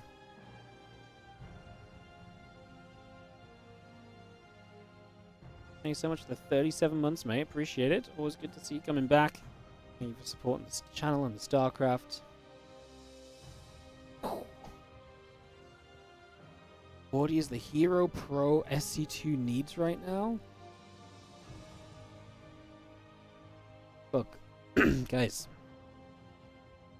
make it simple. You guys support the channel, you guys get StarCraft.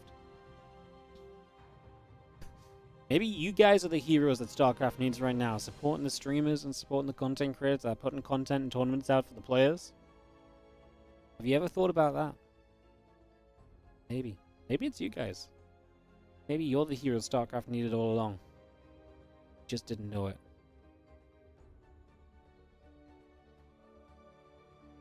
You just didn't know it. We will give it about another minute, guys, head into this next match.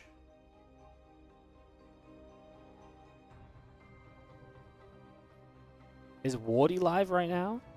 Yes. Hello. You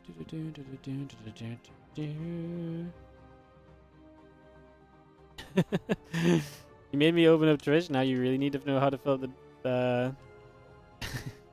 I appreciate the dedication. So coming to Twitch to help fill the bar up. Yeah, it is. I could have linked you the donation link on YouTube. I don't know why I feel kind of weird asking for donations on YouTube still, like specific, like especially like stuff that isn't just integrated to YouTube. I'm just not as familiar with the platform and stuff, so yeah. But it is there if you do so wish. You don't feel like you have to. Of course, it does help us run more StarCraft and stuff, but yeah. Alright. What's a YouTube? Wouldn't you like to know? I'm not going to tell you my secret. That's why we make all the real money, you know. Noob here, you wanted to watch Home Story Cup? A stream on YouTube, but only found the BCJ. Want to go back and watch A stream? Any ideas? No, there's Take TV don't stream on YouTube. So yeah, Take TV don't stream on YouTube, so you just cannot watch the mainstream on YouTube. It doesn't exist, unfortunately.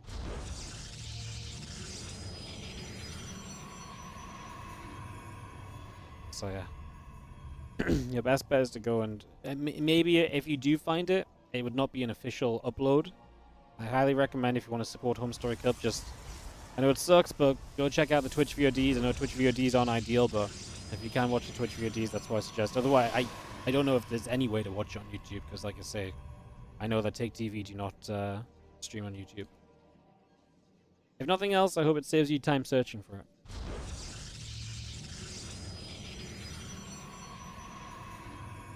We get ourselves into grand final territory, guys. Here we are.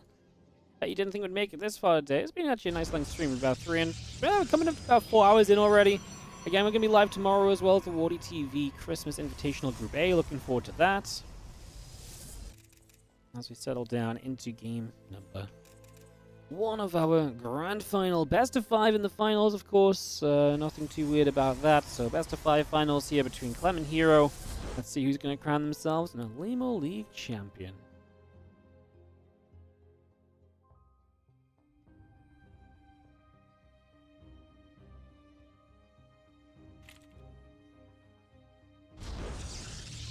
And draw a little pylon down the bottom.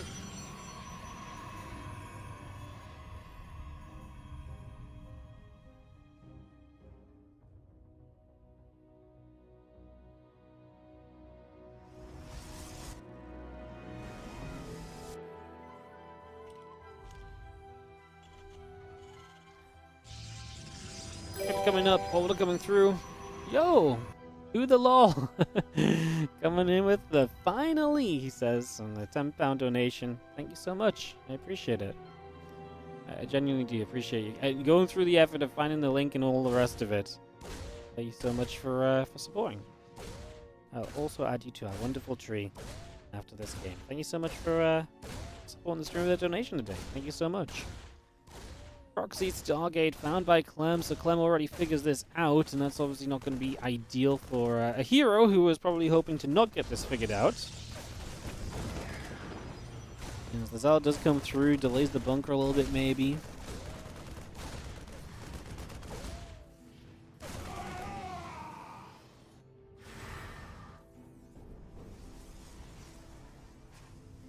Paper chilling at the front, the Adept going to try and shoot forward once again.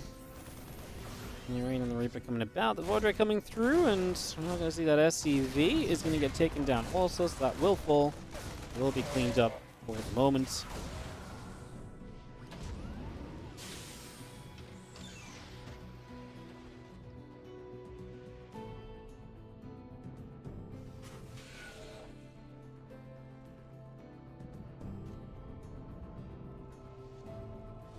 Just going to come around the bottom side, so this Proxy Stargate hero really getting adventures with it. The fact that Scene gives Clem such a good preparation time, though. Obviously got the bunker up, and now he's also going to have just, you know, Marines on the way, Cyclone on the way. And Cyclone should be better at defending this. The new version of the Cyclone should be better at defending this than the old version, because it has more range to lock onto that Voidray and do damage as it backs away, you know, and keep itself safe. Voidray activating again. SCV will take a little bit more damage. And Reaper and the Marine jumping out the bunker, jumping back in. Adept is going to come back through. A little bit of damage itself there.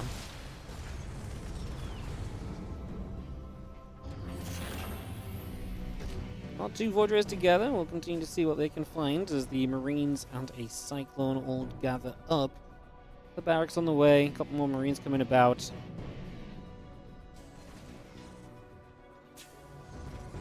And those Voids just hanging around, just out the front. Cyclone going to be popping shortly. The Marines will come and gather up together with that spawning Cyclone. I just don't think Hero's done enough quickly enough, right?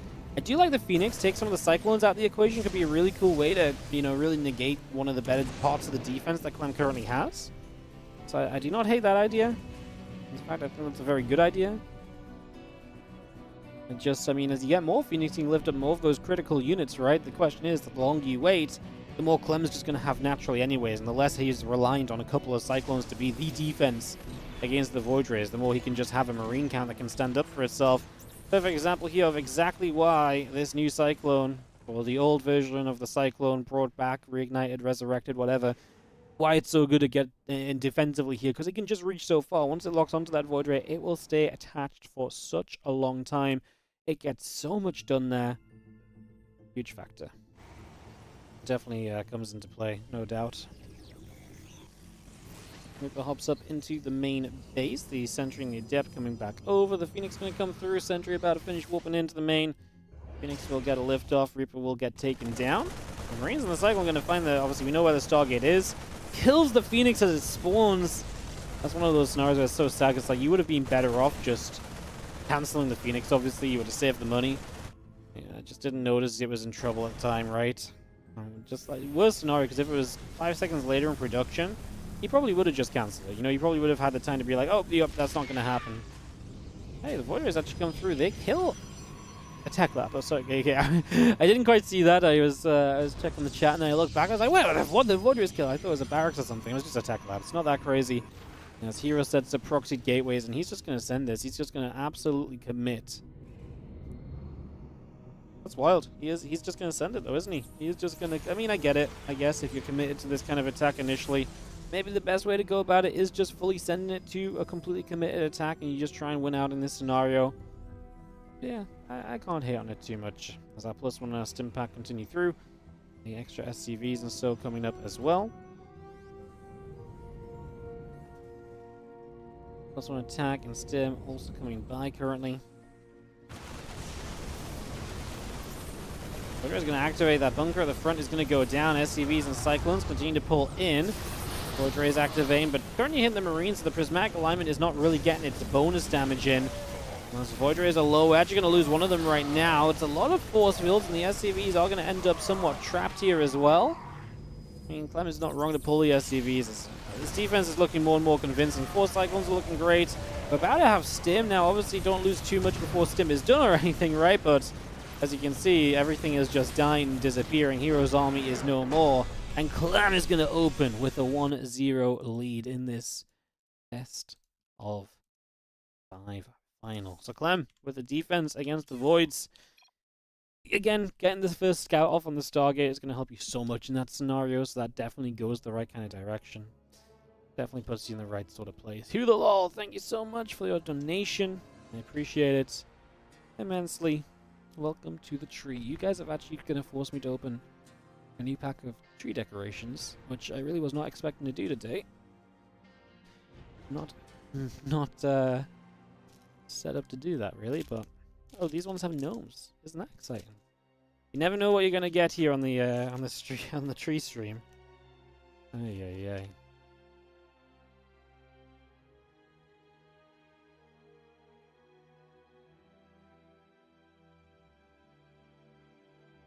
Alright, let's get into game 2. We're gonna go to Abyssal Reef for our second map. Can Hero fight back? Why not just cut this open? There we go.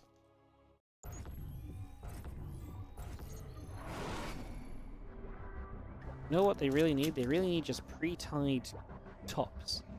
I swear, with the tree, I spend more time tying the knots on the top of the things than anything else during the month.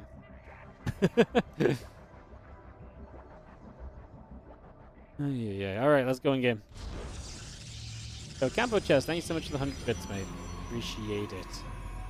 As we have game number 2. In the top left, it is Clem, and in the bottom right, we'll be having Hero.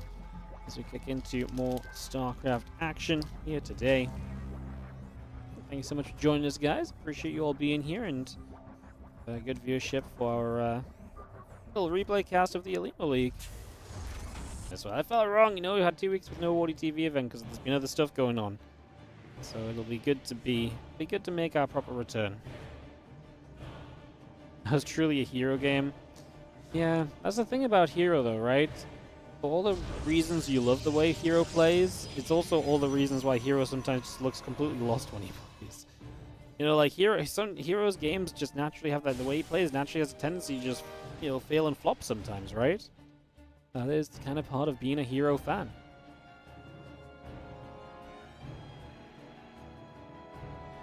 I mean, I don't hate that he tries something different. I just think of all the times to crank out the proxy Stargate Void Rays against this the rehashed Cyclone or the undone Cyclone, whatever. I just do not think that is the time to be going into these proxy Stargate. I feel like you've had months upon months to do these kind of builds, Hero, where it probably would have been a bit better.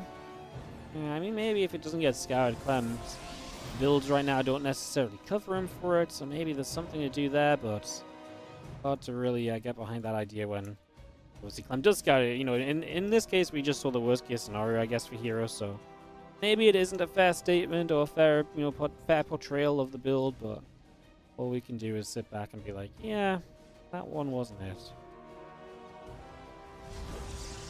You guys kind of lose the way Hero wins, yeah. I guess that's a pretty good way of saying it, actually. I like that. I like that a lot, actually, yeah. Not wrong either. He does kind of have that sort of approach to it. Creeper hopping into main base over here is going to go after and successfully get rid of a probe. So good start, but the Creeper will go down. I'll cancel the production structure from Hero so that we can see, or not the production structure, but the tech structure from Hero so we know what direction he's taking this game. So we get that info straight away. And obviously Clem did not go in the natural, right? So he didn't actually see the Twilight. Yeah, so he missed the tech choice. So Clem didn't actually see this despite having given up a Reaper. A little sad. Anything but unplayable or anything crazy like that. You know, this is not a super drastic, oh my goodness, Clem's in so much trouble scenario. Not in the slightest still. Still got a ways to go to before we end up on any sort of scenario like that.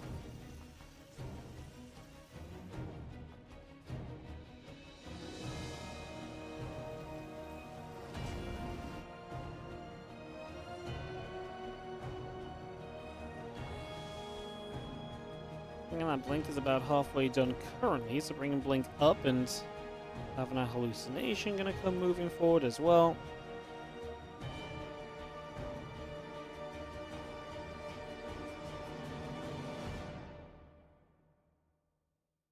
Here, looking for some scout information. You know, we have started to see Hero and Trap, I think, actually both having more success against Clem recently. I was saying this yesterday, actually, when I was casting Clem Hero in. I guess we had them in the WardiTV Monday. But I was saying it yesterday. I was like, you know, I feel as though Clem usually is just favored against Hero. He wins these. And then I was like, well, actually, recently it feels as though Hero's had a lot more chances at the very least. I looked up, I was like, yeah, actually, Hero's starting to do a lot better. And then Hero ended up winning that series as well yesterday. And so I kind of look at it and I think, yeah, you know what? I think Clem is is maybe at the point where the matches against Hero start to become a little bit more exciting again, because we might actually be at that kind of point where, yes, indeed, it's not just a guarantee that Clem is just going to kind of walk the floor with Hero, which really has been what it was getting to for a while. Hero was on a big losing streak as these Stalkers get a siege tank. So, yeah, a little bit of a trying to get you guys a little bit more hyped for this match, which is already going on. I don't know why I'm trying to do that, but you guys are already here, you know. Yeah, just that's the way I kind of see this series right now, which I guess is a little different because I mean a lot of people would think Clem Hero is always like an even match as well, but actually it has been very Clem dominated as of late. Good Widow Mind control, just going to use that to buy as much time as possible. Look at that, just target firing everything possible to make it take as long as it possible. Look at all those probes waiting to come back to mining, and they just can't. They ain't allowed to come back to mining until that Widow Mine has fired, and that takes so freaking long to happen. Yo, Scrap SC, thank you so much for the 6-month resub on the Prime. Thank you so much and welcome back. Thank you for using your Prime on the channel. I really appreciate it. You can be the first gnome decoration on the tree.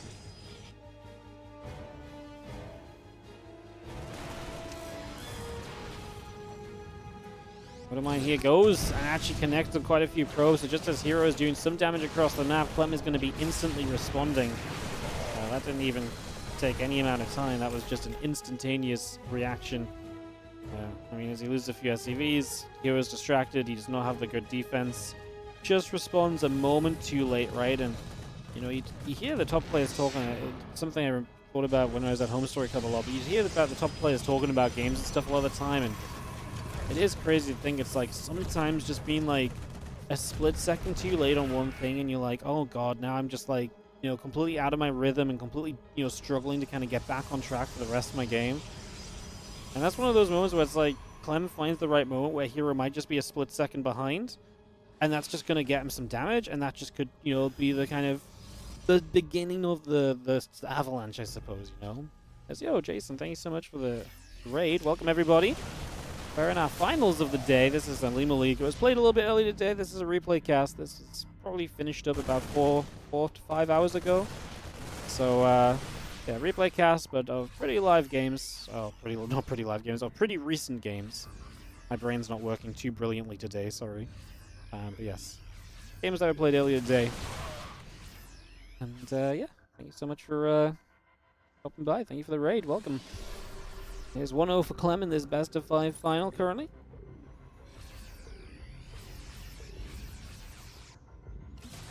I'm going to knock away some rocks to start off with. So rocks taking some damage. We have an auto turret in the back, going to go and land onto a couple of probes, so that auto turret harass will get underway. Another set of rocks going down, and Clem is kind of bullying his way forward here on Abyssal Reef, putting some work in right now. Gateway, is it going to live? Should do, unless Clem specifically target fired it, and I did feel as though he had other things going on right there. He's gonna get it now from afar, but yeah, still nice. Yo, Jalea, thank you so much for the 44-month resub as well. Hope you're doing great. Thank you so much for joining us as always. Thank you for the resub, keeping it going, keeping the support up. Appreciate it, as Clem is keeping this attack up. He ain't going anywhere apparently. I mean, the Prism Micro should be good to keep these Immortals alive, and those Immortals staying alive should give them so much. That should be like enough value in this army at that point to just be happy as Hero and to kind of come out of this in an okay kind of spot. I think at that stage you should be kind of looking okay, but we're not there yet. There's a couple of medevacs now come back around to the bottom side.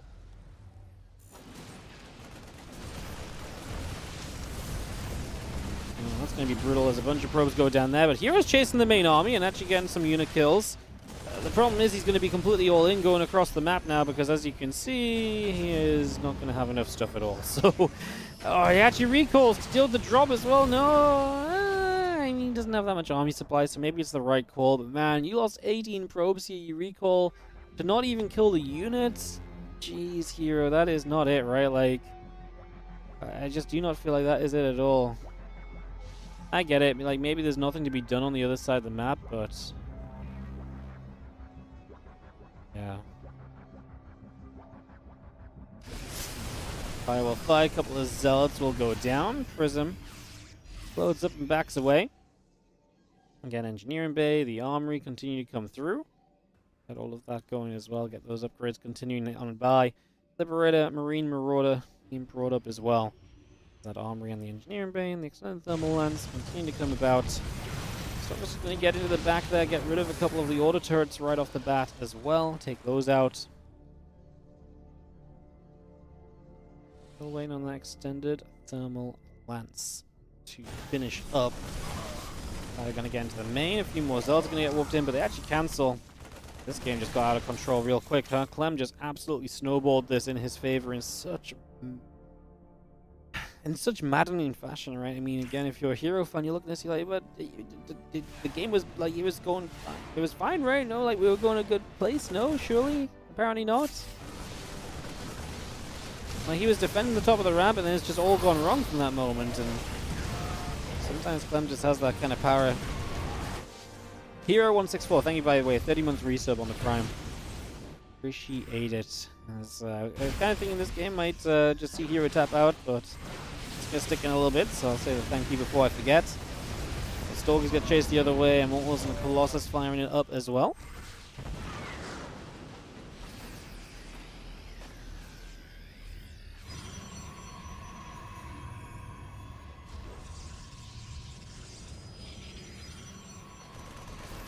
Vex gonna unload once again. Stalker's gonna be there, blinking on top and playing cleanup, so able to do very well on that one.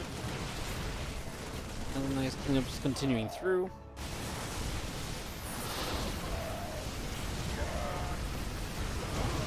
Oh, but one shot's going off. These Immortals are still gonna go at it. The Colossus trying to make a defense. Clem's supply is obviously still extremely comfortably in his favor, so he's still looking to be very, very okay with this entire situation.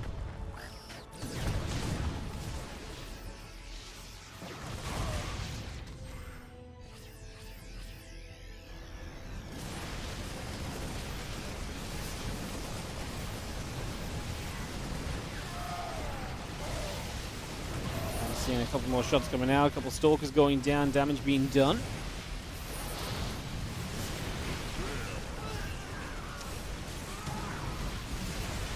Continue to take some hits. We are going to be seeing the Bioforce. I mean, not much to really say. I think this one is coming to a close probably sooner rather than later.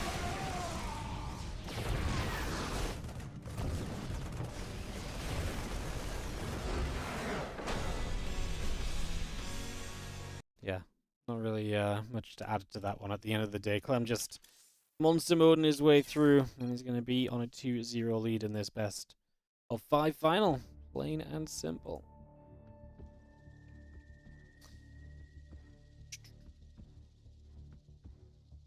Thank you so much, Scrap SC, Jalea, and Hero. You guys are going to join the tree while we get ready to jump into game 3, which is going to be on Neon Violet Square. Oh. I feel like these ones are going to be difficult to get on. There's not much room on the tag. Apparently I've committed to putting them down low because I've gotten onto the floor, so I appreciate the lights are not currently flashing bright. Why these decorations up close? Ooh, we made it. We survived. Let's go to Neon Violet Square. Game 3. Clem's on a 2-0 lead. Looking to potentially just sweep straight away. Guess we'll see what goes down. See if Hero can fight back or not. It has definitely not been his series so far on the top left. Looking to turn this one around. It is going to be Hero in the top left corner.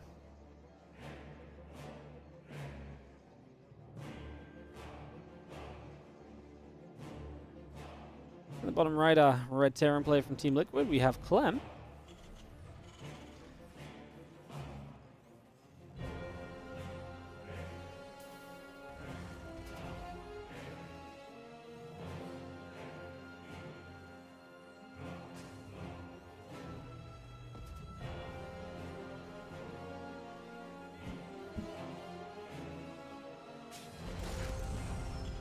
Starts up with the racks on the high ground, gateway in the assimilator from Hero to get this underway.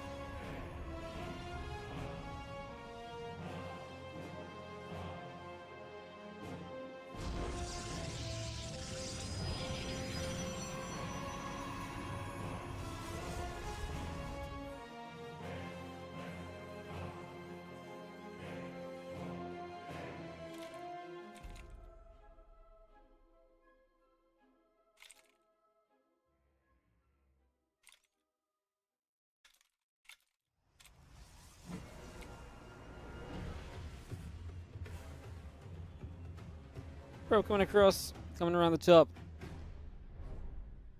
And drop down a cheeky little pylon. Cybercore coming in, the Pro producing, the Marine in the orbital.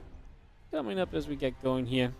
Get this settled right now. SCV gonna go on a patrol, commence, and it will drop into place.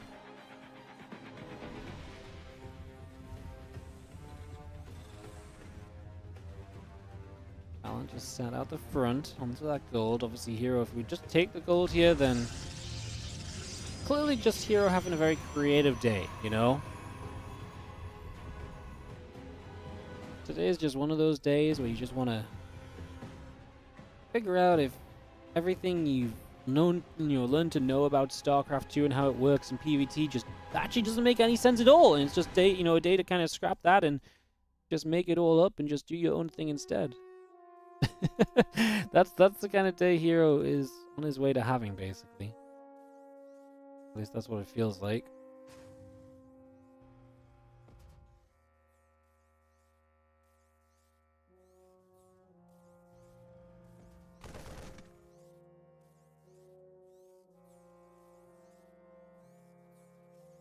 Marines gather together. Adept in the gate coming up.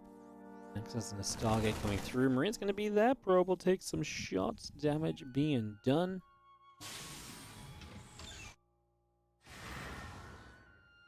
Adept will go down to the bottom right-hand side. Again, the Widowmine coming through. The starport in production.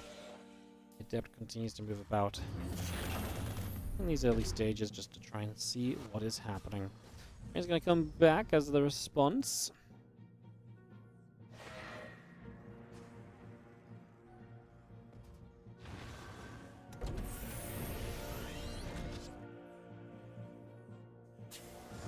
Let's gather up. Obviously, the Adepts are going to go for a little bit of a shade there. Just going to shade past those Marines.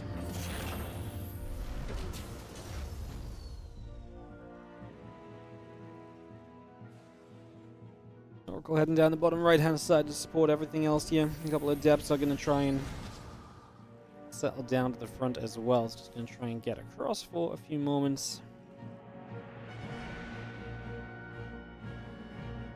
And medevac Marines, Widowmine on the way, Depot being brought up as well.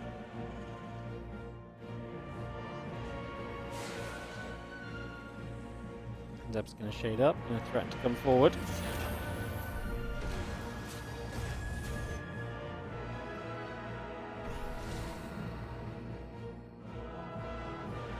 Just having our medevac going to get back up to the left top side, so this is revelated, so Clem sees what's up. Oh, sorry, Hero will see what's up and where it's going.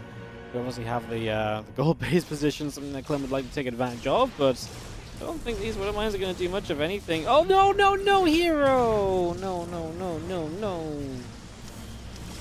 Oh. Oracle dead. I mean, this Widowmine's alive. It's going to be able to burrow. Probe's pulse. It wasn't ever going to actually get burrowed, but man, losing an Oracle to the Widowmine that burrows underneath it, I mean, yeah, I don't know what to really tell you, to be honest. That was, I mean, if we're looking for Hero to kind of give us some hope and some life in this finals, that was not it, you know?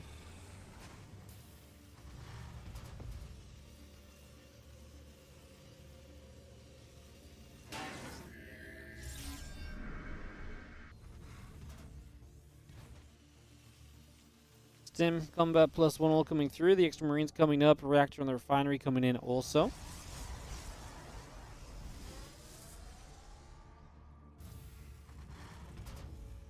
Look at those few Bions just chilling out with the Cyclone over here as well. See if that can maybe get involved at all. What a brutal position. Here, I just... I mean, I guess we'll see. I guess we'll see if Hero can bring himself back from this one, because this does not look good for him, but I'm not going to say it's, I don't want to say it's over, it's just like a very disheartening start, right? Very disheartening start. If we wanted to see a I mean, I'm cheering for Hero to make a comeback, right? So, kind of seeing it go like that is not exactly, Not exactly ideal, to say the least. The Marines going to load up into medevac, and Clem is going to go and drop at least just a few units across the map, see if that can see some success, perhaps.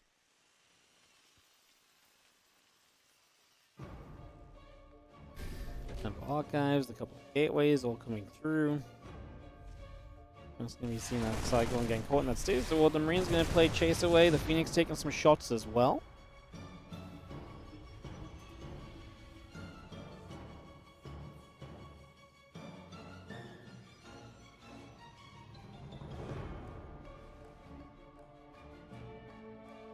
Marine's just going to load up. I mean, we drop onto the left side. We find a pile on there. The problem is Hero is having a rough start, and he's in a position that's going to be more susceptible to taking damage than usual because he has gone for the he's gone for that gold base. So as the drop on the left side takes the attention of the entire army, Clem is going to kill the gold. And if Hero wants to defend this right now, you're basically going to have to recall onto the base. Is that a good call? Handful of Zealots. Wouldn't hits the Phoenix quite nicely. All the Phoenix will die before the Zealots even show up. The Zealots just melt. Yeah, I mean, like I say, hard to really see how this one's going to go. Yeah, hard to really say how that one's going to go, I guess. In terms of how Hero's going to turn it around, like, it's just not going to happen, right? The way that this started and all the rest of it. This was not it. GG says Hero. That is going to do it. Clem is going to take it 3-0. A little bit of a lackluster finals in the end. I mean, a Void Ray proxy that got scouted, and so that game kind of felt kind of done before it even got going, and yeah. I'm just kind of pushing and having huge success in the last. Yeah, not ideal.